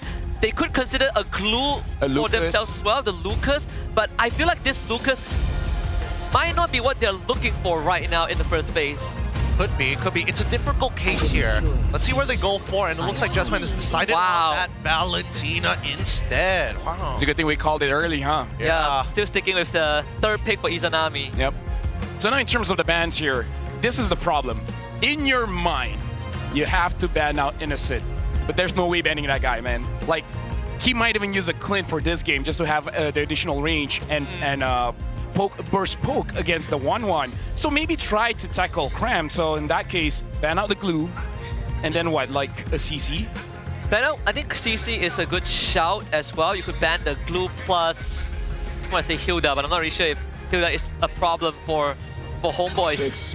They do ban the Granger. I think even if you can't really stop Innocent completely, you stop him from getting comfort picks, right? Yeah. Granger, Harif, Moskov, maybe the Beatrix is also worth considering.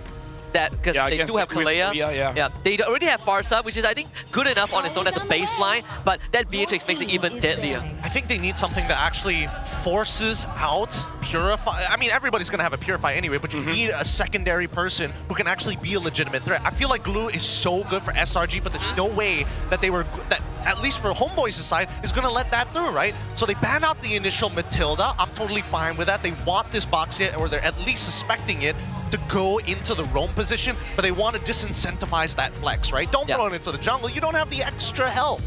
And something that Homeboys have been really doing often, unlike SRG OG, who are a lot more honest whether they want Sakai's pick or not, for Homeboys, they always pick a flex and they dangle it in front of their opponents. Hey, is this going to be an Aimao hero? We'll keep you guessing until we go into the second phase.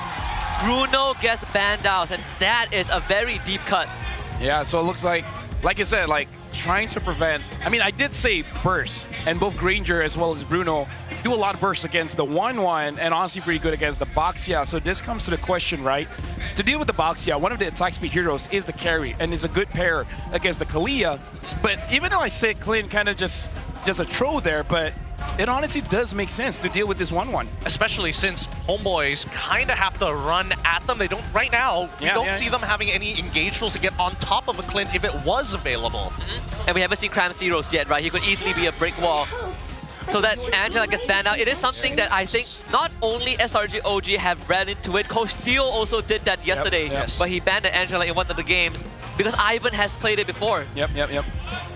In terms of other healers, we still have the Florian as well as the Rafaela, but maybe at this point they will pivot. I feel like if you really want to hide this Baxia, the only real flex is probably Gatot Kacha, which deals well against the Farsa as well as the Kalia. And then, you know, last pick, just pick your poison. Where's the Gatot going? Where's the Baxia going? I think you take a Val hero here. I still stand by the fact that Glue is not too bad of an option. Sure, you eliminate a Baxia XP, but Baxia jungle ain't that bad, right? Like if you can get the early game going, you take some camps away, and you have fast-moving heroes like Valentina, that you have someone to help get lane prio with.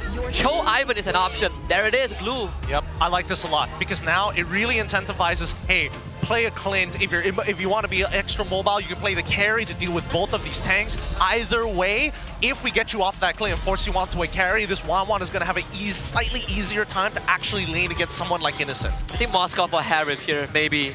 You need someone... Oh, yeah. Trinity, right? Yeah, you need someone that's a lot more mobile, right? Like Clint, sure, you can kind of do a back roll, a somersault every few seconds, but if the Glue gets on top of you, you are straight up dead. Yeah, honestly, yeah, good shot on the heart. I completely forgot because I was like, how did he get this far into the bans here? They do pick up the CC to deal with the front line of Homeboys. Wow. So Is that a Beatrix? Yeah, it's Beatrix. So it's an invitation. They saw Homeboy's draft and they're like, we're going to triple down. We're going to have good dive, long range, but we also have picks that are going to win lane against you.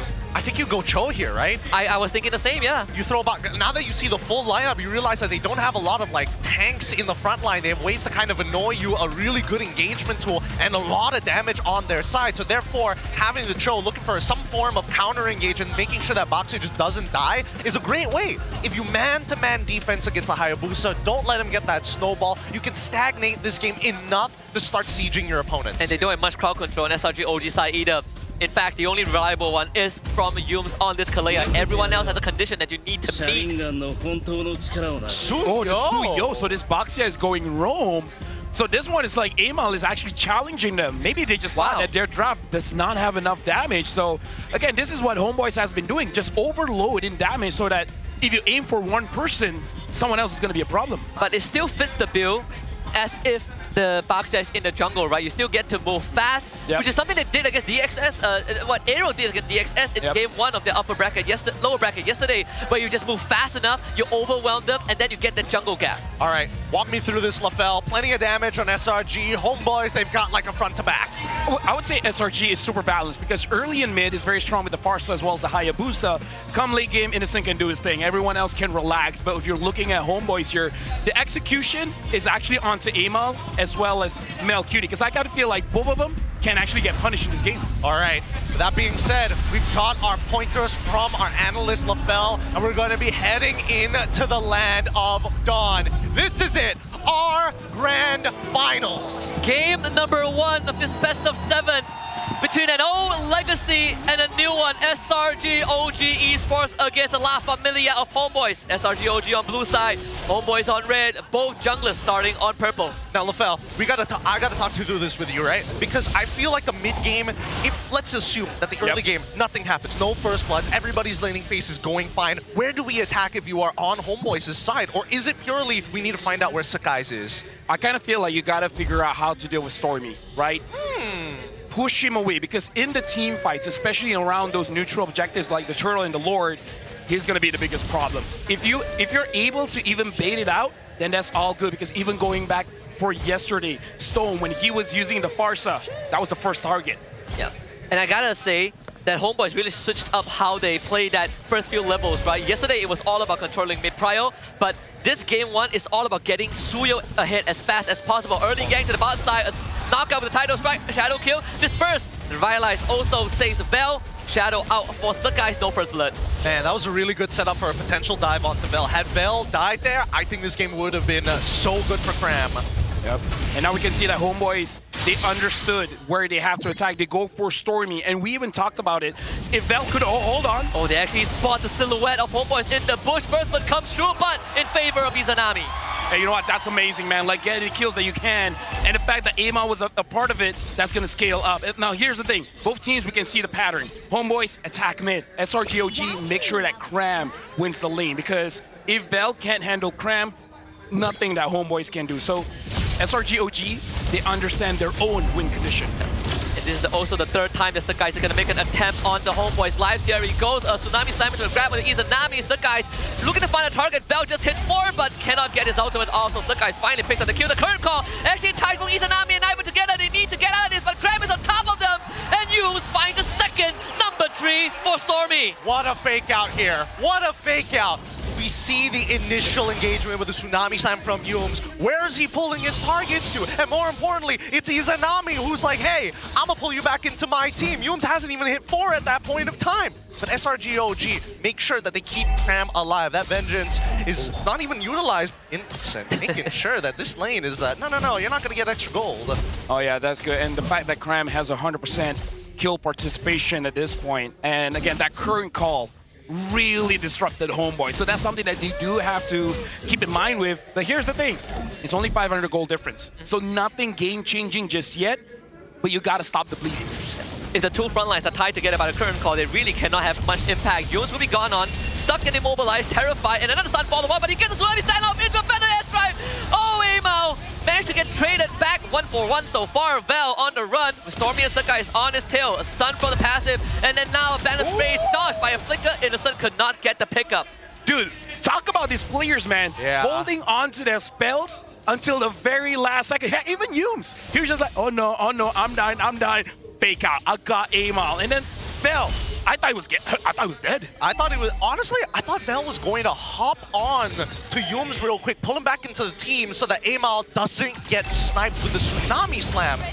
Oh, that's a vengeance. So the Tsunami Slam, Cram. There's 4 people on top of him, and that's an execution. Amao picks up that kill, but at the cost of a pot tier 1. I mean, they're finding, they're trading blows on opposite sides of the maps, and at least this time it feels like Homeboys are willing to cut their losses. Compared to yesterday where we saw them, if we're fighting, we're going all in until the very last man. I like that Homeboys is giving nothing for free. They want to get something back. And Ivan doesn't know that Yumes is in the bush, and Yumes is going to keep Izanami and Bell away. Ivan now runs out of resources. Yumes is just going to go on him with the tidal strike and stun him up. The red is apathy. Actually gets blocked, but it doesn't really matter. Innocent follows up with a second shot. So guys, trying to make sure that every one of these shadows are going to count. They need to secure everything. Izanami gets tied up again, uses the Purify, and now Bennett's Rage goes wide. Turtle actually has not been contested just yet, but right, Izanami could not sidestep the third salvo. Killing spree for Stormy. Nicely done. Nicely done by SRG. They've created a steady lead. 1.6k with a composition that scales decently well, but more importantly, the damage is starting to become overwhelming. Talk about setting the tempo for the grand finals here. They're still fighting. Val is having a rough time right now. Finally hopped onto you. Flickers forward to keep Sakai in place, but not for long. Sakai gets the retribution. Finds the objective, and Shadow Kill to the backline. Dispersed by 3 members, but Val is abandoned. And Stormy finds the mega kill, but I feel like SRG once more. Here comes the conceal. Broken Stormy, another better airstrike. Ivan barely walks out of it. I like that we start the game and be like, okay, assume nothing happens in the early game. Nah, scrap that. This is the grand finals. This is where we draw blood. Homeboys making sure they get as much trade as they can. And then SRG is like, oh, you want to trade? Let's get you so much that there's nothing you can do. All right, MalQT, when you press the button, finally his crossbow tank actually goes up on the Yumes. He just eats it up. And Innocent finds the snipe from long range. He was close. He was close to outplaying it, but he didn't have the items for it. Regardless, though, the dive is successful. That top tier 1 should eventually collapse. Homeboys wants the mid tier 1, but can't get it. Now they will back off. Sakai again coming in. The stun from the Blazers, but Sakai will shadow out. Yeah, right now looking at the gold, now it's much different now. 3,500 gold ahead. And right now, Homeboys, the one that's having the hardest time is actually Vel, even if he does want to catch someone. If the flicker is there, Vel is basically going in on a suicide mission. Yeah, it's really difficult. They have to be very on top of their battle spells, counting the battle spells upon their opponents. Stormy is about to get his flicker back up. There's still 20 more seconds on Yumes. Innocent has not used a single one. In terms of first items, BOD complete. Yep, Yumes pulls the trigger into the Venice, raise and the flicker to the back, stolen. Tsunami Slam on the Sakai, but it doesn't really matter. He's still out with the shadows, and Vel sacrifice once more, just cannot get much done. SRG OG forcing Homeboys back again. Cram once more with the curtain call. Ivan and MalQT locked up. And remember we said that SRG OG with this draft sequence wanted to force Homeboys to play fundamentals. We are seeing that in action right now. We truly are. And I think the scariest part about this, and honestly, what do you think about it, LaFell? Because Homeboys, it feels like they can't get in too deep on SRGOG. Now, here's the thing. They tried to capitalize on Sakai's being over-aggressive, right, by taking the Tsunami Slam, but Izanami is actually holding the damage down here early, so if he uses the Tsunami Slam, he can't attack at the same time. And if Amal doesn't deal enough damage, then the Hayabusa is not going to get, you know, he's not going to die. An attempt to contest, but ends in failure. Amal pays with his life, and Melku team crossbow tank goes up, but Cram eats it up with a vengeance. The transfer doesn't really go through, but Cram does go down. Innocent flickers and finds Melku team. The Orion marksman is no more, and then Brandon's empathy, and then the Beer's passion all thrown at Homeboys. Double kill for Innocent, as Sakai chases down Izanami. Stolen shadow kill. Izanami escapes, but Vel not so lucky. Gone on point blank shot through the skull. Triple kill for Innocent. Ah, that's unfortunate. They lost sight of where Innocent was. No, he's not. Oh, he's gonna try! Gonna try it, Innocent! No! The Terrify comes through, but Innocent finds an unofficial Maniac. If the minion wasn't there. If the minion wasn't there, dude. I don't know, there could have been an opportunity that Yums might be able to like get a heal off in time, but we'll never really know. With that being said, 14-4 with a 7.5k lead for SRGOG Esports, and Homeboys are starting to fall apart. Starting to really get dissected. This is only 8 minutes in, but we're looking at an almost average 1,000 goal advantage per minute for SRGOG. Yeah, SRG just figures out like, hey, this 1-1 is going to scale up. It's going to be a problem. Let's not get to that point, right? Try to fight as much as they can. And they started off with the EXP lane, making sure that there's no front line for Homeboys. And that worked. They just ganked twice, and now Vel is out of the game. Yeah, the first person they eliminated from the equation was actually Vel, right? Pick a lane dominant hero, go for early gank, take out that tier 1, and then you spill it over to MELQT. In fact, I want to bring your guys' attention to the 14 kills SRGOG has. 11 of them are Innocent and Stormy. Oh yeah, both of them have been picking them all. Oh, they're going to pick up Vel again. Oh my goodness, he is gone. Oh! Hey, when you know that Vel is a win condition for Homeboys, just don't let him play the game, man. Like, this is why I say, before we get in the match, if Vel cannot find a way to deal with Cram, Homeboys has no chance. And now SRGOG is like, you know what? That's good. Let's all 5 of us get onto Vel. Let's not make it fair 1v1. Let's 5v1. Like, this glue pick was meant for Vel to have control. Yeah. But he lost it. I mean, Cram, he played a strong laning phase. I'll give him that. And also, like LaFell mentioned, as much as SRGOG Esports told Homeboys, hey, we want you to play honest, they're doing Vel really, really dirty, blunting the spears they take the Lord. It's like Homeboys has to play honest, SRG doesn't. Yeah. They're holding like double aces in their sleeves. They're like, what are you gonna do about it? I can make sure that one player doesn't have fun. Regardless, this snowball is gigantic from SRGOG Esports. You know what they say, the house always wins. MELQT finally claims the first structure for Homeboys, that's top tier 1. But they're not willing, they're not too scared to stay too long. Even though with Ivan around, they realize that if SRGOG snips them out, it is going to be another body on the docket. So SRGOG now just waits for the Lord. It's going to be spawning in less than 10 seconds on that, I believe, the middle lane. Actually, no, bottom lane. We see how Homeboys deals with it. The problem is the 1-1 isn't truly a late game hero, kind of a mid-game hero, because yes, she's strong in the late game, but the late game, you have immortalities, you have Winter Natures, you have that Winter Crown. So in the late game, there's ways to deal with the 1-1. So Homeboys, they want to scale up, they want to make sure Mel has that items, but at that point, SRG will have enough items to swap things out. Exactly. I think the scariest part about this is that even for MELQT, as much as his laning phase wasn't that bad, he's not getting enough gold. He's got, if I remember correctly, 3 items already as he completed the Haas Claws recently, but worse yet, he still needed to get the steel leggings to survive the laning phase. It does a conceal play, it's just a fake out from Yums. They want that bottom inhibitor, they're gonna get it, no problem with the help of the Lord. The first base structure going down, but the airstrike used, Izanami is low, Amal forced back, the second structure now under siege. SRGOG making this look like a walk in the park. Homeboys will just have to concede space. I mean, like, what are you gonna do? Like, even if Vel wants to create some kind of space, he's gonna get punished. At this point, you don't want to give any more kills. SRGOG has 10,000 gold, what are you gonna do? This is insane. You have 2 bulky front lines that theoretically should be able to stand in bush, but against Yums, who can just really title strike into without vision, it really does show how far SRGOG are ahead. Yums, another fake out. They're just gonna chill, right? They're just gonna harass them and siege them with the help of this feathered airstrike. Oh, what was that? Blink and you miss it. And now a kidnap attempt on the aim out. He is gone. Another shot from Innocent. Vel finally sticks on the Cram, but Cram will bring him away from his base. Vel QT with the help of Ivan finally takes out Innocent. But guess what? Yumes and Sunkais are actually on the crystal. They won't be able to end the game just yet, but maybe Sunkais can. Jumps on Melko T, couldn't find the kill. And finally, Homeboys finds a bit of clapback, but it's a hefty price to pay. 3 bodies for 1. Nothing much they can do about this. Even Vel, he understands that I can't CC anybody, and even if I do, they're not going to die. I might as well start proxying the wave, allow the rest of my team to deal with the waves, and maybe we can survive for one more fight. SRG OG is the best with man-to-man defense. And what you're watching here, folks, is the reason why they clean sweep the Dream Team Awards. Every single lane, every single position, even the coach, they want it all. That's Homeboys, like, they got to reconsider a lot of things. This is a best of 7. You will have time. In this game, though, I don't know how much time they have. I mean, to be fair, 4th item complete for MelQT. He decided upon a Berserker's Fury to try and compensate for the lack of damage. Now, big combo onto Vel again. That is 1 remove. Aimao cannot stay in the fight. Ivan, he just reached the back line, but his buddy is already down. Stormy's got life. MelQT now needs to get the combo tank off. He's finally unleashes this. Cran will run away, but the transfer is completed. Yumstone doesn't go down. Here's another shot in a stun. Too good! Given double, given everything he was in this world. Triple kill for Innocent. And SRGOG with the wipeout are looking to run it down mid. 23-6 total domination in a 13-minute and 35-second game.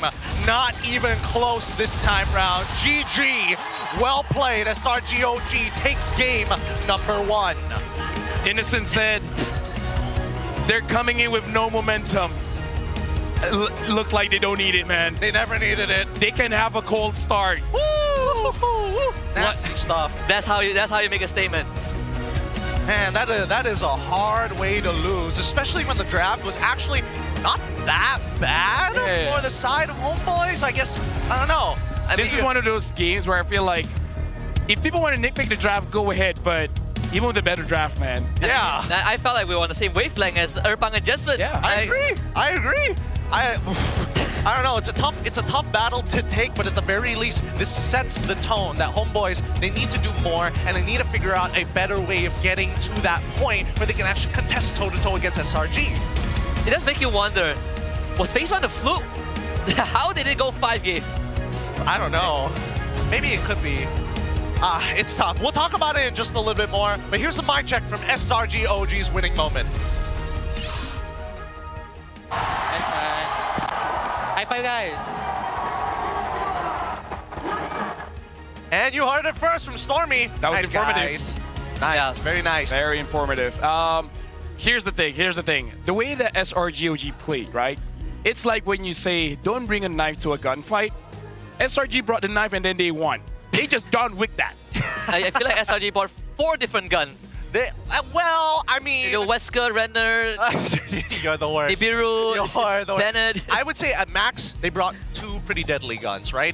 And I think the problem is once you have such a large economic lead, for the tanks, it's like, oh, who do I itemize against at this point? I finished my first item, but then the other person has a different profile. Between magic and as well as attack damage, it really doesn't matter when you have a 10k gold lead. Oh, yeah. Yeah, it's pretty tough because I think we have kind of broken down the basics of how these two coaches like to draft. Exactly, SRG OG willing to put Innocent's pick in 4 and 5, and for Erpang and Jesvin, they usually want to get MelQT's pick in the first phase. Everything was according to what we envisioned, but the result is just vastly different. With that being said, we go to the backstage and give our MVP over to Stormy, godlike by the end of it. And he made sure that he didn't die, so sorry, Innocent. Sorry, not this time, not this time. I bet he's so innocent just to get this title. I mean, that's why I said, man, like, you got to figure out how to stop this Farsa, because the Farsa is going to be the biggest problem for Homeboys. Do you want the turtle? You're going to get damaged. Do you want to get Galeen? You're going to get damaged. Hey, do you want to push mid? Hey, guess what? I can clear the minions very, very fast. Stormy single-handedly makes sure that Homeboys cannot get inside the area of SRGOG. That's why I feel like that Bruno ban, although it's understandable, I felt like Beatrix being taken out would have made a lot more sense because you're giving SRGOG a bit too much ammunition. We always see Kalea Tsunami Slam into Banner's Rage. Where is the Feather Airstrike? It's used to hit the other members of Homeboys. The argument is, Innocent can use anything, man. He can use a Phoveus, and he could still get a Savage. I mean, I'd rather die slower, you know? I'm just saying. Maybe Val has a different argument. It's like, you know what? If you're gonna do it, make it fast. Make it painless. Make it painless, please, I swear. Overall, a very good game coming in from SRG OG Esports with a 23-6 score line, 13 minutes and 33. Wow, didn't make it into the last 2 seconds. It just did that much damage. Now we have to think about different openers. We got to look at the itemization here. Innocent really does want that on-hit kill, going with the Blade of Heptasis, Malefic Gun, BOD. Like, he wants to make sure the first shot is all he needs. Like you said, yeah, he's probably brought all 4 guns and maybe a cannon as well. He could have just used Nibiru, you know, just tap people with the SMG, but no. He uses Renner. He point blank shoots people, and he hits every shot. Is this one of those Bismillah headshot moments? Like, you're just like, what are you really gonna do about it? I think Homeboys, again, by the end of that match, you saw on their faces that they're not too disappointed. They're like, okay, it happened. They have 10K, big deal, big whoop. It's a best of 7 though. There's still plenty of games to try and adapt and change things up, and maybe Homeboys will get access to blue side first pick. Maybe they're like, okay, you know what, Vil? We see you. They send 5 men onto your lane. We promise you we'll figure out a way. There isn't really much good picks, but we'll try. Diggy?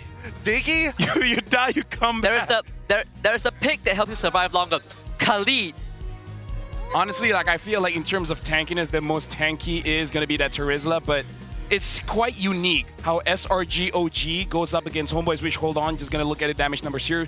58,000 damage coming in from Innocent, and that's impressive when you consider 1 shot, 1 kill.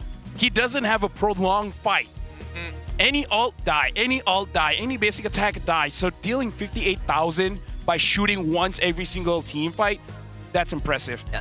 And I think it's also SRG OG telling Homeboys that, hey, if we asked you to play an honors game, you're playing by the rules so far, but we left out one single detail. Who takes initiative? And this entire game, SRG OG has the draft to make the first move. Well, but here's the thing, right? When we saw in the earlier stages of the game, Homeboys were actually out-rotating SRG OG. They hit level 4 first. They made the initial attempt to actually go for first blood. Didn't get it, unfortunately. Yeah. The thing is, I want to say how SRG OG, they're really good at changing the focus, because the last time they met in the regular season, it's all about attacking Izanami. And then now, it's all about attacking Crime. Heck, remember the very first turtle. They didn't really contest for that turtle. True. They just wanted to kill Vel. Like, the turtle, smoke and mirrors. You can get that. We don't care. Our real objective is this guy that has the long longs. That's the name of the... That's the name of the globs. It's long longs. The long longs. That's what we're going with? No, as in, like, that's the official name, that the long longs. You're kidding. No, they're globules. Ass Wolf. They're globules, right? Ass Wolf, Ass Merkel. We talked about it. Apparently, the official name is Long Long. Long. Hey, you taught me about culinary scientists. Now I'm teaching you about long longs. Dude, I need to rehash my lore. This is brutal. Regardless, Stormy's going to be walking away with the MVP of this game. And even if Homeboys, I feel like there should have been a cut your losses moment about, like, I'm sorry, Vel, you're going to get Dole 5-man. Does that mean you shift your focus all the way to Innocent, right? Do you unlock this 1-1 from the lane as early as possible? Because her mid-game is actually not that bad. I mean, as much as you want to kill Stormy, he clears the waves a little too efficiently. I would say you can say the same thing about Innocent. Yeah, like, I mean, I can see the angle, you know. I mean, they tried. They tried. They tsunami slammed him, still didn't get him. I mean, any option we give them, they can always say, we tried. That's the problem. I think the biggest problem was how fast Cram got unlocked from his lane, right? Like, it instantly got spilled over to MelQT's lane.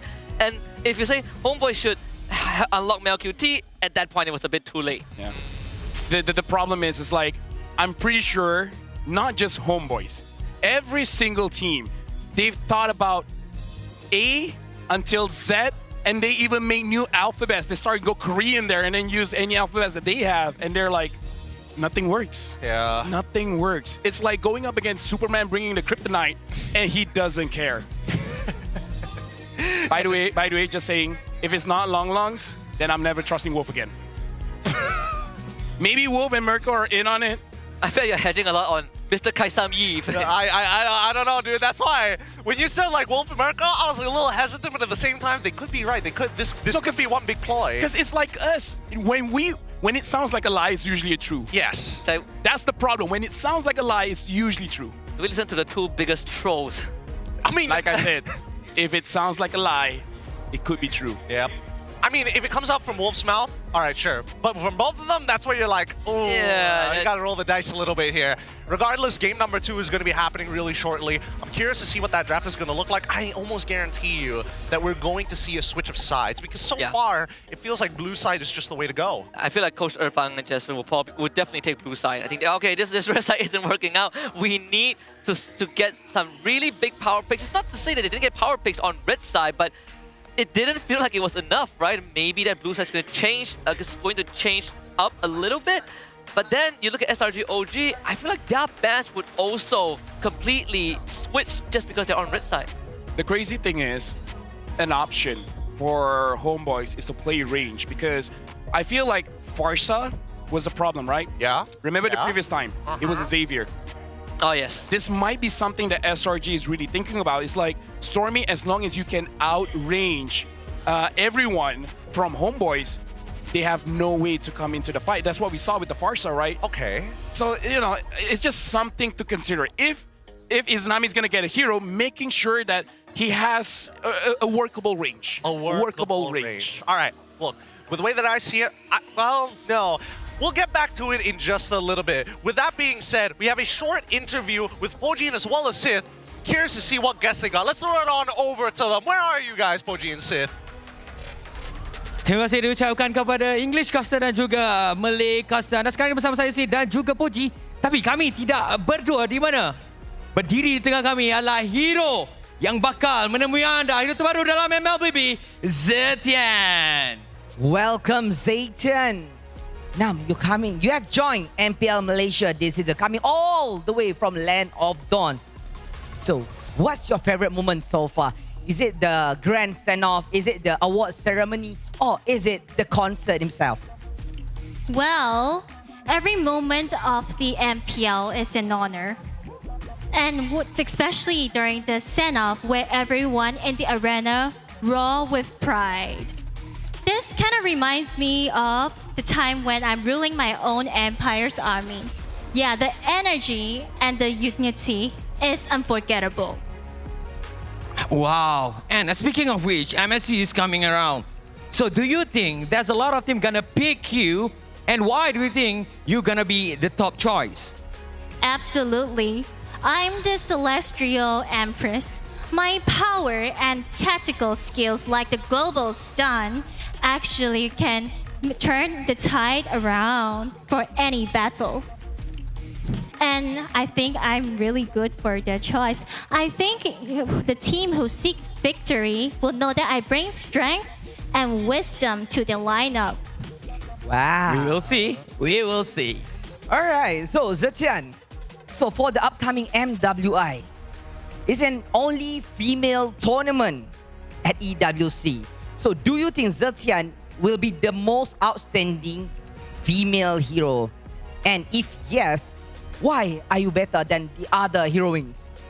There may be a lot of other heroes, but a few of them actually command the battlefield like I do. I think that my imperial legacy and also my unbreakable will actually stand me out from the other heroes. So join me to support our very own Navi MY and make them feel proud as well. And together we'll inspire victory. Absolutely. All right, for those who are watching, how they can obtain you? Because if I'm not mistaken, you can get for free. Obtain me for free and on June 18th in MLBB. Don't miss out, and I'll meet you guys in the Land of Dawn. All right, give a round of applause for Zetian. Alright, jadi kita boleh dapatkan hero ini secara percuma bermula daripada 18 Jun. Thank you so much Zitian for coming to the land of Dawn, the new hero of this game. Alright, kita baru saja menyaksikan perlawanan yang cukup menarik di antara pasukan SRJ OG Esport dan juga Homeboys dengan keputusan semasa 1-0. Saya terkejut dengan keputusan semasa Sid. Bila kita tengok tadi, siapa sangka dominasi sebelah pihak. Tetapi apa sahaja bakal berlaku kerana ini adalah pentas Grand Final, Sid. Ini pentas kemenangan. Ini juga pentas pembuktian. Mungkin akan berlakunya comeback. Itu yang kita nak. Tapi kita dah tak nak buang masa. Ramai dah tak sabar untuk menyaksikan pusingan yang kedua. Jadi, kita akan bersama dengan caster kita. Please take it away. Thank you, Sith, and as well as Boji. Interesting. I mean, the new hero is coming really, really soon. They hit the red mar. Now, I feel violated. It is Longs.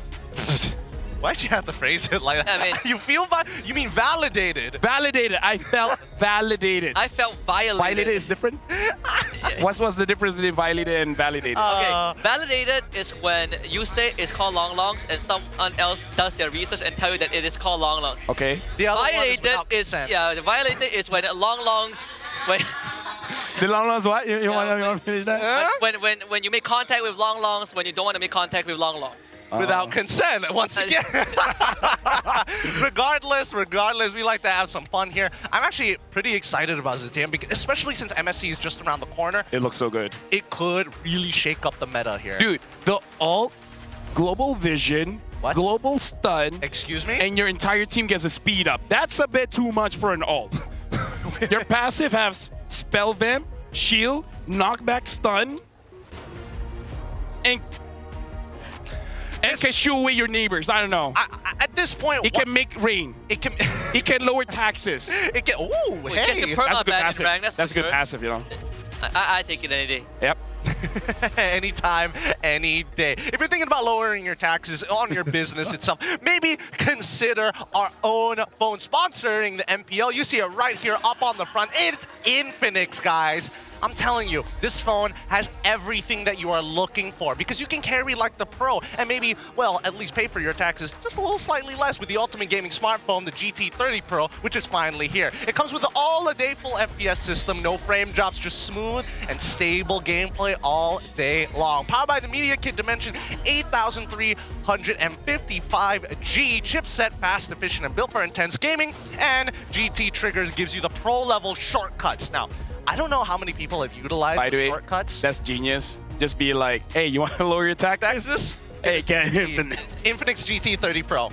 That's a marketing move right there. 1,299 ringgit only.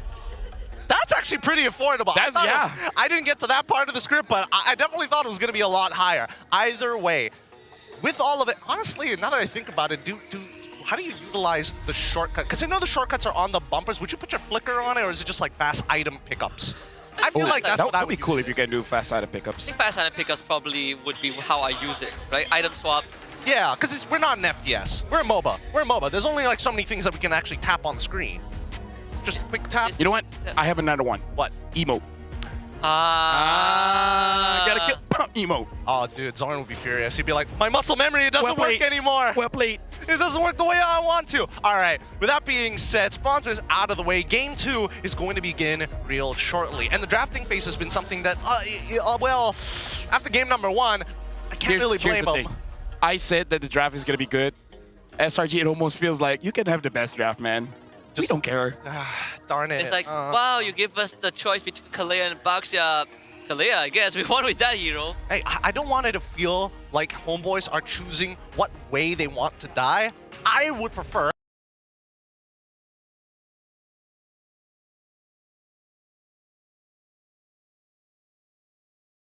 that amount of dashes, maybe he can survive by himself. Because here's the thing.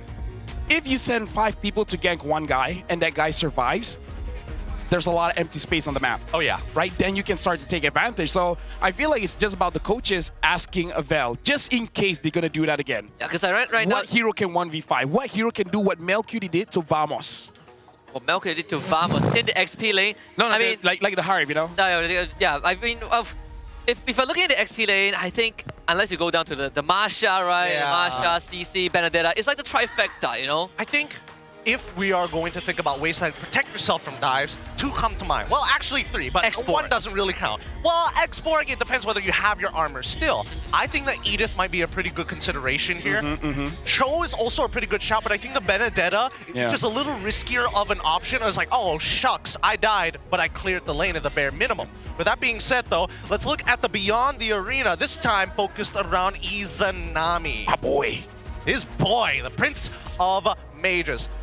Now, Izanami debuted it with RSG in Season 7, winning the championship in his very first season. Look at him, such a young boy.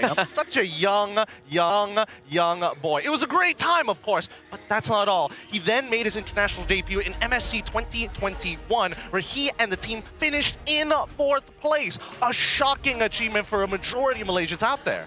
Shockingly enough, Izanami here stayed with RSG until Season 13 during that time. Not the best. He achieved 3rd place, 2 4th place finishes, and then moving to Homeboys, it all went down, going for like almost got relegated, right? And here's the thing, he didn't even start it as a mid laner.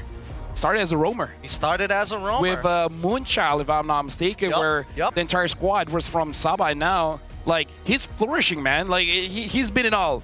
Champion, and he's been down in the dumps, and now going to the grand finals against SRG. I think that's why he, someone like Storm understands Izanami so much, right? So much connection between them. And they were teammates once. Yeah. Our pose helping him do his own pose because he has to focus on the game. I love it. I love it. But yes, in his time, he has achieved many different things. This time, he wants to make his own legacy. Top 2 already, and he's going back to MSC one more time where he's made a 4th place finish. He might be able to turn that maybe into a top 3. If I know Izanami, I know what he's thinking right now. What is he thinking? The coach is saying, okay, we got to give you a safe gear. And he's like, can you please give me something that can win the lane? Like, I know, mid laners, I talk to Stormy, I talk to Izanami. They're the kind of guys that if they can have this 1v1, they want that 1v1. I kind of feel like Stormy is a little bit, okay, I can be in the back foot, but at the same time, you put them outside of their team and you ask them, what kind of hero would you prefer? They'd be like, can Selena win this 1v1? I don't need my Roma, I don't need my jungle, I don't need anything. Can I do things by myself? Yes? Give me that hero. That's the kind of players they are. I was thinking about Selena as well, on top of the Zushin as well. Both of these heroes really good at the way that they play the laning phase. Different styles, obviously. One more burst-oriented, one a little bit more, haha, don't deny you from wave. Maybe this is where they can consider moving Izanami's pick to 4 and 5. Right? I feel like it's a lot more effective on the red side, but if they go on the blue side this time, we might see the same pattern like what SRG OG did in Game 1. You just pick the jungler and the mid laner, and then you plus a roamer or a flex, which is more inclined towards Homeboys, who will go on to the first pick. Yeah. The question is, what is going to be the first pick? Will they try to pick up the Kalia, which honestly, yes, is amazing, but then comes to the question, will Arcadia let it go? I kind of feel like Chip and Luyi is going to be permaban. Not so sure what about the 3rd one. Yeah, that one's going to be a little difficult to tell. And I think that, right, now that we have seen a couple of differences, obviously both EXP laners have done well in the lane pulleys, whether it be the Fulvius, but in particular, I think the CC is interesting because it now denies a couple of other picks. Boxia, for an example. Oh, yeah. As much as you want to put in the EXP, that CC is still a relevant problem, especially in the earlier stages of the game, and you can sidestep the damage. And the funniest thing was that CC pick was a trick that Homeboys themselves did to DXS yesterday. They did. I can't believe we missed that. But it's an interesting thing, we don't see a lot of CC. Like, every time it's picked, it looks amazing, but then it just doesn't get picked a lot. All right, here we go. Game number 2 draft has already begun. We see the Hayabusa ban for the side of the Homeboys, and I think this is a very relevant ban because at least it's not as easy to clean up these fights. You don't get these big chunks, and if you play Link, sure, at least he needs time in comparison to Hayabusa. And SRG OG, they have shown that they really do not care about the 1-1. You can have the 1-1 if we are fast-moving, a fast tempo type of heroes, we can shut you down, and it doesn't have to start with you, right? We start with the XP lane. Joy ban now, that's the 3rd jungler removed from the pool. We did discuss about the Loi and Chip being a must. I feel like maybe SRG OG will let one of them through just to see what Homeboys respond, but I still do feel like the Loi has to go. I feel that, the Loi has to go. I feel like Coach Arcadia is going to let both through.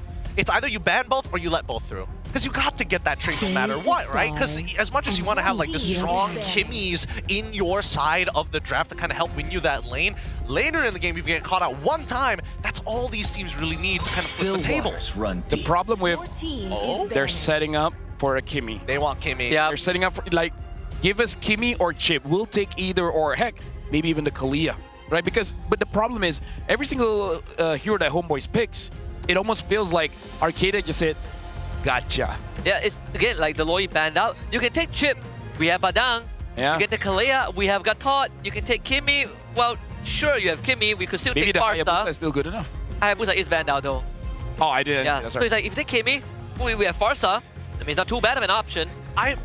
Maybe they even have a pick that they just haven't showed us yet. Also true. I feel like if it does go to it, okay, Frederick, they don't mind the Chip to go through. If Chip gets let through, if somebody picks up Chip, I'm guessing that they might even lean into a Novario to try and open up the map during certain timings just to try and get that extra information. SRK has the advantage here because there's too many things that's open. Way too many. And even if they pick Kimmy, remember last time, there's a Xavier as an option, right? Like they did have played a Xavier twice. Even though they don't have the dive that the Link provides, but Lucas is also there, right? Matilda is open. I feel like SRG can pivot into a lot of options.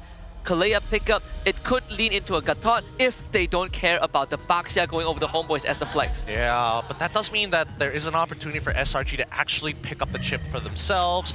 Then that kind of forces your hand if you want to pick up, because you can't pick Gatot and as well as Chip at the same time. That completely reveals your lanes. And the thing is, if SRG picks up a Chip here, it's going to be very interesting because at that point, your gold laner in your jungle is going to be very paranoid. And now they pick up the Harif as well as the Phobias. Now, SRG, very rare. They're showing their hand here. Yeah. Homeboys actually has a chance to counter this picks. But these two picks are very safe hands, right? Like no matter when you show it, if you just show it, if you just open up with it, it doesn't really affect you too much because they are individually strong. Wow! The Farsa Granger come out playing full artillery to play into the Kalea. I know how my boys think. They're like, give me a hero that deals damage. I want revenge. But I saw some stats, and it does look like I think Farsa actually has a very low win rate for Izanami compared to his other picks. Yes. Kimmy is still open. Valentina. Chip. I'm really nervous about these the power picks of Chip and even like Kimmy here. Either way, there is going to be some form of counterplay for either side, and I think the options are vast and wide. I don't think they have to pick Chip here, yeah. I was thinking like something like a Badang. I don't think they have to pick Chip here. I don't think they care too much about the Chip at all. In fact, it's going to go through the whole draft ignored. There's no space for Chip anymore unless you say that, hey, Val plays a Kalea XP, which I don't really feel like it's going to be a good idea anyways. Homeboys needs to look for a pick for Val, like we said, that can survive in the lane longer. The thing is, SRG, the way that the draft looks right now is like good luck going into team fight. The disruption coming in from both the Badang as well as the Phobias is going to give them a lot of trouble. So I kind of feel like for Homeboys, they might consider something like maybe even an X-Borg or a CC, something to deal with this front lines, or at least able to play around it. Maybe even Baxia, yeah, and the Baxia got banned out. It feels like Coach Arcadia are trying to set up for that Kimmy. Urban can easily ban it if he wants to. That way the laning phase isn't going to be as hard. Not only that, he's eating into Amal's hero pool too. Oh, that's true. That's 6 junglers banned out. Yeah. What else? What other options can he potentially play here? I mean, you have Suyo, Alpha, but that's pretty maybe much even bring out the Lancelot again. The Hanzo, we haven't seen it at all, but it's tough to play the Hanzo into this draft. There's so much crowd control. Lucas now, that's another jungle ban. That's 7 bans now. Both junglers are threatened, but SRG has prio. Yeah, they're running out of options here. I think, SRG, they really do have all the options. Okay. Are there any other picks that we should be thinking about? Overall, I mean, Nolan could be one of those side pocket picks that could be ready for Sakai's. He's done it before in the past. I don't know if Amal wants to go into Benedetta if that's the case, especially since Phobius is already on the other side, and not to mention even Badang, right? Yeah. A single mistake, you're gone. One interesting one that we saw yesterday. What if Sakai's has been practicing the Yisun Shin? I don't even know if I wouldn't put it past him, actually. I don't even know if it's good here, but SRG's kind of team is like, give them anything and they'll make it work. I mean, I'm just throwing out options just because there's so many junglers banned out, right? Yeah. I mean, like you said, Hanzo, Lancelot, like those are safe picks. Maybe even go for an X-Borg or whatever, but what if? You know, what if?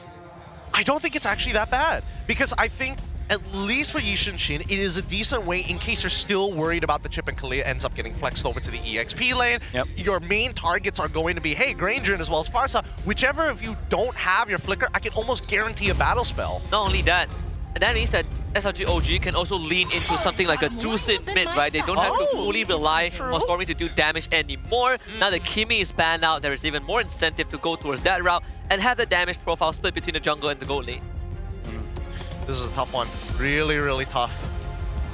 SRG OG, they've got a lot of the cards kind of set on the table, a really strong foundation to work with. What's stopping a Xavier here? Nothing much for now. Yeah. But if you want Xavier, I personally feel like it's better as a 5, if that's the case.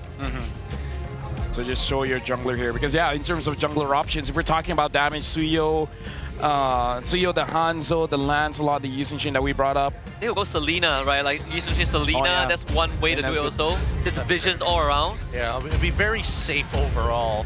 But then it forces the 2v2 in the mid lane then. Because Kalia is definitely going to be, after the leash, going to be helping Farsa to get that initial push. Nana? What? Okay. Alright, alright. They got pocket picks. We saw the Odette. Now we see the Nana. And here's the thing. How Nana interacts with the Farsa. Farsa fed the S-Strikes. Throw your Melina, throw your ult, throw your first kill, and then Farsa, what are you going to do? A lot of disruption too, right? Like Kalea wants to jump in. Transform. Yeah. And cats do chase after birds. That's a fair point as well. But I think Nana's ult is even more valuable because whoever Kalia picks up, you can almost guarantee that the follow-up gets messed up at the same time because of how long and the consecutive hits. That's why it's like every single pick that homeboys have, it's like Arcadia saying, gotcha. And they don't want to pick up the Nana if she has a passive. Yeah. All the injustice in the world. Okay, so Cho, Alpha as well. Wow, how are you going to get out of the fights? Maybe they don't. I think you full send it. Yeah, maybe you don't. I don't know about this one. Hey, against a team like SRG, maybe you have to go full loco. Maybe you have to go all in. I know, they went full loco. Any hesitation will cost you the game. I don't know if you want to go full loco against a team that is loco. I mean, SRG brought in the Nana, man. Yeah. At this point, you have all the incentive. Wait, no. Kalia, Cho, do you take the Shunshin at this point? I don't think there's a lack of damage from the side. Dude, if they picked up a Nana, they could pick up whatever here. Lancelot. All right. I was thinking of a Lancelot too. I respect it. High frames out of there, a good amount of damage, high mobility as well, which is what you really want when you're dealing with Farsa, Alpha, Chone, as well as Kalia. Those iframes, so valuable. Let me just say, solo queuers are looking at this game and they're having a blast. They're like, Stormy could use it. What about me? They're creaming their pants right now. They're just like, God. There are a lot of longs. Yeah, a lot of longs were excited by that one. Oh boy, let's break it down one last time before we head on into the game. We got Homeboys this time. Pick off composition versus SRG scaling comp? I don't know, SRG plays whatever they want. It's a winning comp. Homeboys goes in, try to get whatever you can, and then get out. This is a pick-off comp where there's a lot of ways for you to actually get that damage in. True damage, burst damage coming in from the Farsa. A lot of ways they can do the catch-off comp. Oh man, too many things some may say that they could do, but as we go into game number 2, we're looking for the Homeboys to push this back. We're looking for the Homeboys to show that they are a competitor against SRG OG. Here we go, as we continue to rock and roll in this grand finals, game 2, Homeboys on blue, SRG OG esports on red side. It's a good time to also remind everyone that SRG OG are not only looking for a 3-peat, but also to restart that golden road that they came so close to completing last season, right? It starts by winning the 3rd MPL title in a row, and then trying to push it into MSC. Mid priority, for sure, given over the SRG, Izanami just could not catch a break. So I'm gonna break it down what happened earlier. We saw SRG OG, both Humes as well as Stormy, trying to delay Amal on his buff, but then early rotation coming in from Mel Cutie forces Stormy to use the flicker, and now Humes is getting dived on and he's taking a lot of damage from Ivan. Able to back off, and Ivan continues to put the punishment onto Stormy, force that recall, and free Izanami from that burden as well. Now they get to hold the wave. But even in the top, the Innocent is doing pretty well on Amal will sneak into the SRG jungle to take that camp. terms of emblem check, we are seeing that Bell has opted to go with a tank variation of the Cho. He's not looking for pure damage. But more thrills here. Look at that. He does. I mean, he needs to be able to trade against Cram at least, right? Trying to bait Cram in. Wait. Cram's not gonna bite. Oh, I called the Cho, by the way. You did. Venom execution. Izanami. It's got Thorn Rose. Lethal ignition for the kill. Stormy first blood. Dang, Stormy able to pick that up. I'm surprised that the lethal ignition had got the initial proc though. I thought Stormy was one off away for the proc, but here we go. As the teams continue to contest for the mid, Turtle will eventually spawn. And Sky's getting so much free damage. There's no way to punish. Ivan, he finds Cram, but that's not the target he won. And the Molina blitz into follow-up. Stormy and Cram once more gets 2 more. A kick on the use, but he gets out. That's 4 dead. Homeboy's mid lane is completely open. At this point, it's kind of unfair. We're going in 2 minutes in, 1,800 goal lead. Like Gideon predicted, whenever you want to go for a catch, Stormy just Molina blitz and then stop the entire engage. Man. Like every single time, SRGOG is just one step ahead. They are. Every single game, Homeboy gets blindsided by either a pick or maybe the early game rotation. I mean, to be fair, I gotta give it to Cram, right? He made sure he... Kick on the Cram. Speaking of the devil, they're gonna go on to him as Izanami dies. Off spin, Cram still alive. Couldn't get the Dark Wave off. Finally, they get a punish. I was about to compliment Cram from landing the Flicker Dark Wave in the previous engagement, but now, after getting attacked... Cast a curse. Cast a curse. You can see that Homeboys do not want him to be able to do that again. Take away his resources, he can basically fight for forever. They find aim out. Holy cow. Good. Fighter. That's a really good predictive call from Yums. That is insane. And some guys, he's not done yet. The passive stacked up with all the punctures. I mean, Val is watching this happen, but really nothing much he can do. He has to flick a kick, sure. Innocent getting gone on. 2v1 scenario. Innocent got down in the top lane, but Turtle for SRG. Either way, Homeboy's got to take any kind of trade that they can.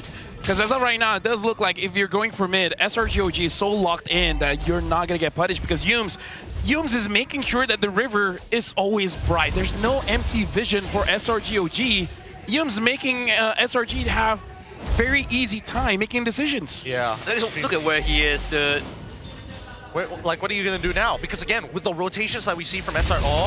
Fan executions. The guy gets away, so Yuz will eat the brunt of it, unleashes his full combo. Here comes Stormy with the damage. Actually finds the trade. Both Romans go down. But Sakai's, he couldn't find Izanami, so he goes for the purple buff instead. Homeboys just could not catch him. Either ways, that's a good call, and this is what we saw from draft coming in from Homeboys.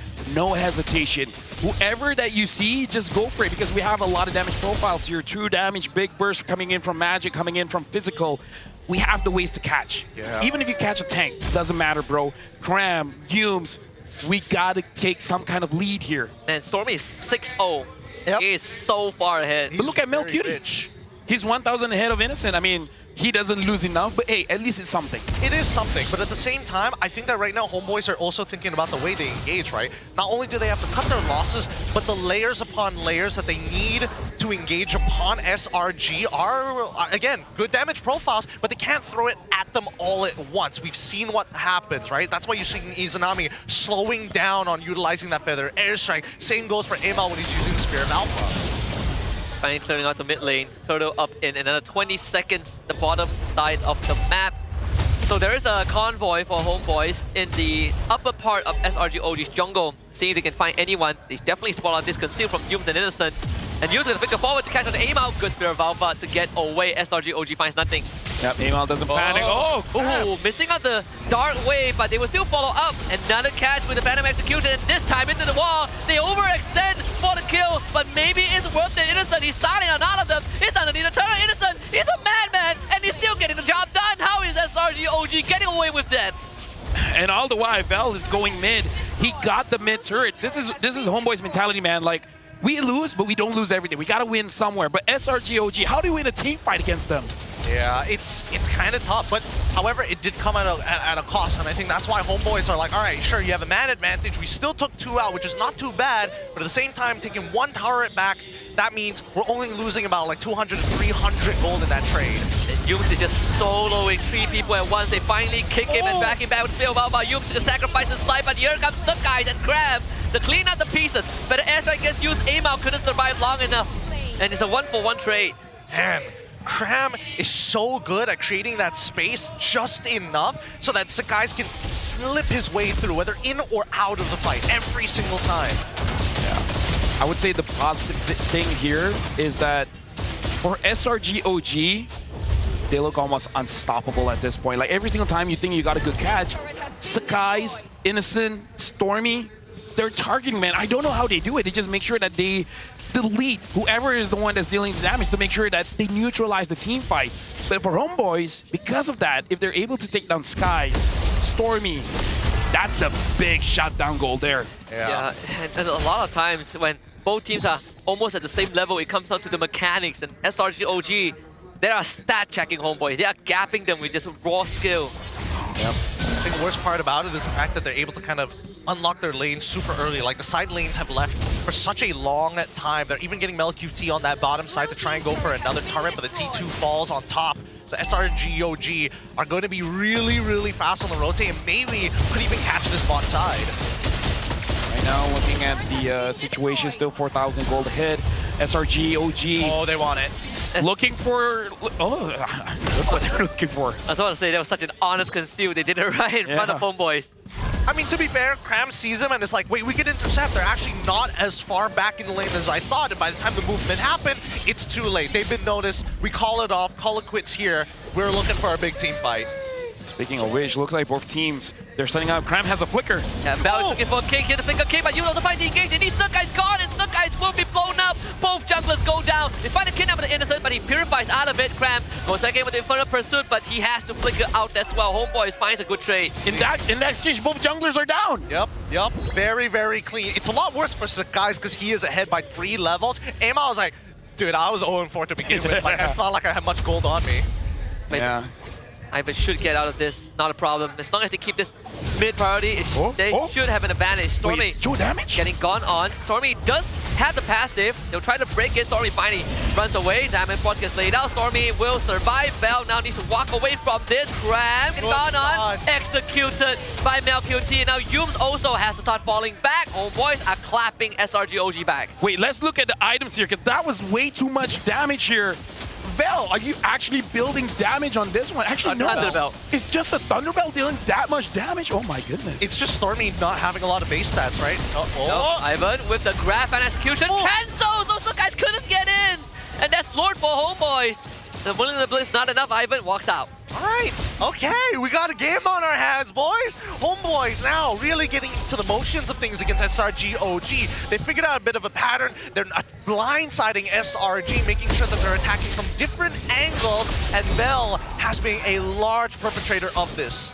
Yeah, and I guess it's true. Just make sure that he has a hero that can survive a 1v5, and that stun, by the way, was clutch. So good. If Sakai's actually secured that Lord, that would be...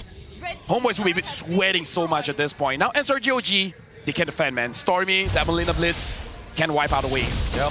Definitely can. And Ivan actually gets his title strike cancelled. Sakai, just be careful. They find a kill against Sakai.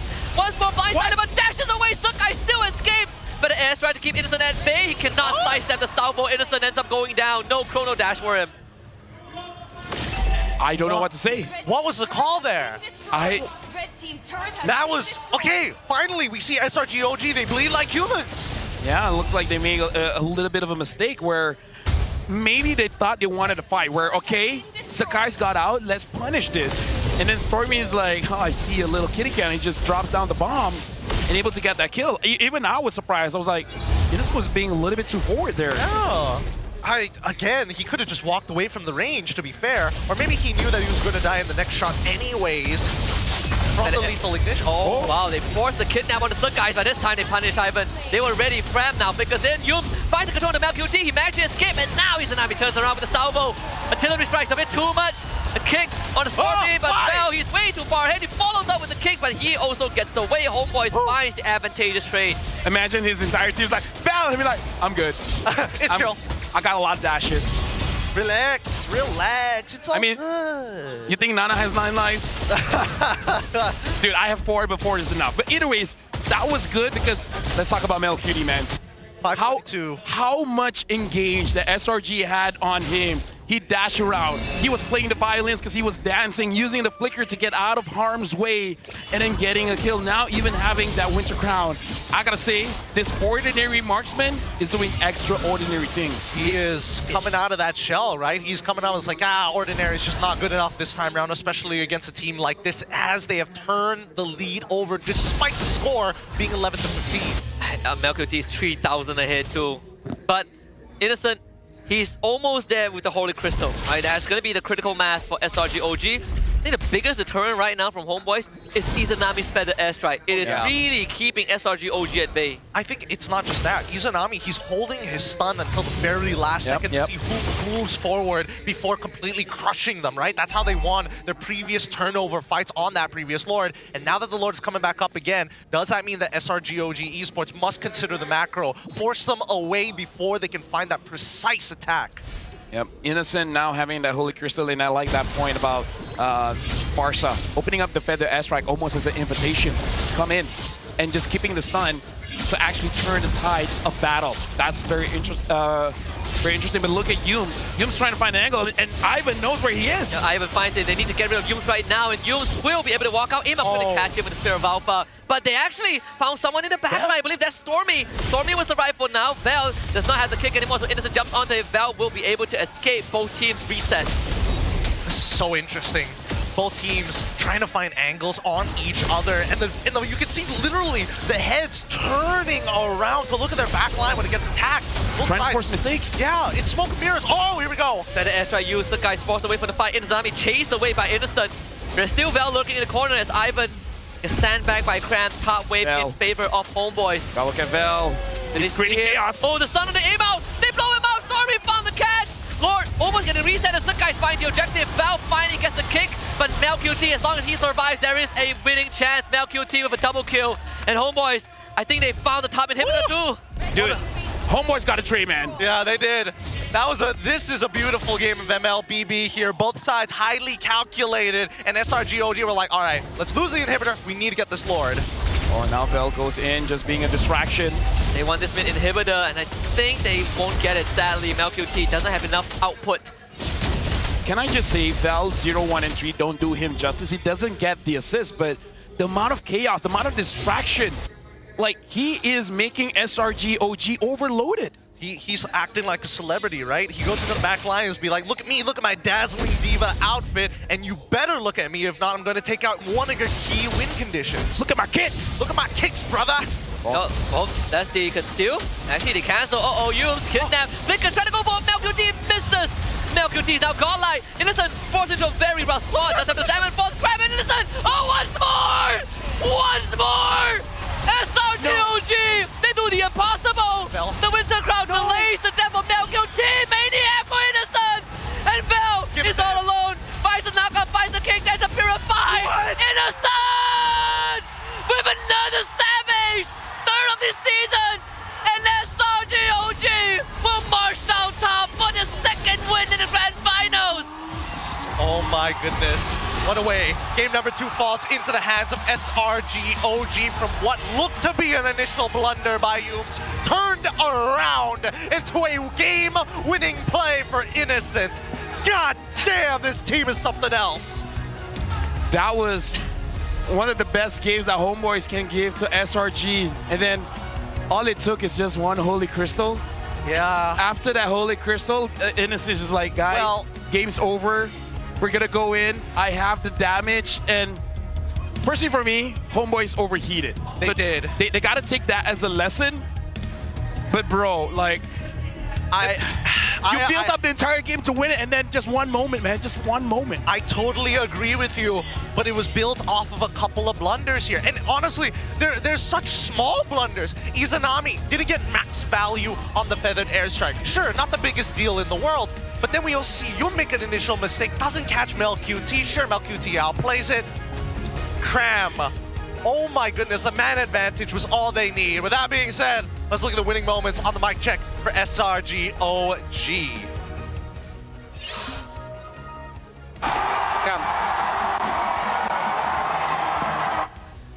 Just another day in the office for SRG. So, LaFell, remember we said we should put Innocent aside during our early discussion because he's in a league of his own, can clutch whenever he wants. Yeah. How does he do this? In a grand final setting. He tells his team, I need 3 items, and then you guys can take a break.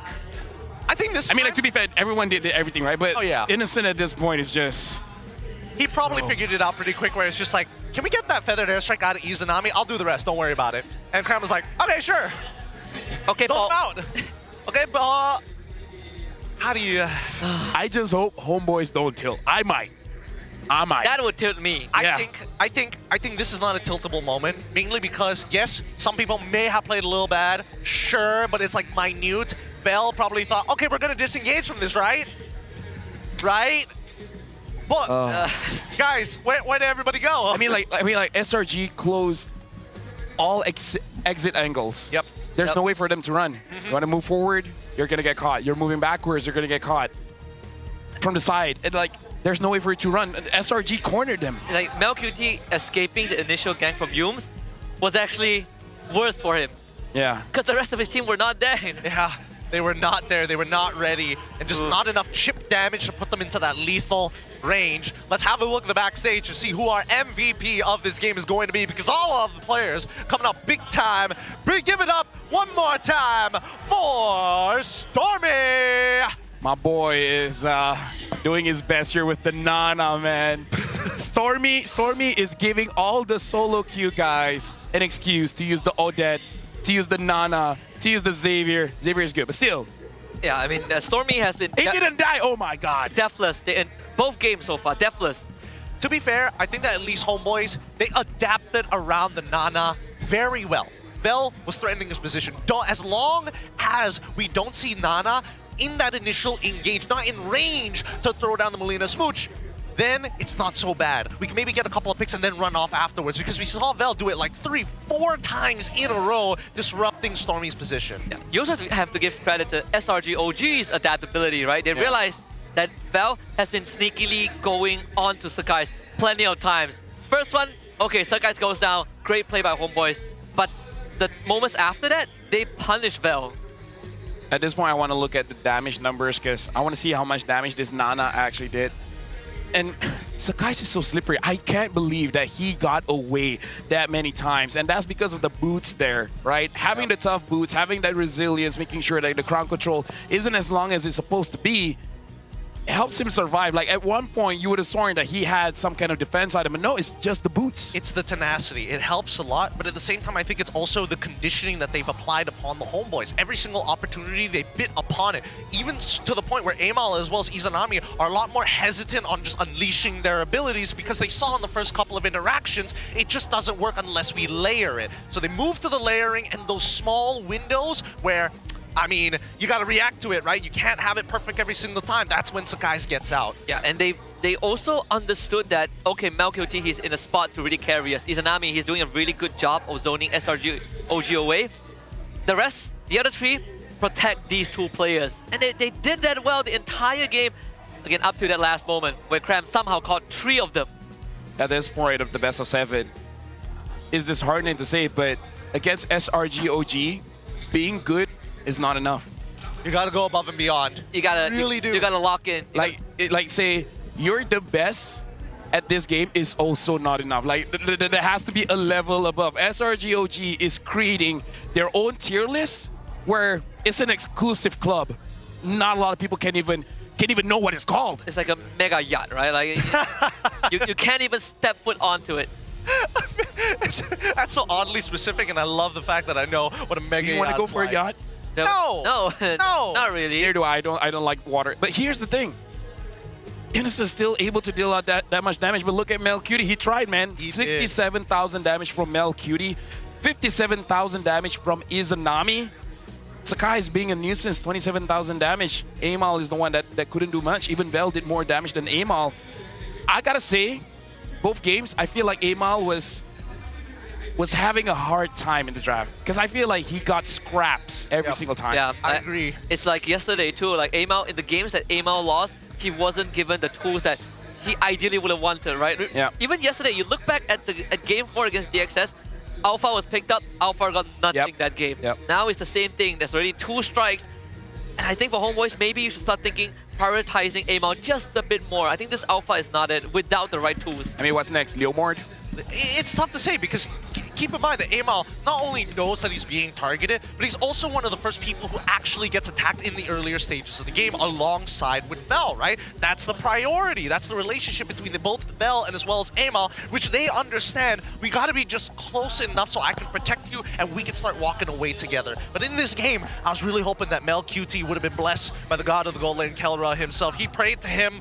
He got the rich guy, he got the carry, but unfortunately, blessings favor the bold and innocent. Despite getting hit by multiple airstrikes, he did not give up. Yeah, Malkuti was owning innocent. He was 3k ahead at one point. He was almost 2 full items ahead. I did my best, and he was just still clutched out. I had superior air power and fire power, and Holy Crystal is what put a stop to it. It's like he loses the game and he's like, I really tried, man. Like, I'm so tired. It really feels like you buy a burger, and then the moment you want to take a bite, it falls from your hand and drops to the floor. Literally the best parts of the burger, the meat just goes right through the buns.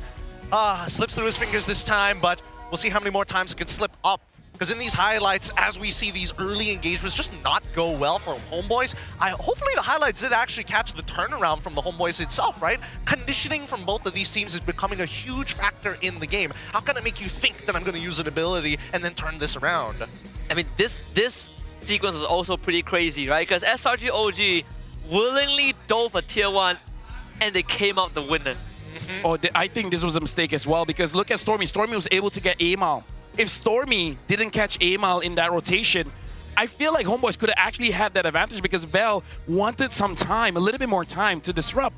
But Stormy was able to hard target onto Amal, and that costed Homeboys the game. Yeah. That's why, like, Amal needs a better hero. He does need a better hero, but I think in that particular situation, it wasn't the worst, right? And that 3-man Dark Wave. That 3-man Dark Wave. Into a single fission.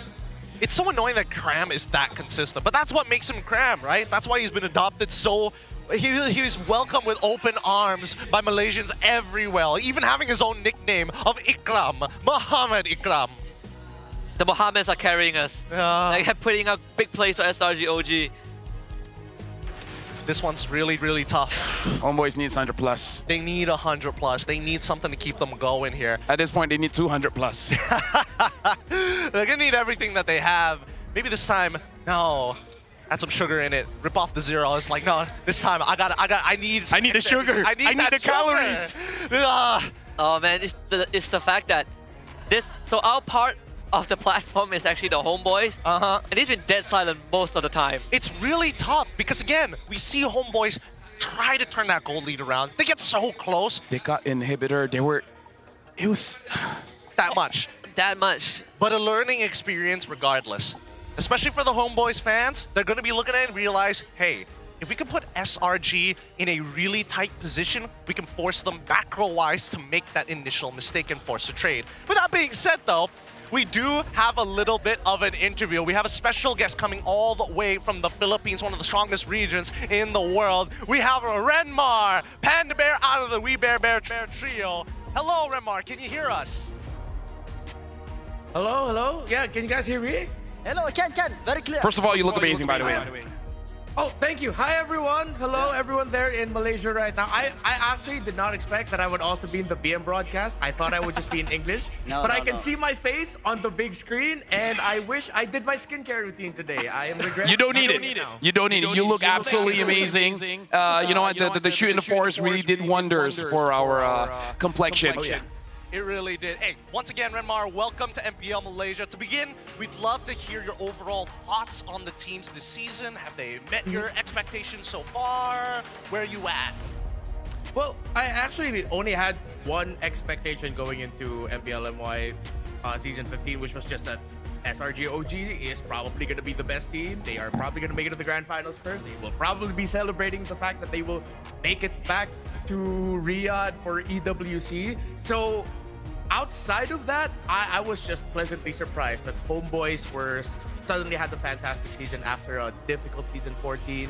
I know they were just sort of like quickly put together, but then suddenly, bam, they're doing really good for the season. DX Seoul almost completed a Cinderella run. That was beautiful. The series yesterday against Homeboys was absolute cinema. Absolute cinema. So my main expectation was met, but I've been pleasantly surprised. Okay. So you're saying that DX make a big surprise in MPL MY, am I right? Oh yeah, of course. Yeah. Is there any other surprise that surprised you in MPL MY other than DX winning and achieved third place in MPL MY? Well, yeah, as I said earlier, of course, Homeboys suddenly popping off, making it to the grand finals. It's really great to see that, again, there are a lot of eyes on this organization. A lot of people thought that maybe it would take time for them to recover after, of course, what happened to their roster at the end of last year. But then here they are now, proving everyone wrong and showing them that, hey, guys, we're still one of the best teams in Malaysia, and they've proved that. Other than that, of course, the fact that for someone who's been in the scene for so long, I'm still not used to seeing Todak struggle, even though it's been So that's the big surprise. Oh, you're opening. I'm still not used to seeing that. You're opening open wounds here, man. Raimar, I gotta talk about this series. I gotta talk about this series because Homeboys was close. It looked like they could actually take game number 2. But then SRG, you know, Stormy, Innocent, they just popped off. At this point, you know, from your point of view, what else could Homeboys try to make SRG bleed? This is one of those scenarios where after, okay, in MLBB, we know there's true damage, magic damage, physical damage, but nothing hurts more than the emotional damage of losing to Anana. Especially in the playoffs. Yep. So I think after what happened there, you really have to double down on don't go anything too crazy with your drafts. Don't show any secrets that you've shown yet. If ever you do have anything prepared, but really just iron out some of the fundamentals that you've been slipping on so far in the series. They should not have stretched that far to try and defend that Lord, hold in that area. That fight in the top lane when the Lord was marching in, that savage for Innocent should not have happened. But you saw that they were already doing some very good things before that. The fact that they recovered, the fact that they used a Cho to split apart a team fight just so that they could get to the point where they could get that Lord. Just iron out the fundamentals. When you've evened the series, maybe you bring out the Nana. I don't know. Yeah. I mean, that's a very, very good opinion by you. But I want to go a bit further ahead right now. Okay, as we take a look at MSC, and we know that a lot of representatives have been secured their slots as well. Do you think that SRG, by the dominance that they have here in MPL MY, do you see them defending the title in MSC?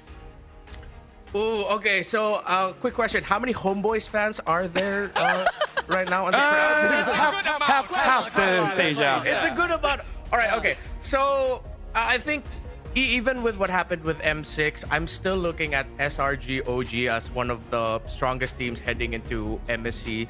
And I know I'm not saying that right now just because I'm in the big screen and I know Seb's watching this. I really mean it. With the support of OG, with how SRG have looked so far in the regular season and in the playoffs of MPL MY, for sure, I think SRG OG, I'm saying it now, they're probably in my top 5 teams heading into MSC. All right, cool. Number 5.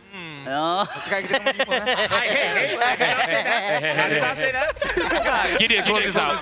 Don't worry, I got you. Wow. Thank you so much, Raimar. I appreciate your opinions. It's great to have you on for MPL MY. Please enjoy the rest of the show. BM Broadcast, you can do the translation. We'll catch you back afterwards. Makasih. Bye. Bye, Raimar. He's a cool guy, I guess. He's a cool guy. He's alright. Hey, man, he's Panda out of the We Bear trio, man. That's why he's Panda. He's a chill guy. Real. Am I bear enough? No. I mean, I don't want to answer that question. Yeah, right. I was looking around. I was like, Lafel, Adin, and we just need one more. Milo. Lafel, Adin, Milo. The halal bear. I don't know how to feel about that, so let's talk about the game. Game number 3. Game number 3, we need fundamentals. Fundamentals and as well as adaptations. Again, I feel like with the early conditioning of how both of these teams have been putting a lot on the line during these fights, it's still boiling down to when are you going to cut your losses? And I feel like, unfortunately, Homeboys are a little slow on that decision. But I do agree with him. Like, we haven't been able to touch on it, but why was Granger that far ahead? That self is true because, yes, you're winning the fights. But it's not that SRG OG is not fighting back. They have a lot of damage, right? Maybe at that point, a little bit of disrespect. Like, dude, if they come for us, we can win. Like, you can't even see that of how Ivan fought back with Yumes. That's also true as well. Yeah, something that Rema pointed out, I want to just emphasize on it. Don't go and do anything crazy. Polish on the fundamentals, right? SRG OG did exactly that against Aero in the regular season. They faced their demons and they overcame it. Okay, with that being said though, it looks like we have another quick interview here with Pojin as well as Sith. I'm not sure which guest that he's going for this time around, but hey, we know it's always been a good time. With that being said, Pojin and Sith, please take it away. Where are you guys at? You are my sunshine, my only sunshine. You make me happy when skies are blue. Macam tu. Game terlampau sunyi sebelah pihak sampai ada yang tidur. Tapi tak apa. Sekarang ni kita nak ada interview sikit dengan director daripada Selangor Red Giant OG. Kita ada Seb dekat sini. Hello Seb. Hello. All right, the man himself, Seb. But I believe there's a lot of people inside the stadium know you, but maybe 10% of the audience not know you. But can you like briefly introduce yourself? So I'm Seb. I come from OG. I'm here to help SRG OG to support them. I won a couple tournaments in another esport, but today is not about that. Today is about MLBB. Today is about SRG OG. Awesome. All right. Then again, for those who know you will know, this is not your first time in Malaysia. There's a couple of times already you've been to Malaysia. So, this is a very serious question. What is your favorite food in Malaysia? There's not a single food that I didn't like in Malaysia so far. So all of it, I just need to improve on the spicy. Spicy is difficult for me. Maybe you can name one food that you like. Nasi lemak. Nasi lemak. Typical answer. But that's a favorite Malaysia food in Malaysia. All right, so what do you usually miss the most when you leave this country? And what you want to try next time you come to Malaysia? I want to have more time to visit all around. This will be my dream. I'm usually very busy, but it's a good sign. It means that we're still in tournaments, we're still winning, so it's hard choice. You know, either win or lose and have spare time. So I'll keep the wins for now. Awesome. Okay, keep the win. But then again, we all saw you giving a pep talk to them, even though in a social media or even the player room and stuff. If it's okay, maybe you can share a bit to us. What do you share with them? I'm trying to share experience basically because I've been doing esport tournaments for a while.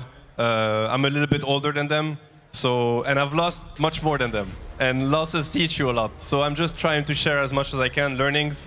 But they already know a lot, and I'm also learning from them actually, from their group and from their dynamics. So it's give and take. It's been great. It's like a knowledge transfer. All right, so I believe this is your first time coming to the MPL, right? So what is your thought about the MPL crowd here, especially from SRGOG fans, as well as Homeboy fans? What do you think about the crowd inside the stadium in Jura? The crowd is amazing. It's giving me chills. It's giving me energy. It's making me want to go also and play, which is not good because I should not be playing anymore. But it's been great. It's an amazing crowd. Do you see any difference between your game and MLBB? In terms of crowd? There are differences, but I'm more focused on what is common. And what is common is the passion, it's the love, it's the energy, it's the support. And it's only here that I really I feel at home, you know? Like in the middle of an arena, when a tournament is happening, you have the best players some of the best players in the world, you have a crazy crowd. This is what keeps you alive, man.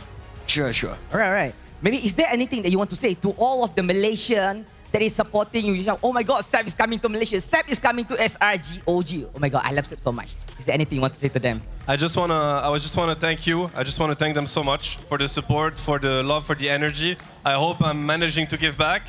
But most importantly, today I want to thank them for the support they bring to the team. Because today is not about me. Today is about the boys. They're doing a great job. The job is not done yet.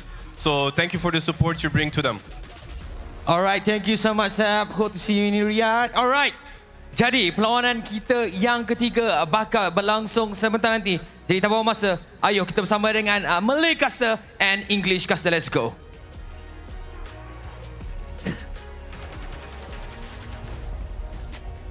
I'm pretty sure this is where we talk. Yep. Yeah. We're just admiring the fact that how did they get Seb over here to be a technical director What I mean, a legend in his own right. Gotta stop the fanboy because we got another game ready to go. I think during that time he said like OG tried to transition him to see like what else he can do besides being a player. You know? And it's because like he did envision to do it, but he's like, I'm willing to take the task because he said that talking to these boys is like talking to younger Seb, which is beautiful for me. It is a little beautiful. I mean, it feels like history repeating itself in the best ways possible. Now, we see that Coach Arcadia is taking the blue side this time around. Sorry, Erpang has decided to go on the red side. Interesting choice here. Ooh, I think, again, one of the patterns that we've seen from SRG OG is the fact that to know if you push a team far further than they have been pushed is to look at the first 3 bans. And Arcadia, he's not making any changes. They stick with the Loi Badang. Let's see if the third one is going to be the same. Because I think he banned like what? Fredrin? Baxia? Yeah, something along the line. Game 2 he banned Fredrin, Game 1 he banned Chip. By the way, looking at Ivan's face, he looks fine. You know, he's still smiling, so probably looking good. Now banning out the Chip. Yep. Homeboys, do you ban the Kalia? Then the Kimi gets through. But then you have Baxia. Yeah, Baxia. Yeah. I think if you ban a Kalia, Baxia becomes a very natural pick, right? Yeah. Okay. That's actually a really good one. Yep. I jungle bans. Yes, I agree with this, especially for Erpang, right? He wants to be able to kind of hold a couple of these jungle picks, especially the tank ones, available. Something that Amal can fall back onto. Oh, sure, you target him, eventually he's going to scale in this game and become a relevant problem. There's still a 1-1 as an option if they want to go for, you know, another repeat of that in preparation for maybe like a Baxia or a Fredrin. Kalea goes through, just as expected for SRG OG. And that means that right now for Homeboys, they need to also consider the possibility of not the Beatrix, but the Farsa going through as a blue 2-3. Yeah, to the point where I almost want to say screw it, just pick something strong, Kimi Baxia. But again, it's like against SRG OG, you know that pick is going to get countered. And that feels bad because, I don't know, man. SRG OG looks like they've seen the future. They read the script. They got to go to the classics. It's time for the classic Anja Baxia combo right here, right now. Before he gets banned. Before he gets banned. Before Angela Baxia opening. Baxia. Yep. Or maybe Matilda. And then Masha. And Harry, but this does mean that Innocent can hard shove with that Granger, be like, hey, you gave me a hard time, buddy. Let me give it back to you. Let's see how this is going to play out, because this is a very common matchup that we've seen, well, specifically from Innocent, play many, many times before on either side of the Harith B Granger line. Coach Arcadia now having to decide, now that Farsa is gone, what other burst heroes will you have to play around to make sure Khalil works? Hey, I mean, it's not a bad option, you know. Nana, Vexana. Oh, they can play Sicilian. We haven't seen Sicilian for so long, too. At that point, Stormy's like going through the list, like, what have I not played? What about they pick Fredrin here, so there's no more 1-1. Granger, as we expected. Okay. Early Ling. Oh boy. I mean, the Baxia is open, but at this point, Fredrin. Fredrin might just be the way to go. Yep, go Fredrin. Yeah. I'm okay with that. I'm okay with that. Unless... Or pick up a Matilda or an Angela, and then get some kind of tank in the jungle. I'm thinking you lock in Baxia first. We see the second phases of the ban, so to kind of figure out where exactly they want to go with this before you decide. So just use the Baxia as a flex pick, then we'll figure out what the blind pick is going to be after. Yeah, because I don't think there's any space for Matilda for SRG OG anyways, right? Yeah. If you have that into consideration, either it gets banned out, or you get to choose whether you want to take it. Yeah, that's a Fredrin. You should. Yep, Fredrin has been picked up. At this point, is it still safe for you to ban away the Baxia? Because Cram can still use that in his lane. And traditionally, like we talked about, against the Baxia, I want to use a glue. So maybe Val has some PTSD with that pick.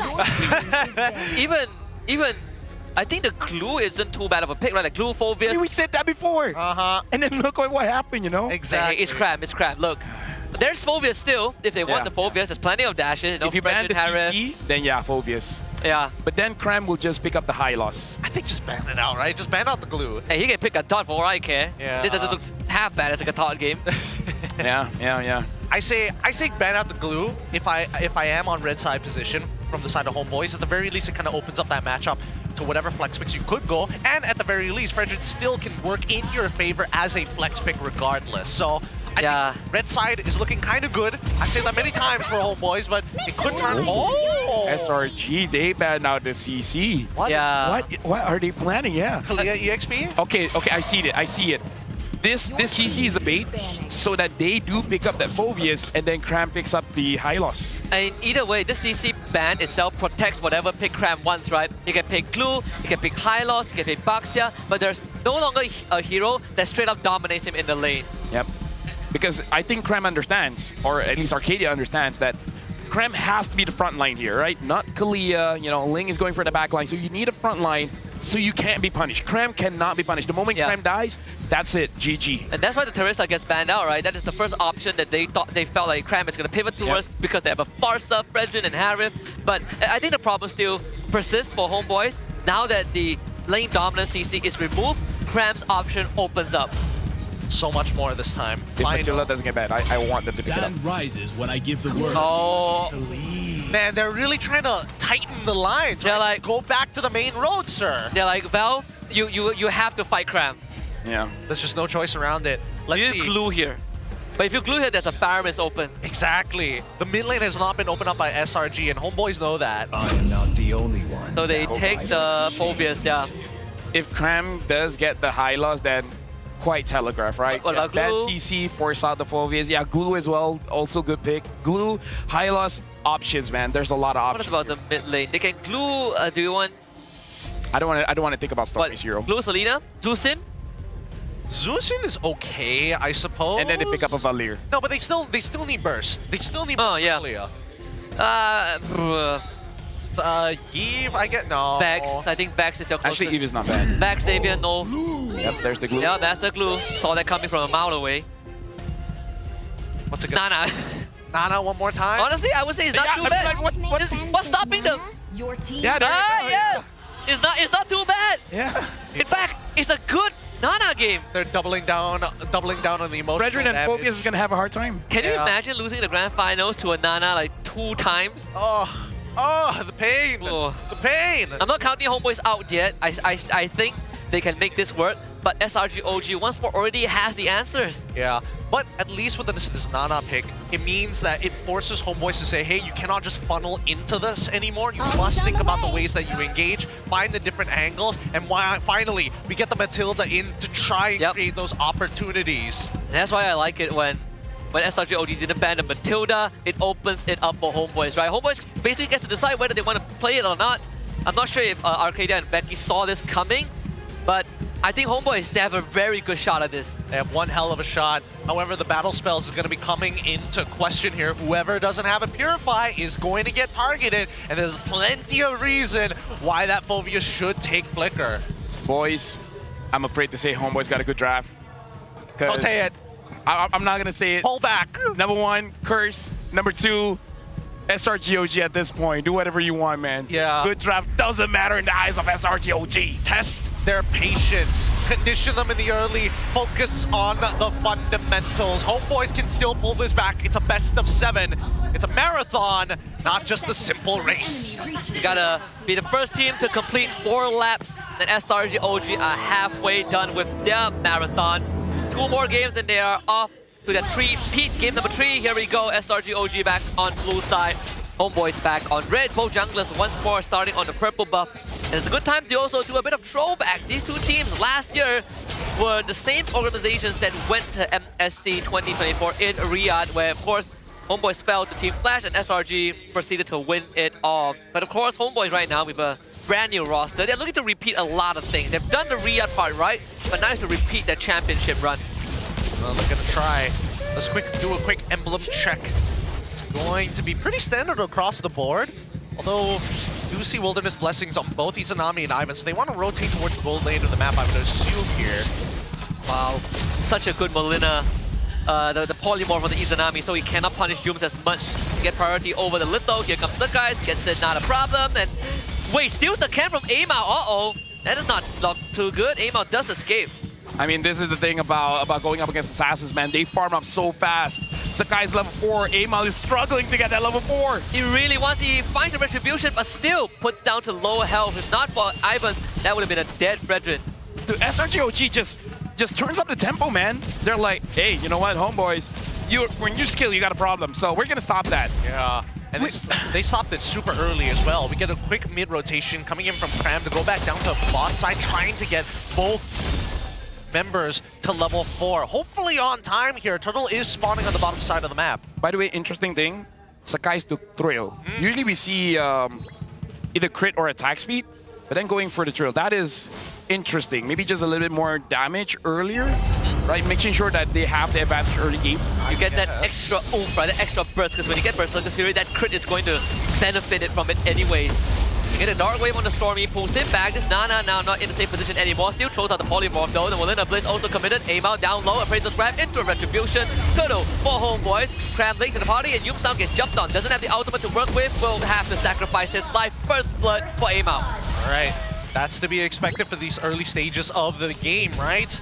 All position, and when Vel is able to kind of deal the damage, there's nothing much you can really do about it. Raw sustain in his base kit. Ivan has to be careful because yes, you have an escape, but you're only rocking a Purify here. If there's a mistake, then you're gonna get caught. You don't have a flicker. Oh no. Just Sakai's get it. Sakai's got it. Sakai's got it. Oh. It's fine. Fredrin does okay even without all the resources. Yeah, you're right. You're right. That's why he got this pick in the first place. He knows that Sakai's is out to get him. He roughly understands he's not gonna get buffs anyways. I mean, he's ready to fall behind, that's for sure. Exactly. But he still was able to at least find the extra gold for his economy in that single kill. Regardless, let's see how they're going to contest it, because we're not seeing as many movements towards the gold lane than I would like. Yeah, looking for Izanami. That's the full combo. Izanami flickers to safety. The homeboy is able to finally weather the early game storm of SRG OG that has been plaguing them for 2 games in a row. In fact, with Aim out in the fray, gets the taunt, interfere the airstrike, Cram easily walks out of it. Yeah, the lockdown is just not enough, especially the thing with the glue is if he hits you with the long loss, you just don't do enough damage at that point. Well, MelQT is next on the list. Here comes the hitbox. MelQT still dancing around, trying to repeat that 1v5 play. MelQT doing a pretty good job, but not good enough for Innocent, as Innocent takes him down. Maybe they can find Yums in return. Izanami coming in for the backup. Yums will get jumped on. Flicker to safety. Barely gets out. Ivan wants the tap with the blooms, but cannot get it. Yums escapes.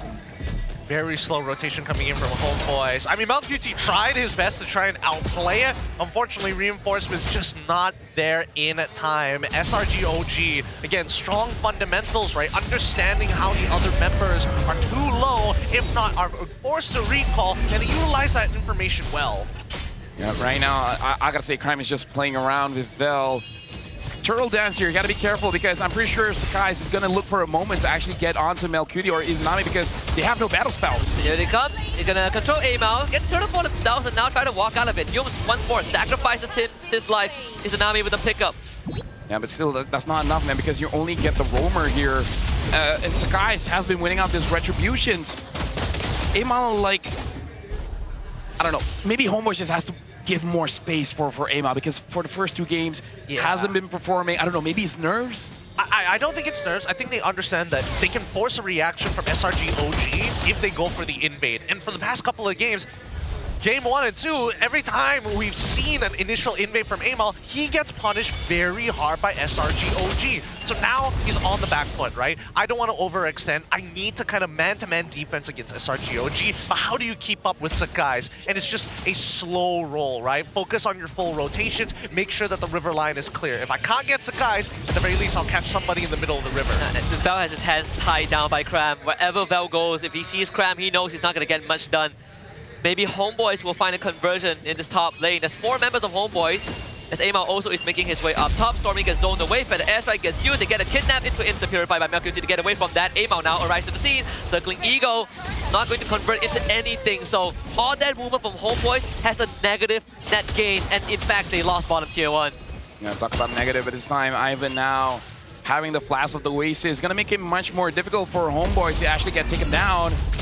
Vel is actually trying to do his very best to deal damage against SRG OG, but it really doesn't matter because it doesn't slow them down one bit. Yeah, Cram is holding the lane for a very, very long time. Molina Bliss even committed. Finally, SRG OG lets go of the structure. But in that short time frame, they got bottom tier 1, they shove a wave in the dice underneath the tier 2. Sakai's clears out mid, gets a double wave, and finds his purple. Honestly, this is not too bad. I think at the end of the day, Homeboys recognize one thing, that their composition skills are a lot better in comparison to SRG OG, right? They just need the opportunities and space to get the items first before they even think about the fights in the first place. Maybe this turtle is going to be the turning point for Homeboys.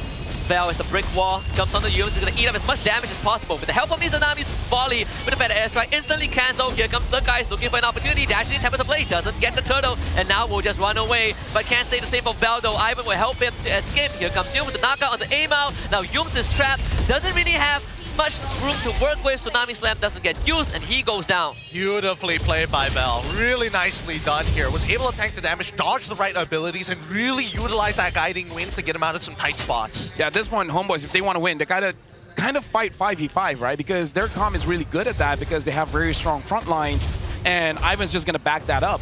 Male Cutie, give him space, he can do a lot of damage. Like we saw what Innocent can do once he gets that Holy Crystal. The same thing can be said for Male Cutie. I think SRGOG, at one point, they might consider that as like, you know what, Skies, just go split, because majority of this gold, I'm pretty confident most of it is on Skies anyways. Yeah, he's 2 levels up on Amal. He's not really denying Amal's farm just yet, not as much as I thought he would be, even after like sneaking away a couple of buffs from Amal in the first early minutes of the game. Oh, now they're going for this buff. Can they actually get it though? No, Not gonna be easy though. Izanami fed an airstrike cancelled by Cram. Cram once more is gonna stop Homeboys from going further. Here comes the conceal play, SRG OG. They find the pullback into Val. He's underneath the tier 1 and he cannot get away. The guys finds the first kill, and now there's incentive to go for more, but SRG OG with discipline decides not to. Did Vel like steal their sandwich or something? I don't know. From game number 1, it's him, man. And the thing is, it's good, right? Cram stopped Izanami, grabs Vel, and then Yums just followed that up. So I gotta say the front line of SRGOG is actually crumbling Homeboys' formation. They're making sure that they are not gonna be able to get away with a lot of things. Like, yes, we know you're tanky, but give us enough time, we'll take you down. Yeah, they're especially sticky here, even though Ivan should technically be able to rebound them out and bounce them away from the fight, but it's been hard. It has been hard. 2 items complete already from LQT. Making sure that he has cooldown boots this time round. Innocent already completed his Sky Piercer. However, we're seeing that Stormy always goes for the greedy build of the Genius one. He knows he needs to be relevant now. The guys pushing the top wave. Homeboys working on the Lord. They can get this, it will be good, but it's not an easy task. If all these pokes, all the flicker dark wave kind of goes by a little bit. Cram once more is in the backline. Stormy's gonna get gone on. Izanami pops him, but he does have the passive, so Stormy runs away. Val finds the backline. LQT, unfortunately, is already dead. And so guys, he's at the style on all of them. Here comes Thames to the plays. Ivan with the bailout. But Val ends up going down off screen, and it really doesn't matter what Ivan does. So guys, just does it better. Izanami assassinated. Amal goes down. 4 for SRG OG, and now it's lore time. Cut the fight in half, get them at the ankles, break the legs, and the whole body collapses. These front lines, they can hold, but not enough. Not against this type of weight. How did Cram got on top of Mel Cutie, man? It like shouldn't have happened. That was the pinnacle. That's how they lost that fight. The moment that he was able to get Mel, there's a mark on him. And then Sakai's, he just like, okay, I'm gonna go in. And it's like, oh wait, Izanami's there, might as well go for him. And Ivan tried his best. But again, against SRGOG, your best is just not good enough. Now, still on the back foot, 6.9k lead for the side of SRG now, eventually turning into a 7k lead. At the same time, makes you wonder, right? How many times can Homeboys get beaten down, and how many times can they try to turn 9k leads around from the side of SRGOG? Mustn't it always go this way? It's also kind of it's a good follow-up to a question we had at the start of the season. We're gonna start with Vel going down again. Executor, they do find Yums, but it's just Aroma. Small price to pay for SRGOG. The Lona finally gets crashed into the mid inhibitor top wave, also shoved in. All holy defense will explode in a blink of an eye. Homeboys, they will hold the fort for now, but again, damage is done by SRGOG. They slowly take their time here. The missing inhibitor in that mid lane, not the worst inhibitor to lose. SRGOG now have not only opened up the map and taken all the outer structures, means that this jungle will also fall into the hands of SRGOG's dominant run here in game number 3. is there any way, because I'm looking at this, is there any way where Homeboys can really turn things around? Because sure, we're going to wait for the Holy Crystal, but in terms of locking people down, right? Bell can create a distraction. Amal can taunt people around him. But I'm worried if Amal can't survive long enough, even with the Matilda. I think another big problem is no one wants to interact with Cram. Yeah. That's the worst thing. Whoever interacts with him, you are out of the fight. Yep. Just straight up die. But no one can kill him. That's the problem, right? Melqt is not in a position to hard carry this game just yet. He still is limited by his tool of Harith. He needs that Holy Crystal. And even when he gets that Holy Crystal, there's a good chance that Cram might have outskilled him, but with his raw tank stats to begin with. So he doesn't mind eating these shots. That's why when we look back at the draft, when we called that clue and it came out, it was already a warning sign for Homeboys. And not to mention, we wanted Izanami's pick to come out early. They did just that with the Farsa, right? They took Farsa, Harry, first 2 picks, but then it eliminates most threat for Cram, and that's why the CC 4th ban makes so much sense for SRG. As they slowly rotate across this map. 30 seconds left on the clock. Before Lord actually spawns, SRG have decided, you know what? We're gonna wait for you. You have to walk out to us. There is no point for us walking into you. The most we'll do is steal away your jungle camps, but really, Melqt already with a Holy Crystal as well. Is he ready to fight? There's a lot of things to look out for, right? Because you gotta watch for you. You don't want to get caught by that title strike. Cram, you guys have mentioned, you gotta be careful of that. But then, as you're looking at all the front line, there's a lot of explosion. There's a lot of flashes. And then Melina Blitz come in. That's the thing about Nana. You kind of don't see it coming, and then when you do, it's too late. Yeah, she's a big tempo breaker. She really just messes up that pacing you have. Talking about pacing. Top side, gonna be set up with a slow push that we're gonna see Skies immediately break. He's got the mobility to do so. Amal trying to juggle current Lord here to force SRG into a move, but they know they are always in full control. Moves to conceal. Bell again, kidnapped into a full combo. Bell is straight out gone. Unstoppable for Innocent. Sakai's gonna run at Izanami. He's stunned. Sakai's up, but the Sky Prince will just find a mega kill. Here comes Temple's Blade, dancing around. 1, 2, 3, 4. Taps, and it is lights out. Amal turns around. Big appraisal grab, but not big enough. Homeboys escape with their lives, but SRG OG wins the fight again. The Cram Humes, like, the dude doesn't have Purify. Might as well just get this Phobius. And then Cram just like, hey, I got my eyes on Izanami. And it's the guy's like, yeah, me too. And they flicker into a grab. Always use nice mid-air. Maybe they overcommit a little bit, but Cram will bring Amal back. Amal dragged away by Ivan. Homeboys this time holds the line, but while that was happening, SRG OG got Lord. SRG can make a mistake, and it doesn't matter. I mean, like, you're so far ahead, you could overcommit and then just tell your teams, like, my bad, but you guys got this, right? Hey, no worries. Capital to spare. Truly no capital to spare here. This is starting to look like a clean sweep, guys, because we're going to game number 3. Like, yeah. The good thing about MPL MY is that we finish fast, but usually not because of this. Not because of this. Not in this particular fashion, right? I would have expected the stomp to be more direct, but SRG OG, they're just fully focused. Fundamentals first, play the game as cleanly as possible, and then we can start thinking about going crazy. And then they did take away one of Homeboy's ingredients, right? The craziness, the chaos that they want to provide with very key specific picks. And without it, Homeboys back in the fundamental plays hasn't really been finding much success. Mid inhibitor will go down, same as the bottom one. So that's Homeboy's base permanently damaged. And SRG OG, they can do this dance forever. Even Yums has Flash of the Oasis now? Might as well. I mean, it's like, hey, let's fight healing for healing. Healing for everyone. Just trying to go ban for ban. Wrong hero, but yeah.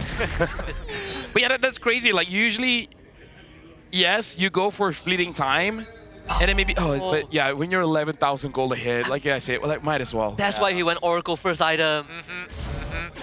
Doesn't really matter at this point how this game proceeds. Homeboys, that is a huge deficit. Very difficult to come back from. Not even the extra like utility items, active items to try and outplay some scenarios. Krabby can just single-handedly hold that lane. The crazy thing is, Homeboys never look this helpless against other teams. But the moment you face against SRG, that's how they let you know. You know, you go into a boss fight room, the music plays, and then you instantly realize that you are just under-leveled. Yeah. No, you punch the boss once, see how like a pixel disappears, and you realize, okay, yeah, no, I gotta get out of here. And the thing is, imagine that you're actually properly leveled. You drop the boss down to like the last 3 bars, and then the boss like, hey, let me regen all of my HP back. Second phase. Second phase Music fight. intensifies. And then hey, I just got stronger. Just like our playoff format, right? They they won the SRG OG in phase 1, but this is phase 2, baby. Phase 2 SRG is a whole lot different. Let me just remind, Becky even said in the interview after going up against Homeboys like, no, 4-0, 4-0. Yeah, he did say that. Yep, he did say that. I mean, it's a premonition. Looks like this was 3-0 in. You can't even script this. Although I would say MQT is doing some considerable damage. They will go on Cram, and they have more than enough damage to burst him down. But Cram once more gets away. Top wave shoved in. Lord just spawned. Homeboys needs to do housekeeping. is the minions gonna destroy it? Okay, no, they're survived, but still alive for the time being. They've got the Lord already spawned. We're 17 minutes into this game, and SRGOG, they're allowing Homeboys to actually make it to the 17-minute mark. Oh my god, Val. Whoa, that's a lot of damage. He is hurting. Izanami is forced to go back home too. And SRG, they can do this forever. Yeah, they've got them in a hostage scenario. No negotiations allowed. No negotiations. Sit in the chair, put this bag over your head, sir. That's dark. It is, because that's what they're in right now. It's like, oh, I can threaten your base, I can backdoor you at any time. I can just hold this Lord hostage, and Homeboys need to make a decision on how they want to go down. This is not looking good. Amao, he just got kidnapped. He needs to survive. Ivan will do just that. Flicker from Val to go on the story, who will flicker away. Val chases him to the end of the earth, and Yuzam gets gone up by MQT, but the fight now splits. Cram once more zones out the rest of Homeboys. Look at this glue. He's just doing too much work. Oh no. Okay, so Kais is too low to actually go for Izanami, and Innocent just got MLQT, and I think that's game. Yeah, most likely game. Another triple kill. Come on, man. This is not fun at all. Execution. That's going to be a Maniac coming online. Innocent is just farming clips at this point. And Homeboys staring down the barrel of despair and defeat SRG OG. They want to deliver another Savage. Innocent! Another Savage! Stop it! He plucked him out of the fountain just to ensure the ace. Oh my goodness, SRGOG 3-0 against Homeboys. They're clapping up, they're spanking these bad boys. I mean, 2 out of 3 games ending with a Savage. What can you say? If SRG needs a moniker for the team, the best to describe them is merciless.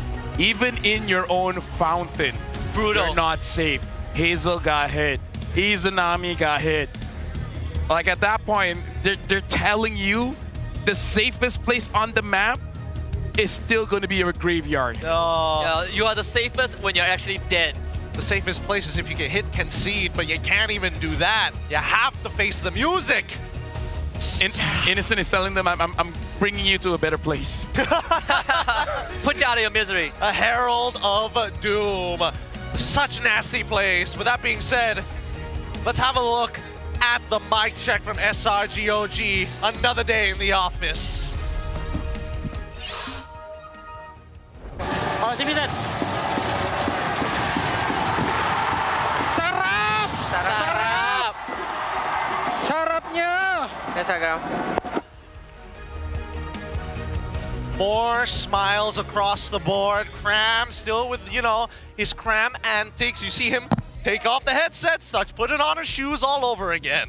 I mean, like, here's the thing. Even Simon's like, I got a game after this. I got to go watch football. I got something to do. So I think he told the boys, like, could you guys, like, make it quick? I got a game to go to. Hey, you know what? If this is going down the direction that it already is, hey, we will make it in time for MPL ID finals. Here's the thing. I blame Moonton. I will explain myself why, but we got to look at the MVP first. We got to look at the backstage. Let's quickly turn this around. See who is the most valuable player in that game, because all of them were making sure that they were putting up one hell of an argument. Give it up for Innocent. Savages, he wants 4 for No, he already got 4. He already got 4. Oh my goodness. 2 in the regular season, 2 in just the grand final. He saw Skies that got 2 Savages. Yes. He's like, no, I gotta top that. He's topping it. 10-0-1. God. I mean, you saw what he can do in a losing lane, and then he got a winning lane. Now, I blame Montage because this is clearly bad matchmaking. I've had it in my ranked games. Hey, it's just unfortunate that we have it here in the grand finals. Hey, I don't know. You're starting to sound like Chad with the dark system stuff. We'll get the ball rolling and things will go out of control. But no doubt in my mind, right? Innocent played a strong game. All the fundamentals. We saw the one time that Homeboys may have had an opportunity to turn things around. They snuffed it. They snuffed it out of MLQT. Saw this Force. He does good damage. Everybody just splits into two different directions. So at this point, Homeboys just feels like Asian child, man. No matter what you do, your parents will always say you're wrong. It's not good enough. I mean, like, they pick up good heroes, and then our kid is like, you're wrong. We're going to counter that. Do better. We banned these heroes. You guys want this, right? No, you're wrong. What is that, an A-, not an A+? Disgusting. Dude, you're only second place, not good enough. Dude, SRG OG is being a bit brutal here. They are merciless. At this point, I don't know if kids can watch this. I don't know. It is quite the massacre. I will not lie. The public execution should not be broadcasted, but at the same time, how do you get around them? How do you get around them? Stormy is super safe with this Nana pick, and it is becoming more and more evident, right? He doesn't really have to participate in the laning phase. Team fights as well is very dependent on whether or not Yums unlocks him from that lane to make the rotation in the first place, and the EXP is just non-existent for the most part of it, despite Vel actually doing pretty good in the earlier stages. It's just mid to late. Cram just outscales him entirely.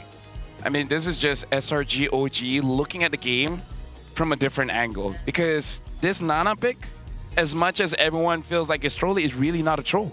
Like, it's doing its job very well. Yeah. Where it's basically doing the same thing as Xavier did, just a little bit different, right? Xavier using the Mystic Field to stop the front line.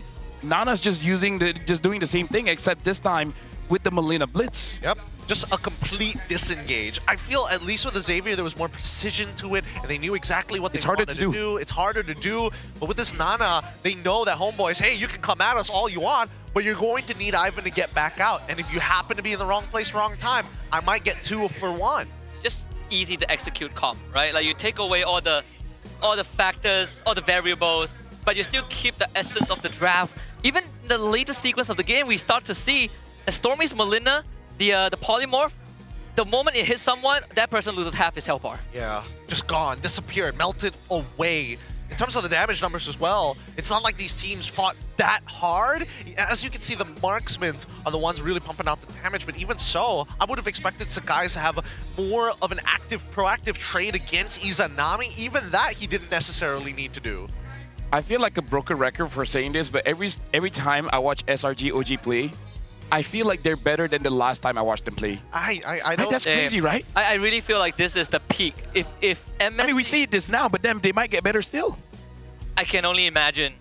Like, I'm all for it, but I can't physically imagine how that would look like. It's like trying to imagine a new color. Yeah. Yes, exactly. Like, what was the blackest one? We have like Vanta Black, right? The darkest color. Yes. Yeah. That's the, oh boy. I mean, I don't know. I feel like Homeboys, Hopes and Dreams right now are pretty dark as well. I mean, they already got their ticket to Yeah, I think it's like... You know, this is live scrims. Yeah, I think that's the good thing, right? That they already have a slot into Riyadh. This is just for bigger chunk of the prize pool locally and maybe to restore the glory to Homeboys and take down SRG.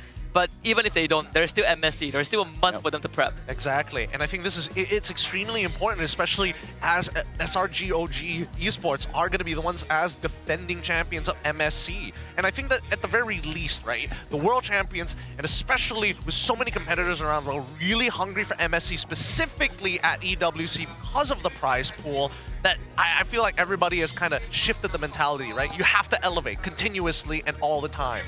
By the way, can I just say, I feel like Stormy is actually giving nightmares to Homeboys, because remember during the award ceremony before, where Stormy was called up as the best mid laner, and then the fans was chanting Odette? I saw Ivan sweat. And then Mel Cutie had to comfort, like, bro, it's okay. It's okay. It's all good, like they were sitting right beside him. Now Ivan has to think about a Nana. You could not catch a break, dude. When I close my eyes, all I see is her, Nana and Odette. Hey, at this point, if you're playing rank, you're going to see that all the time as well. Oh, I don't know. We had Yi Shin yesterday, and then we had Nana today.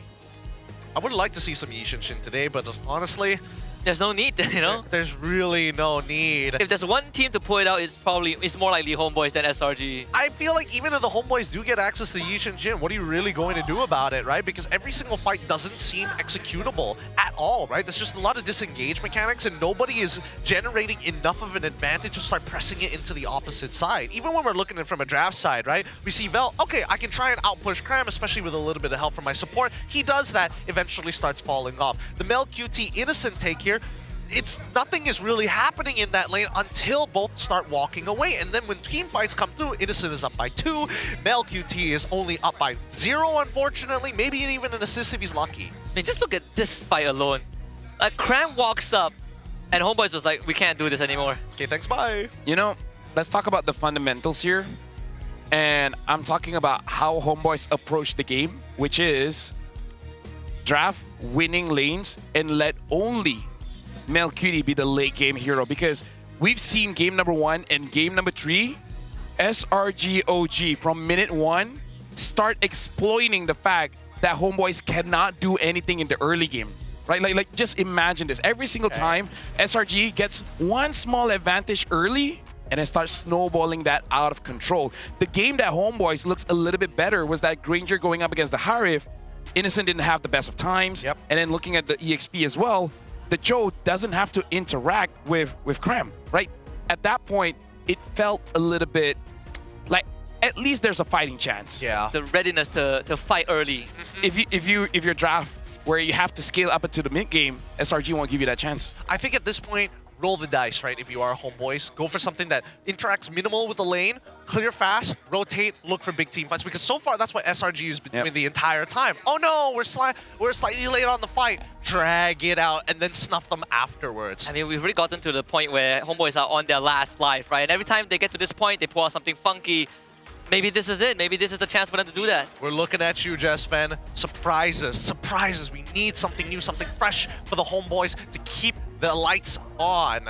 Oh, with that being said, we're going to be throwing it over to Sith and as well as Poji one more time, or maybe even the last time in this series. Sith and Poji, how you guys doing?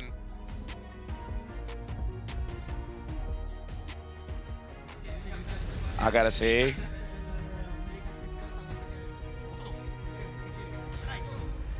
I cannot hear.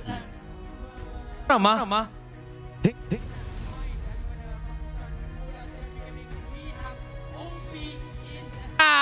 How are you, OP? Yeah, hello, I'm good. Hello. Sok sebai bang. Sok sebai bang. Wow, Poji. Wow, you can speak Cambodian. Obviously. Oh, okay. Alright, OP. First of all, congratulations for winning thank you. CFU Gaming and qualifying as well to MSC. And on a personal note, do you have any goals or target for this upcoming international stage? About my goal, I dream at least top 3. កំលេខ1ទៅមកបងលេខ1បានហើយលេខ1 លេខ 1 យកសំខាន់ឲ្យខ្ញុំក្តីសម័យរបស់ខ្ញុំអាចត្រឹមលេខ 3 លេខ 3 ឡើងលើ លេខ 3 ឡើងលើអូខេ Tak dia cakap dia target. Okay. Dia berapa target dia untuk MSC. Dia cakap dia tak target banyak, at least nombor 3. And then aku cakap kat dia, janganlah nombor 3, champion lah bro. Dia cakap dia be realistic lah. 3 ke atas. 3 and ke atas. Alright. We had a very tremendous season as a back-to-back champion MPL KH. Is there any special moment within this entire season 8 champion or 8 season that you have still remember when you're playing throughout this season? Memory ដែលយើងនៅចាំលេខ MPL 17 Memory ខ្ញុំឆ្លើយជាខ្មែរបងអត់អីបានតែបាន Memory ចាំជាងគេហ្មងគឺ season 3 ដែរសារខ្ញុំលើកទី1ដែលខ្ញុំអាចលើកពាន back to back champion. So apa yang paling memorable untuk dia adalah masa di season 3 dia back to back champion. Wow. Alright, next question Poji. Alright. Okay. So you have had the chance to watch the team up close. Alau ni pun lain kan SRG cemoi Homeboys kan. Amin saya tu cakap wow. Baiso na alau ni. Do you expect that to happen? ខ្ញុំអត់ expect ទេបងខ្ញុំ expect ហ្មងគឺ4-1ព្រោះអីវាជា grand final បើថា4-0ហ្មងវាអត់ល្អមើល អត់ល្អមើល បាទ Okay. Actually, aku tanya dia. Actually, apa pandangan dia terhadap apa game yang dah berlaku sekarang kan? Sedar tak sedar 3-0. Dia cakap benda ni tak sedap mata memandang. Tak sedap mata memandang. Jujur. Translation ni direct yang tak sedap mata memandang sebab dalam kepala dia lebih menjangkakan 4-1 ataupun 4-2 sekurang-kurangnya. Intense match lah. Intense match. Yeah, I kind of agree with you. Alright, we move on to the next question. Is there anything you want to see to all Malaysian fans who's watching this live stream right now? Or probably, is there any words you want to say to your personal fans here? ជាដំបូងមកខ្ញុំមានតែពាក្យថាអរគុណទៅដល់ fan របស់ខ្ញុំផ្ទាល់មិនថានៅកម្ពុជាទៅនៅកែប្រទេសអញ្ចឹងខ្ញុំអរគុណខ្លាំងមែនទែនដែលគ្រប់គ្រងរូបខ្ញុំបាទហើយខ្ញុំនឹងសង្ឃឹមថាអ្នកនរគ្នានៅបន្តគ្រប់គ្រងរូបខ្ញុំរហូតទៅហើយខ្ញុំនឹងខំប្រឹងអស់ពីសមត្ថភាពដើម្បីបំពេញក្តីស្រមៃរបស់ខ្ញុំអាចលើកពាន international. Baik. Apa yang dia cakap dah, dia berterima kasih kepada semua yang menyokong dia dan juga yang mendoakan dia, dan pada masa yang sama juga dia berterima kasih sebab dia pun tak expect akan ada peminat dia di mana-mana, tapi dia akan cuba untuk buat yang terbaik dekat pentas international untuk semua fan-fan dia yang ada dekat seluruh dunia. Alright, thank you so much Hopi. Okon Cerana. Good luck for the MSC. Alright, jadi kita akan teruskan untuk perlawanan kita yang seterusnya. Pusingan kita yang keempat. Ini akan menjadi penentu. The match point. Jadi kita akan terus bersama dengan caster kita untuk mulakan perlawanan. Thank you so much, Sith, and as well as Boji. They're right. It's match point right now. The live streams continue. In scrims, there are 4 games that are to be played. And if SRG wins, they're just replaying another day in the office. How many hours have we been playing? It doesn't feel that long, huh? We started at like 3:30. It's been about 3 hours. Oh, two and a half hours. Yeah. Look, we've been spending quite a few seasons trying to get to Game 7. Oh yeah. Last time we had it was Homeboys SMG in Season 12, and then we get 4-2 SRG Homeboys, 4-2 SRG Vamos, and imagine ending a 4-0. Because the last time we had a 4-0 was Todak SMG, Season 11. Yeah. And Stormy was in the SMG lineup, if I'm not mistaken. And we played it here too. Maybe it's a Stadium Jara thing. Hey. It happened right here. I don't even know. I'm lost for words. I really am, because again, I thought this at least Homeboys would be able to kind of make some of these games close, but it really there is such a gap, unfortunately. It's like in terms of analysis, the real analysis is just getting outclassed. Like this is just both of them going to the gym, and one person just can lift heavier than you. This guy can bench like 300 kgs, and you can bench 120. It's like both of them, they were given the same weight. SRG bench it, no problem. The moment Homeboys lift it, instant fail. Instant collapse. All right, let's have a look at the players right now, especially for the Homeboys, right? They're sitting around, trying to discuss the next plan.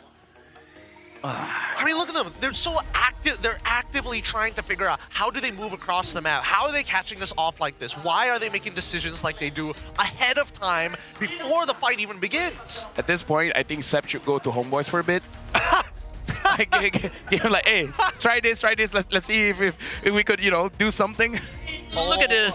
Look at this. Oh my. Oh no. Hey, pour more salt into the wound. I mean, given 3 more Savages, you have 1 every season, on average. On average. Like 5 Savages, 3 is... Wait, no. 4 of it in this season. What was the 5th one? Last season? Last season. Or the season before, I don't remember. I honestly don't remember, but... I just know he got 4 this season. It's good enough. Half man, half beast, man. Talk about a savage. It's nasty. It's nasty. And they're making the... I mean... Slang Red Giants are making this look really comforting. But I don't see the Homeboys breaking apart just yet. I mean, obviously, I've been looking a little more nervous, but Mel, he's chill. Maybe they're like, lol, we give them 2 savages. It's like... Imagine if we gave them a 3rd. XD. I think that's probably a better mentality to approach it than feeling despair. It's like, if we don't give them a savage, does that mean that we win? That's actually how I think of my game sometimes. Like, the enemies are too strong. I'm like, you know what? I'll probably lose this game. But if I can kill that goal laner just once, I'll go to sleep happy.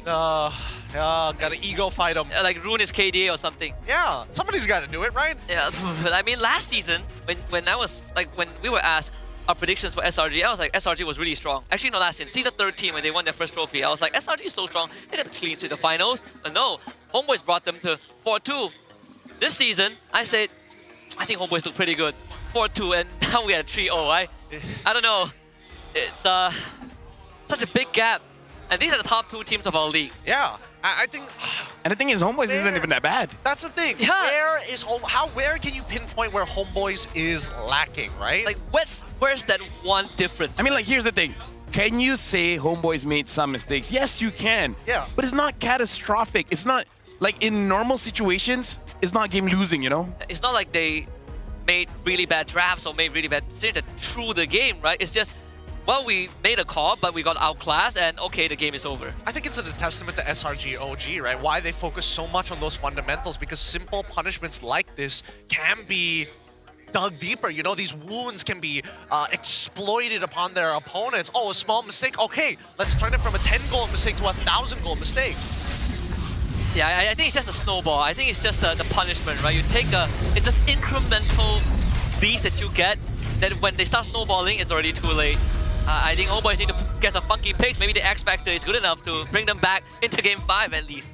Well, Homeboys, they ban out the Hayabusa. They ban out the Ling. At this point, I'll be requesting Moonton, can I get a little bit more bans? I've been saying that for so long. Yeah. Like, we should at least... need more bans. We need 6 bans per team. 6 bans, and I'll do you better. 6 bans, we split it in the 2 phases, right? Yep. 4-2. Yeah. 4-2, huh? I'm okay with that. Looking at how SRGOG has been playing, 10 bans feels like it's not enough. I think you mean fearless bans. That would be 20 bans per game. 20 bans per game. Hayabusa and Ling for the side of Erpang. We're seeing Coach Arcadia getting rid of Loyin as well as Fanny. Still sticking to his guns, but a Kalia ban this time for the side of Homeboys. Wow, okay. So they have... First one, Chip. I don't even think Chip is enough against SRGOG. I think they're willing to open Chip, right? Yeah.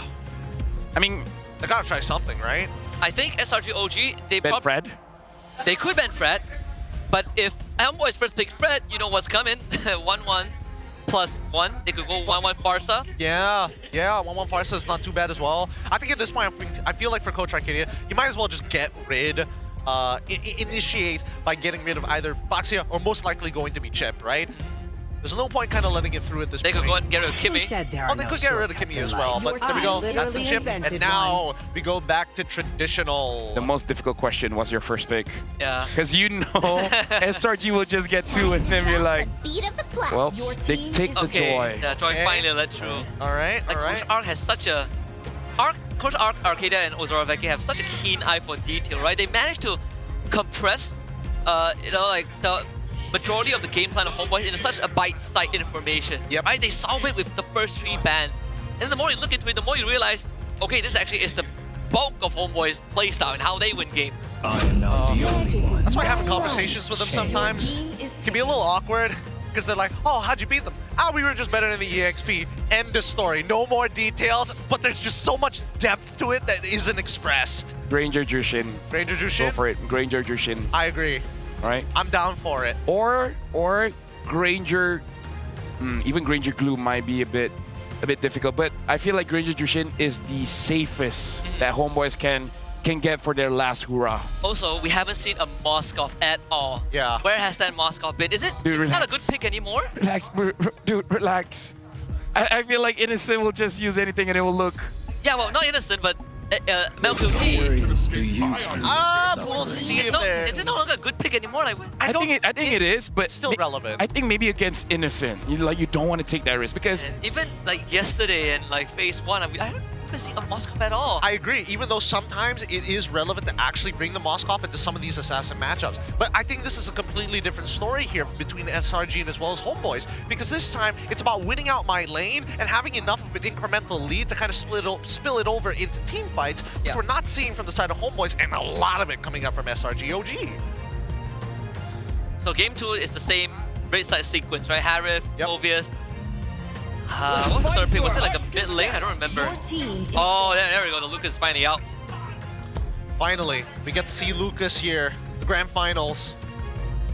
Ban out Glue, ban out Valentina, Matilda. They could pick Valentina if they want, although there's no good Valentina heroes to deal with. I think the Badang is good enough, honestly. The Badang? This crack? Yeah. Keep Joy away or maybe cancel out one of her dashes? Yeah. No, I mean, like, we've seen multiple Valentinas just use that just to interrupt the fight, right? And we saw how homeboys, they want to play honest. The moment they get interrupted, they're like, yo, what's going on? And I'm just thinking, like, if they really want to put Nami in a bad spot, ban out mid lanes, the Jushin and everything like that. Yep, ban out the Jushin. Because we saw, I feel like SRG wants to force homeboys on something like a Farsa. Yeah. Because we saw before, Farsa opens the ult, Zaman Force comes in, he has to get away. Always on the way. They don't want stable picks.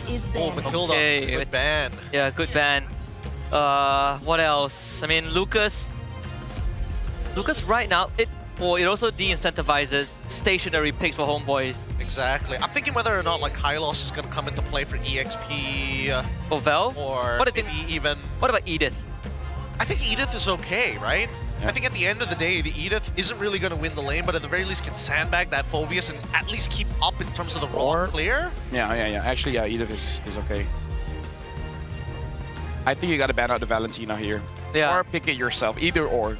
I feel like knowing Stormy, he probably would pick it up if he could. Yeah. I'm more surprised they banned the Drusin. They banned the Blue. Okay, so Valentina is open. Let's see if homeboys pick it up. This is pretty smart, because I think Coach Arcadia has now recognized that, okay, now that we get rid of the glue, it doesn't compromise our mid pick, and the mid pick can still be Valentina because we're expecting big ults coming in from the side of the homeboys. You want Benedetta? Good. I can steal that, and Phoveus beats you in the lane with it, even if you don't want to interact with it. CC is open. CC, oh! There's another pick I'm looking at, the Cho. They pick up the Valentina here. There's a Cho for SRG OG also, right? I was thinking it's either Cho or the Tigreal, but since homeboys banned the Tigreal, now Cho becomes the second next in line. There's no winning matchup here. I think you just put Badang into the EXP, but then you need I'm legit thinking Jushin CC. But there's no Jushin anymore. There's only CC. Oh, sorry, my bad. But yeah, get the CC in terms of mid. Even Selena doesn't feel that great here. It really doesn't. Yeah, no, it really doesn't. There's no good choice. No, because even the Valentina can take your swan song. Yeah, like yeah. Any mid pick here feels like already got countered. You want to play the safest one? I think Vex or Eve. Take Kimmy. Take Kimmy. Oh, Take Kimmy here. Open, yeah. Just hard push, deny some jungle farm if you can. Space out and pray. Alright, so Kimmy Boxia. Is this still a Cho? I feel like it can still be Cho. Yeah. If not, it could be what else? I mean, go high-lows, Jawhead, Cho Jawhead, that's two I have in mind.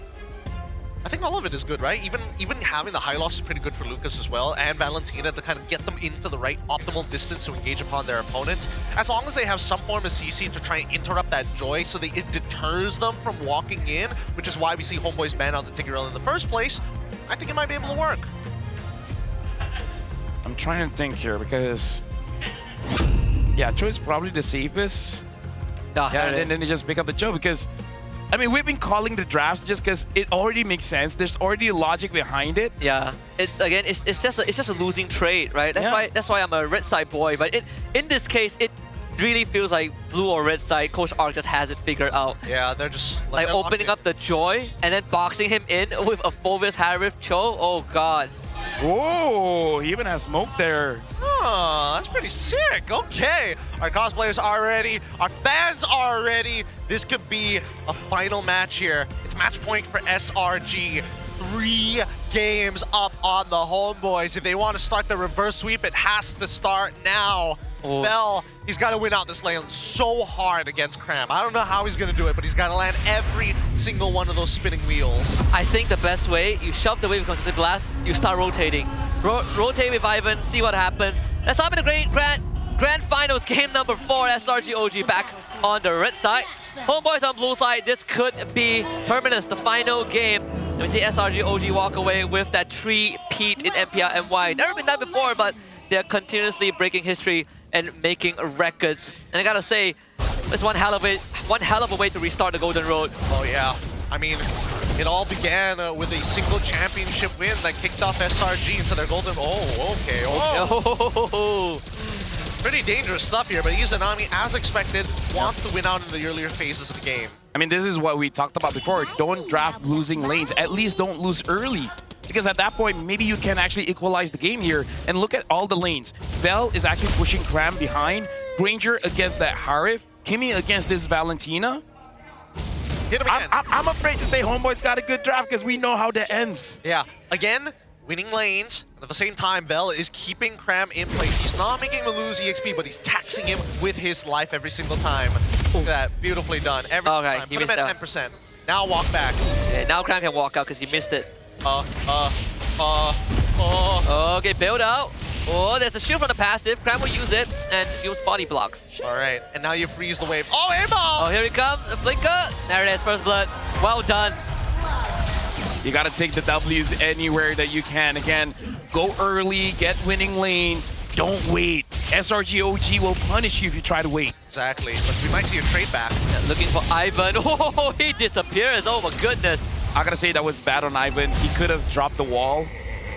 Because Yums is not the Badang, he's the Badang. He could have dropped it and then walked off. I think he was like, guys, I'm caught. And I was like, isn't that yours? Guys, wall. Yeah, Ivan's shaking. He's shaking. Is he going to commit the ult onto me, sir? Nah, doesn't even need it. Even so, it's 1-1 with current scoreline. I think at this point, first turtle, not as important to either side, right? They do want to get into these fights more often than the neutral objective itself, especially in the earlier stages of the game.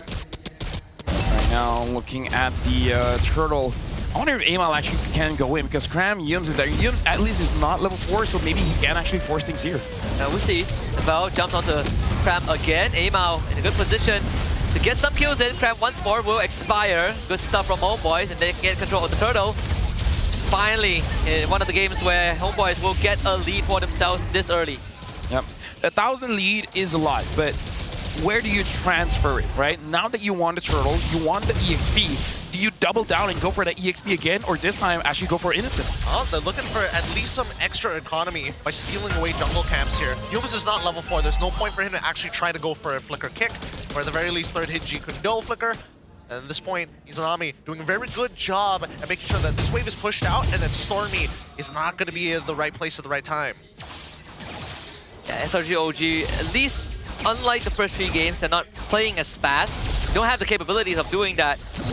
But still, there's the hidden threat of Zekais. And speaking of threat, MelQT is gone. Zekais is here, picks up his second kill. Shouldn't have flickered there. No matter what, he was going to get hit. Even if he tries to sidestep it, there's still the Beast Bomb after that. Oh, Stormy took the Toys Poissons. Interesting choice. I just don't want to die. Maybe maybe that's it, because you were saying like, oh, there's no many good ults, and there's like, there's at least one. Just take the traction pulse, right? I can be the box. Wait, when you change into box hit, you get the passive of reducing the. Yes. You shouldn't, right? You should. Yes, you should get the passives. Oh, that's cool. That's actually cool. Maybe that's the way of how to deal with the Kimmy. I mean, I guess you might as well just steal the Kimmy ult in the first place, right? Then you get her basic attacks. That should be good enough. Stormy dealing just a little bit of damage. Vel does not have an angle for actually going in. MelQT, now Yums is there. Yums gets a kick. Oh my god, another damage force laid down. Yums willingly dies for this. Innocent gets his time with MelQT. Oh. Okay, it's getting pretty close. Innocent still gets out of range.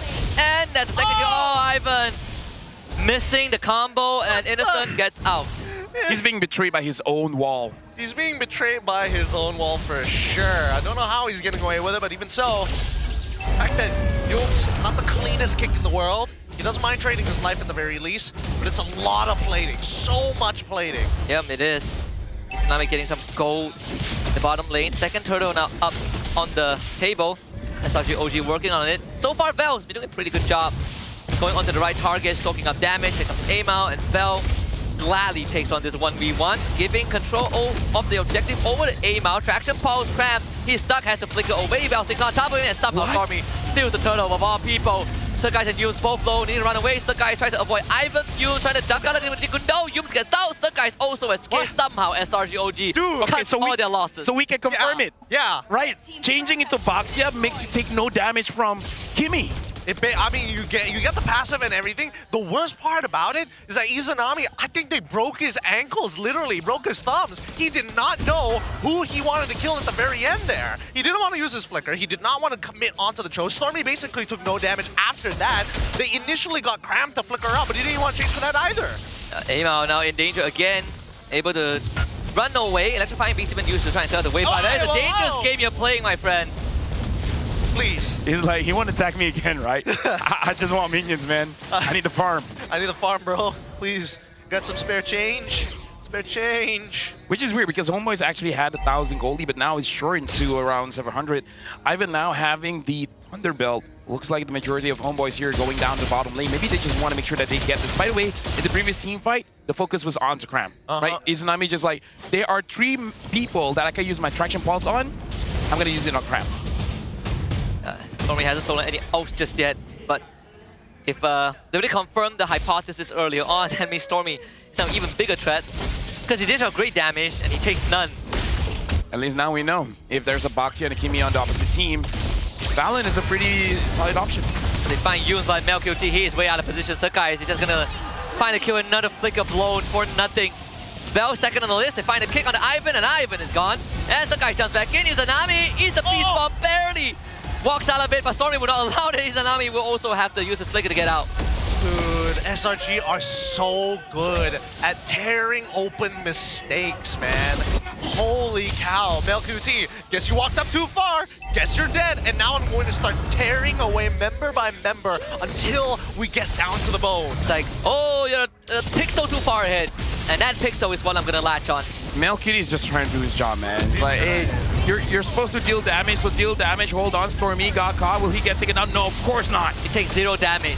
Unlike Vel, who is taking too much damage. Even with his ultimate, he is going to get blown up by Innocent. And Cram plus Yoon finds Ivan. Meanwhile, Innocent just solo kills MelQT. This game is starting to snowball out of control. SRG OG with another 3-piece. It's going to get bad, but Amal has been farming this entire time. Opposite side of the map, starting to clear enemy jungle as well. He is not missing a beat, but Sakai, this is his strongest point in that game. He's already got the War Axe, and at this point, he's going to be looking for that backline. Izanami has felt the pain. MelQT has felt the pain. Ivan has to keep him in check.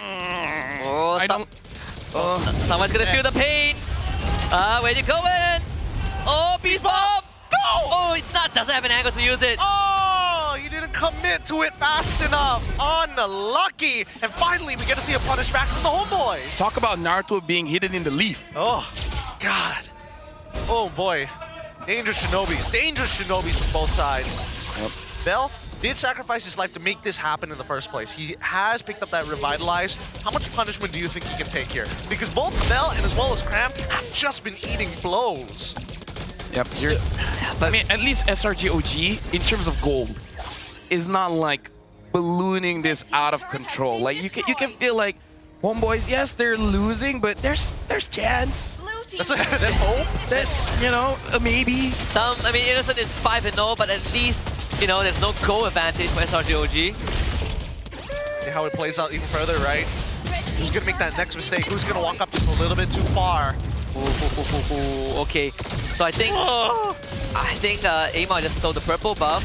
The guys has to deal with the bottom wave. Maybe this is an opening. They are gonna try opening up the map. Well, the Lord is gonna come up, and I guess Homeboys, they actually have a draft where they can go to the long lane. The bottom side of the map, SRG OG lost 2 turrets here, and I feel like the one that you gotta be worried about is Sakai's, man, because the moment Izanami and MelQT is tunnel visioning on someone. Oh, guy just comes in. Oh, he's out of range of Traction Pulse, but he does have Purify anyway, so Innocent once more gets to go to work. Vel stuck in the front line, ends up going down as Cram takes him out. MelQT assassinated. They do run over Innocent. Killing spree for Amao, but Sakai is able to zone Izanami away, and now Ivan is also on the run. Cram is going to get in range for the passive, finds the Dark Wave now back into the Infernal Pursuit, knocks him out. Yoon with the follow-up, and they just juggle around, but somehow Ivan escaped. Sakai goes down. Not too bad for Homeboys. And Izanami got a kill. Okay, all right. I thought initially MelQT, he could have tried to trade Flicker for Flicker, but I guess he already knew he was dead. However, at least with the rest of the homeboys actually picking up 2 trades back, it's not the worst in the world. MelQT is going to be coming into the next fight with a potential Flicker to try and keep his distance specifically against Sakai. So with Sakai's gone, they can actually take away this Lord and start ballooning their own lead. There's now Fist Crack stolen by Stormy. An extra layer of crowd control. Stormy gonna work onto, well, first Traction Pulse gets used, Cram and gets stuck back. Diamond goes to Innocent, but again, Innocent is just dancing around them. Cram will eat up all the damage. Actually, Izanami finds a kill. Innocent, not again. Not again, Innocent. Not again! Innocent does the work and the beast bomb from downtown. Team wipe for SRGOG. God, he's so clean with it. He's so clean. And now they start making their way over to the Lord. A final definitive lead for SRGOG Esports of the 1.1k, about to turn into a 5k lead, if not a missing inhibitor at the bare minimum. And wiping homeboys out like homeboys are the dandruff, man. And we saw Stormy taking the fist crack, interrupting Amal, shoving him onto the Lord pit, stopping it at the wall, and then just gives a free target for Innocent. Like, this Valentina has value just because you can take the Badang ult. And as we just discovered, even taking the Tortoise Poissons. This is not fair, man. It really isn't. It really isn't. It feels like they've got a lot of their angles covered here. Bell, unfortunately, can't tank as hard anymore. Doesn't have iframes to work with. And even for Izanami, I think Radiant Armors and even Blade Armors have already been purchased. Divine Glaive now online for Innocent. Bell doesn't stick there anymore. So guys, so deep, and he still takes out MelQT. Bell is also gone. Izanami finds the punish. The Lord will eventually fall, but SRGOG have opened up the mid lane. They're looking for it. They're not going to end off this, right? They're going to try Izanami. Oh, he flickers the safety by SRGOG. They're not going to be able to end this game. Thankfully, Traction Pulse sucks Stormy bad. He turns around with a stolen Fist Crack. SRGOG finds the disengage. Oof. Oh, dude. Ooh. Dude, that was a very endable moment. Yeah. The moment the Dark Wave hits onto Izanami, I legit thought it was over. Oh I thought there was no way. There was no way. It's a good thing the flicker was still there. If only Mel didn't have this bad of a game, he may be able to do something. But shout out to Humes, man. Making MelQT regret not taking a flicker. Oh, yeah. Purify. Sorry, Purify, yeah, Purify. Not taking a Purify. He's sweating hard. He's sweating so hard. There's nothing much he can do about it as well. Gonna be able to pick up some neutral, his own green camps on his side of the map. Amal. Dude, he may be 3-1 and 3, but his targets are hard to take out. I mean, looking at the item list, like fully built out for the side of Innocent, and it looks like he wants to eventually get a concentrated energy on top of it all. Yeah, I mean, next door is in under a minute. And for homeboys, you can say the silver lining, that they lost a mid-inhib. It's not the worst to manage. And it's just a 2k goalie for SRGOG, so it's not, you know, an insurmountable lead. Homeboys can come back from this. They just, I can find the right fight. Look at this. Izanami is forced to build a wind of nature to deal with Sakai's. Yeah. Like, that's how bad this is. And now Sakai's having that Winter Crown. He can go in with a flash combo. Winter's in. There's nothing that Izanami can do to interrupt him. Yep. Like, Lucas isn't balanced enough. And Izanami, he's got to have fast fingers, right? If that happens before the connection, he's got to hit the Winds of Nature. Here we go. I think they see it. MelQT instantly flicker. They are going to fall back. Sakai move that turned on. He didn't just run away with the flash stab. Another two-man knock up into a kick. Izanami goes down. SRGOG finding another crucial pick. The rest of homeboys disengaged. Just in time for Lord to spawn. At that point, they're like, MelQT has had enough. 7 deaths is enough. So now we got to go on to Izanami. Amal is just trying to buy as much time as he can, man. Trying to be a distraction, but now only Humes. Humes is the only guy actually making Amal stay in his lane, making sure that he doesn't get any kind of recalls. And now they're going for the Lord. I don't think homeboys have any way of stealing this. Not with Humes keeping Amal back. In fact, I think homeboys, they're going to make the call to fall back. There's a wave pushing mid. Second Lord for SRGOG. And it seems like the end is 9. They had to cut their losses here. I feel like Arcadia told this to the team. Keep your friends close, but enemy closer. And I feel like SRGOG took that as like, okay, so man-to-man defense, right? We just stick very close to them. That's what you're saying. And Arcadia's like, sure. Why not? Yeah. Maybe Arcadia is in the room. It's like, God dang it. That's not what I meant, but okay. I didn't know my players are so merciless. I didn't slaughter them, you just beat them. Just beat them up. I didn't tell you to play with the body. What's going on here? He's sick man, Innocent. Even Arcade as bad as like, what have I done? What have I turned these boys into? Seb just flew in and he looks at the team and he's like, I don't know, when I won 2 TIs, my team wasn't like this. I was like, are you guys sure you guys need me? Oh boy, here we go. Oh, here we go. Oh, they got what was that? What? I mean, the flicker from Cram that found Bell, that's a kick on the Ivan. Rest of Homeboy's busy dealing with the Lord. And this could be the cool DeGrasse. SRG. No way. They see aim out, running away. He's too fast. Base is open. He's an army, Winds of Nature. Survive one now. So guys, temporarily back up. Round 2. Winter Crown flash combo. There it is. 3 down for Homeboys. Wave is pushing in. No Lord though by SRG. I think they have done it. Selangor Red Giants. They have withstood the test of time.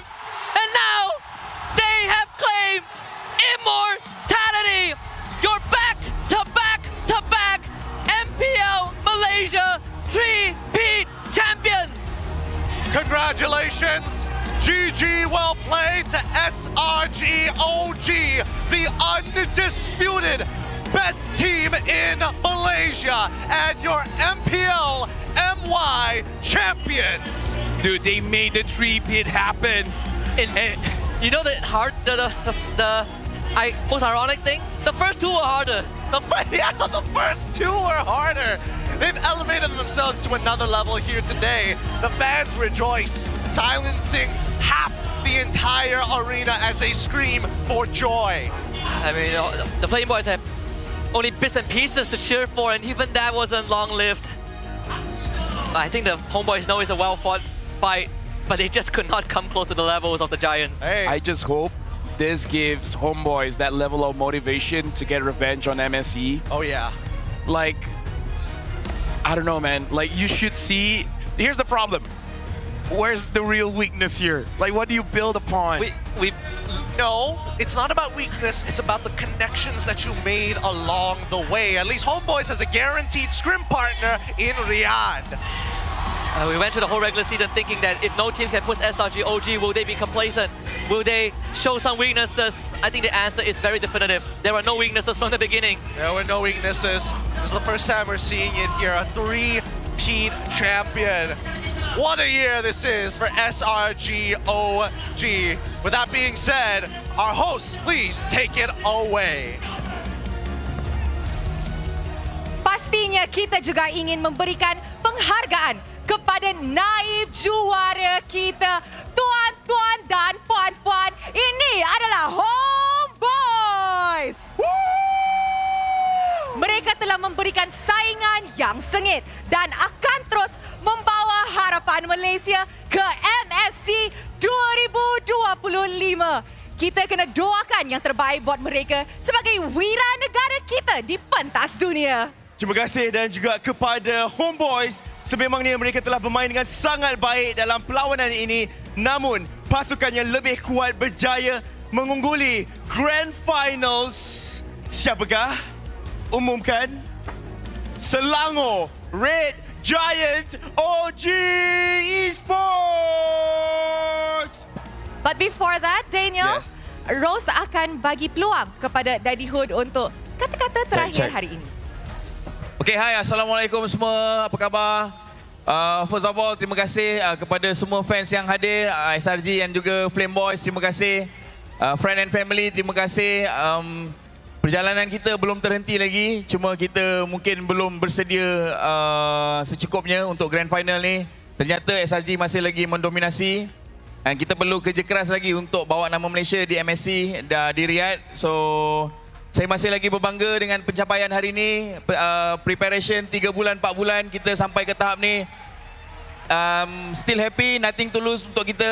Kita tak ada pressure pun datang hari ini. Cuma kita minta maaf kalau keputusan tu tidak memihak kepada kita dan kurang expectation daripada korang semua. So hopefully kita akan prepare lebih baik lah. Maybe coach ada last word daripada coach.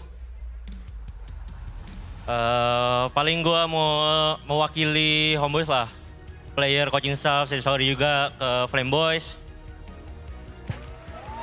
Kita tepuk sikit Flame Boys. Kita no excuse lah kalah, emang kita kena outclass lah sama SRG. Cuman yang bisa gue janjiin adalah kita bakal try buat fix semua problem kita. Dan we will come back stronger lah di MSC. Terima kasih Homeboys. You guys may now give your final bow. Dan to all Malaysians, once again, let's give Homeboys a big round of applause. Untuk capai ke tahap ni, it's a really big achievement. Sekali lagi, terima kasih Homeboys, and we will see you in Riyadh. Now, SRG OG Esports, sila ke tengah pentas.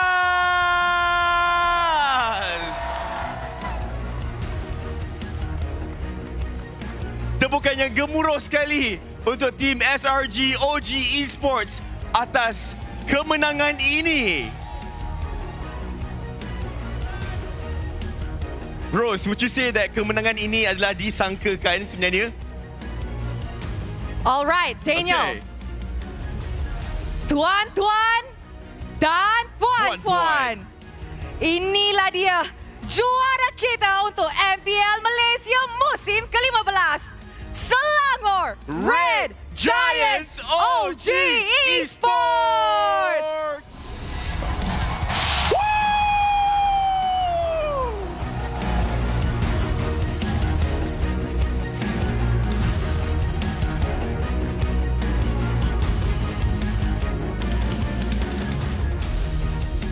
Buat julung kali ini, kita memperkenalkan trofi baru di MPL Immortal Cup dan SRG OG Esports akan menjadi pasukan pertama dalam sejarah MPL Malaysia yang akan mengangkat trofi ini sebagai simbol keunggulan abadi. Kita akan meraihkan kemenangan mereka dengan kiraan bersama-sama. Ladies and gentlemen, inilah our three-peat champion in MPL Malaysia musim ke-15.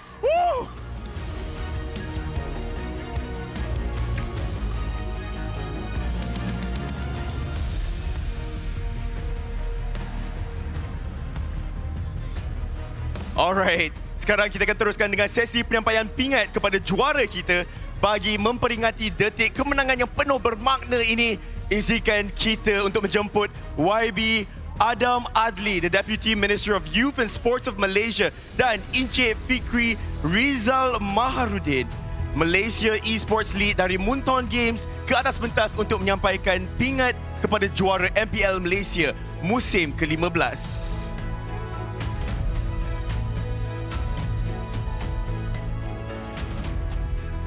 Official photographers, videographers, fans, and Malaysians. This is the moment for you to capture as well. First up, we have the SRG OG Masterminds, Coach Arcadia, Ozorovecki, and Winter. And we have Sakai's the Sky Prince, Cram, SRG OG's El Capatino. Innocent, Savage King of the season. Stormy, Mage Prodigy. Yums, the Moment Maker. And of course, we have Seb! Yeah! And of course, we have Gorgeous. Let us all gather for a group photo. Yes.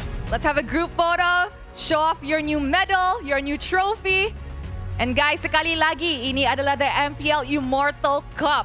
And SRG OG adalah pasukan pertama di Malaysia and dalam sejarah MPL Malaysia untuk mendapatkan trofi ini. Tapi kan Rose, berdiri ni dekat sini, kita tengok trofi tu memang cantik sekali, betul? Yes, betul tu. Alright guys, show off your pearly whites. Woo!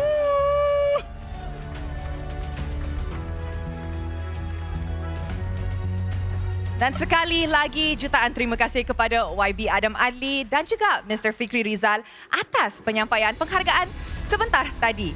Kini kami ingin menjemput Mr. Julius C, CEO of Ferry, ke atas pentas untuk menyampaikan satu penghormatan eksklusif kepada juara kita, The Ferry Championship Ring. Ferry has proudly sponsored the champion ring since MPL Malaysia Season 14, M6, and continuing into Season 15. This ongoing partnership symbolizes Ferry's commitment to celebrating excellence and achievement in the MLBB esports community. The champion ring represents more than just victory.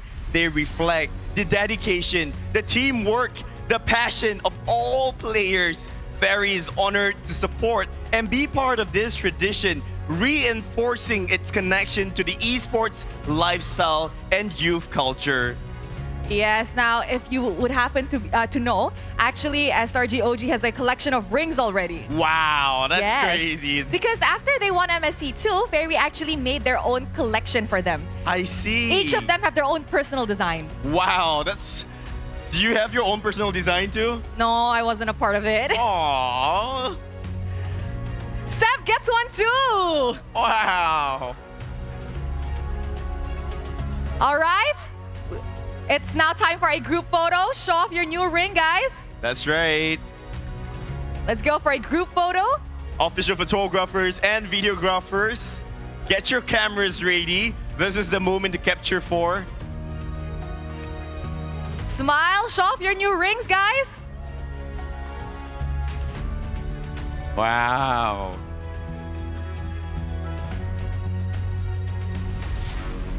Alright, thank you so much, Mr. C.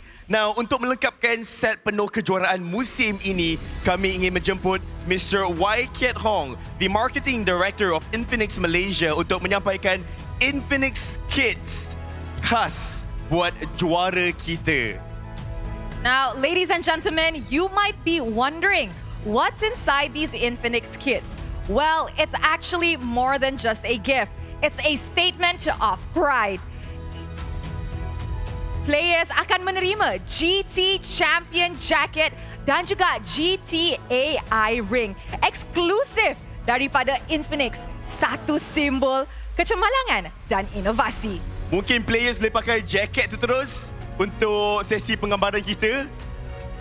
Yes, boys, wear the jacket. Wear it with pride. Yeah, put it on. It is a championship jacket after all. It is. Not just any ordinary jacket, yeah, Rose. Betul tu, it is a championship jacket, meaning only the champions get theirs.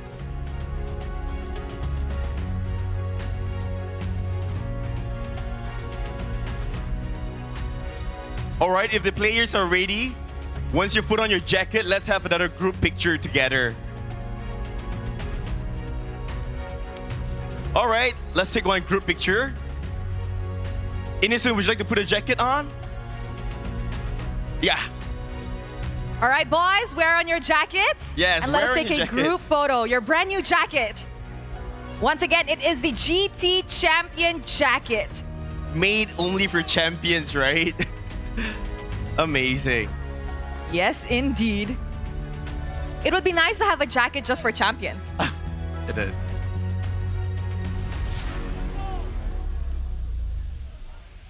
All right, everybody's wearing theirs. Look, you know what, Rose? Standing right here, right now, also looking at all the faces of the fans. Fans of SRG, can you guys wave? Wow, look at all of them. Dirang macam, especially her, she was like that, yeah, all the way. I feel like our fans here at the stadium, and of course, orang yang tengah tengok dekat rumah juga, diorang Betul. sangat-sangat bangga. Sangat bangga. All right, Okay. has everybody worn their jackets? It's now time to take a group photo. All right, let's stand closer. Stand And closer to the Miss- middle. All right, smile, guys. Show off your new jackets.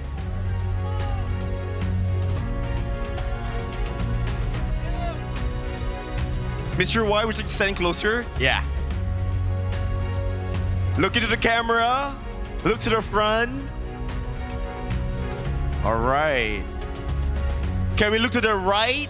To the right side? Everybody, look to the right side of camera. Okay, to the right side. Okay. All right, Mr. Hong, we would like to request that you remain on stage for the next award. Sebab pertama kali di MPL sejarah, kita ada award baharu untuk Grand Finals, iaitu My Greatest Teammate Award. That's right. Dan anugerah ini bukan untuk pemain yang anugerah ini bukan untuk pemain dengan KDA yang tinggi, tetapi untuk mereka yang sentiasa ada menjadi semangat pasukan di dalam dan juga di luar permainan. Betul tak, Ros? Yes, betul tu. So, stadium juara. Korang rasa siapa yang teammate paling hebat? Ooh.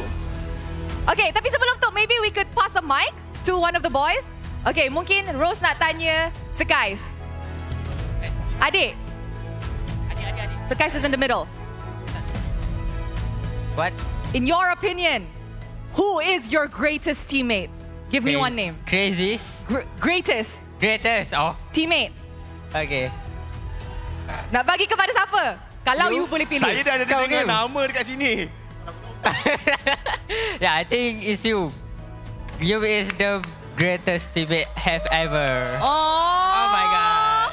Korang setuju tak? Congrats you. Setuju? Well, perfect, because the winner of My Greatest Teammate Award goes to you from Selangor Red Giants OG Sports. Aku you take. Apa ni? Ui. Yo. Dipersilakan VIP untuk menyampaikan anugerah kepada penerima kita yang akan membawa pulang Infinix Trophy serta Infinix Concept Phone sebagai simbol penghargaan atas semangat setiakawan dan kejujuran dalam berpasukan.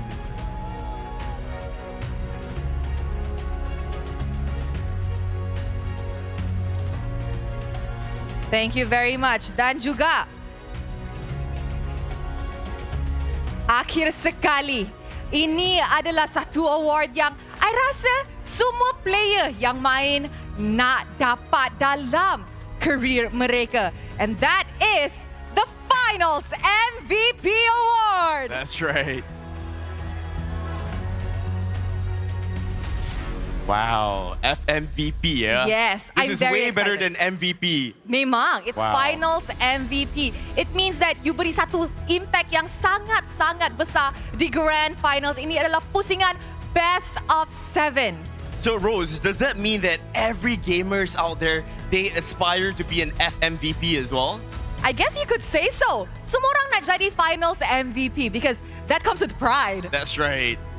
Jadi stadium juara, korang rasa siapakah yang akan jadi pilihan FMVP Grand Final ini? Siapakah?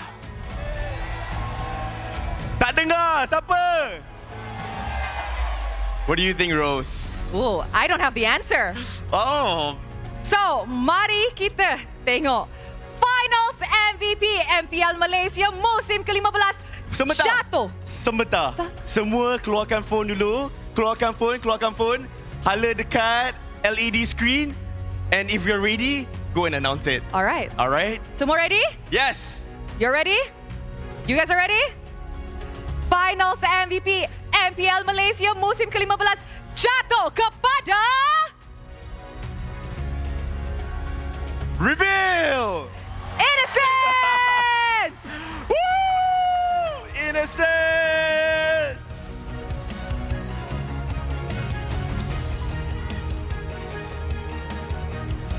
Jadi dipersilakan Mr. Hong untuk menyampaikan trofi FMVP dan juga mock check sebagai penghargaan tertinggi atas prestasi yang sangat-sangat mengagumkan.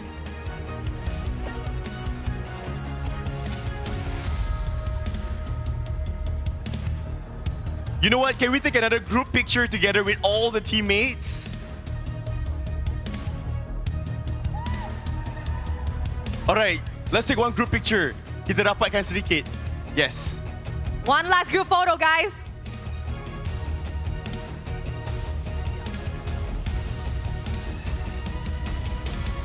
All smiles. Show off your new trophies. Rose. Trophy. Your trophy. Rose, I think their hands are a little bit too full. A bit too full, man. All right, smile for the camera. just this evening itself, they have brought home really a lot of prizes, man. Alright, okay. Thank you so much. Diucapkan kepada Mr. Hong dari Infinix atas penyampaian trofi dan juga penghargaan sebentar tadi. Dan pastinya kita nak juga dengar daripada pemain yang bergelar final MVP, betul? All right, thank you very much, Mr. Mister, you may now take your seat. Thank you very much, Mr. Hong. Thank you very much. And of course, to the one who stood tall tonight, our finals MVP, Innocent. Do you have anything to say?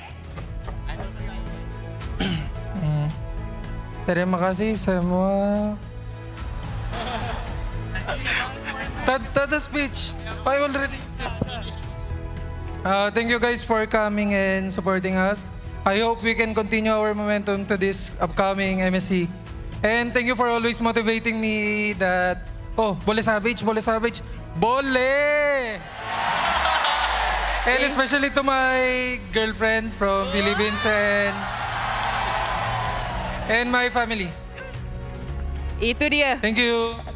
Thank you very much. But Innocent, one final question. You will be having another FMVP merchandise. What hero would you like it to be this time around? What?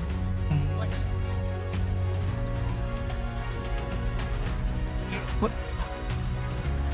Team discussion. Tak apa. Okay, Moscow. Moskov! And there we have it. Itu adalah FMVP merchandise untuk musim ini. And of course, guys, exclusive FMVP merchandise daripada season lepas, which is musim ke-14 dan juga season ini, musim ke-15, will be available next season. So stay tuned and start saving up because I rasa korang mesti nak beli merchandise tu. Alright, okay. And of course, I think it is also important to hear from the skeleton of the entire team. Maybe we can have the coach to give a few words as well. Coach Ark, is there anything you'd like to say tonight? First of all, we just really want to say thank you to everyone who supported us all throughout this journey. Like what I always tell you guys, whatever we achieve together, whatever Dream Team Award, back-to-back, three-peat, all of these achievements are not possible without your support, guys. So you guys are part of our success. So thank you so much for going all the way. I'm pretty sure all of you guys came from far away, and the effort that you give to just support us in Grand Finals means a lot to us. So thank you so much, guys, and I hope that you can support us in the upcoming MSC. It's gonna be a tough battle, but one thing that I'm gonna promise you guys is that we're gonna give all of our best in every single training day because that's who we are. We sacrifice so much to be at this level, and going to the international tournament, we're gonna sacrifice more. So thank you so much, guys. Terima kasih semua. Salamat. Of course, we heard from... Okay, I would like to say something as well. This journey, this team, 2 years. We are in MPL since season 11. Our journey was from scratch, literally. Our first season, we couldn't even sell 50 pieces of our jersey. But today, I'm very proud of the boys, very proud of the coaches, the management, what we built today. Today, we see the fans around. And actually, all this thing couldn't happen without one person. So I would like to acknowledge this person, Mr. Fikri from Munton. Since season 11, the first season I'm here, he been guiding me, teaching me how to grow the team. And sadly, today is his last day with MPL MY. So can we ask him on the stage and give him a good come and farewell? join us on the stage. Guys, a big round of applause for Mr. Fikri.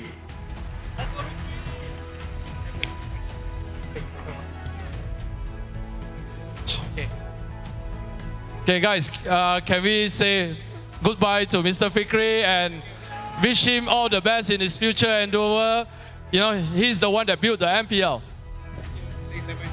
Mr. Fikri, maybe you can sepatah dua kata. Mr. Fikri, your last day ni.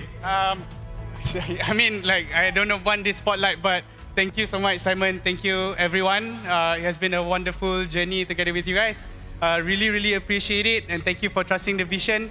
And you know, keep on supporting MLBB Esports sebab orang-orang yang ada dekat sini ni semua buat segala-galanya untuk perkembangan industri kita dekat dalam Malaysia. Teruskan sokong, okay? Thank you so much. Thank you very much. There you have it, Stadium Juara, pentas kebanggaan Malaysia. All right, SRG, are you guys ready for your second trophy lift?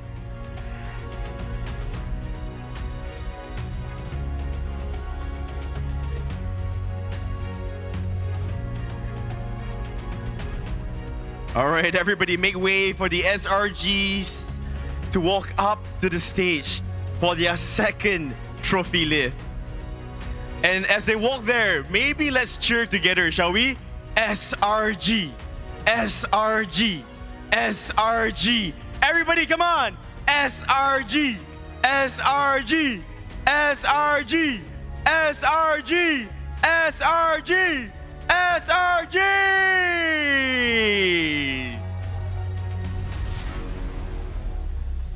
Stadium Juara inilah dia. 3-peat champion kita. Heading to Riyadh to defend the MSC Championship title. All together in 3, 2, 1. Selangor Red Giants OG Esports!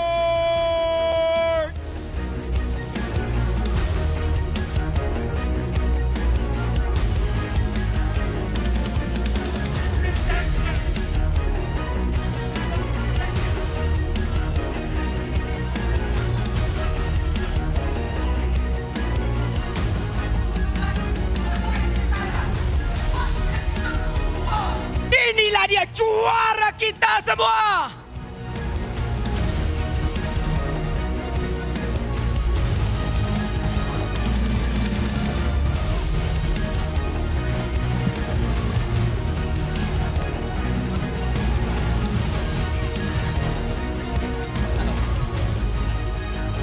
Maka dengan itu berakhirlah dan tamatlah sudah MPL Malaysia musim yang ke-15. Terima kasih banyak sangat kepada semua orang yang support MPL musim ini daripada awal season sampai sekarang. Kita doakan untuk semua yang mewakili Malaysia lakukan tugas yang terbaik, Daniel. Thank you. Dan I think yang paling penting, I just want to say that menang atau kalah at the end of the day, we are all representing Malaysia's name at the very end of the day. So I'm actually really proud of every single team that has been competing and dah sampai ke tahap ini actually, guys. Alright, dengan semangat pantang mengalah, kita doakan pasukan Selangor Red Giants OG Esports dan juga Homeboys untuk laku yang terbaik untuk MSC 2025. Saya Sid. Saya Boji. Saya Daniel Chiang. Saya Rose. Dan jumpa anda di MSC 2023. Jumpa korang.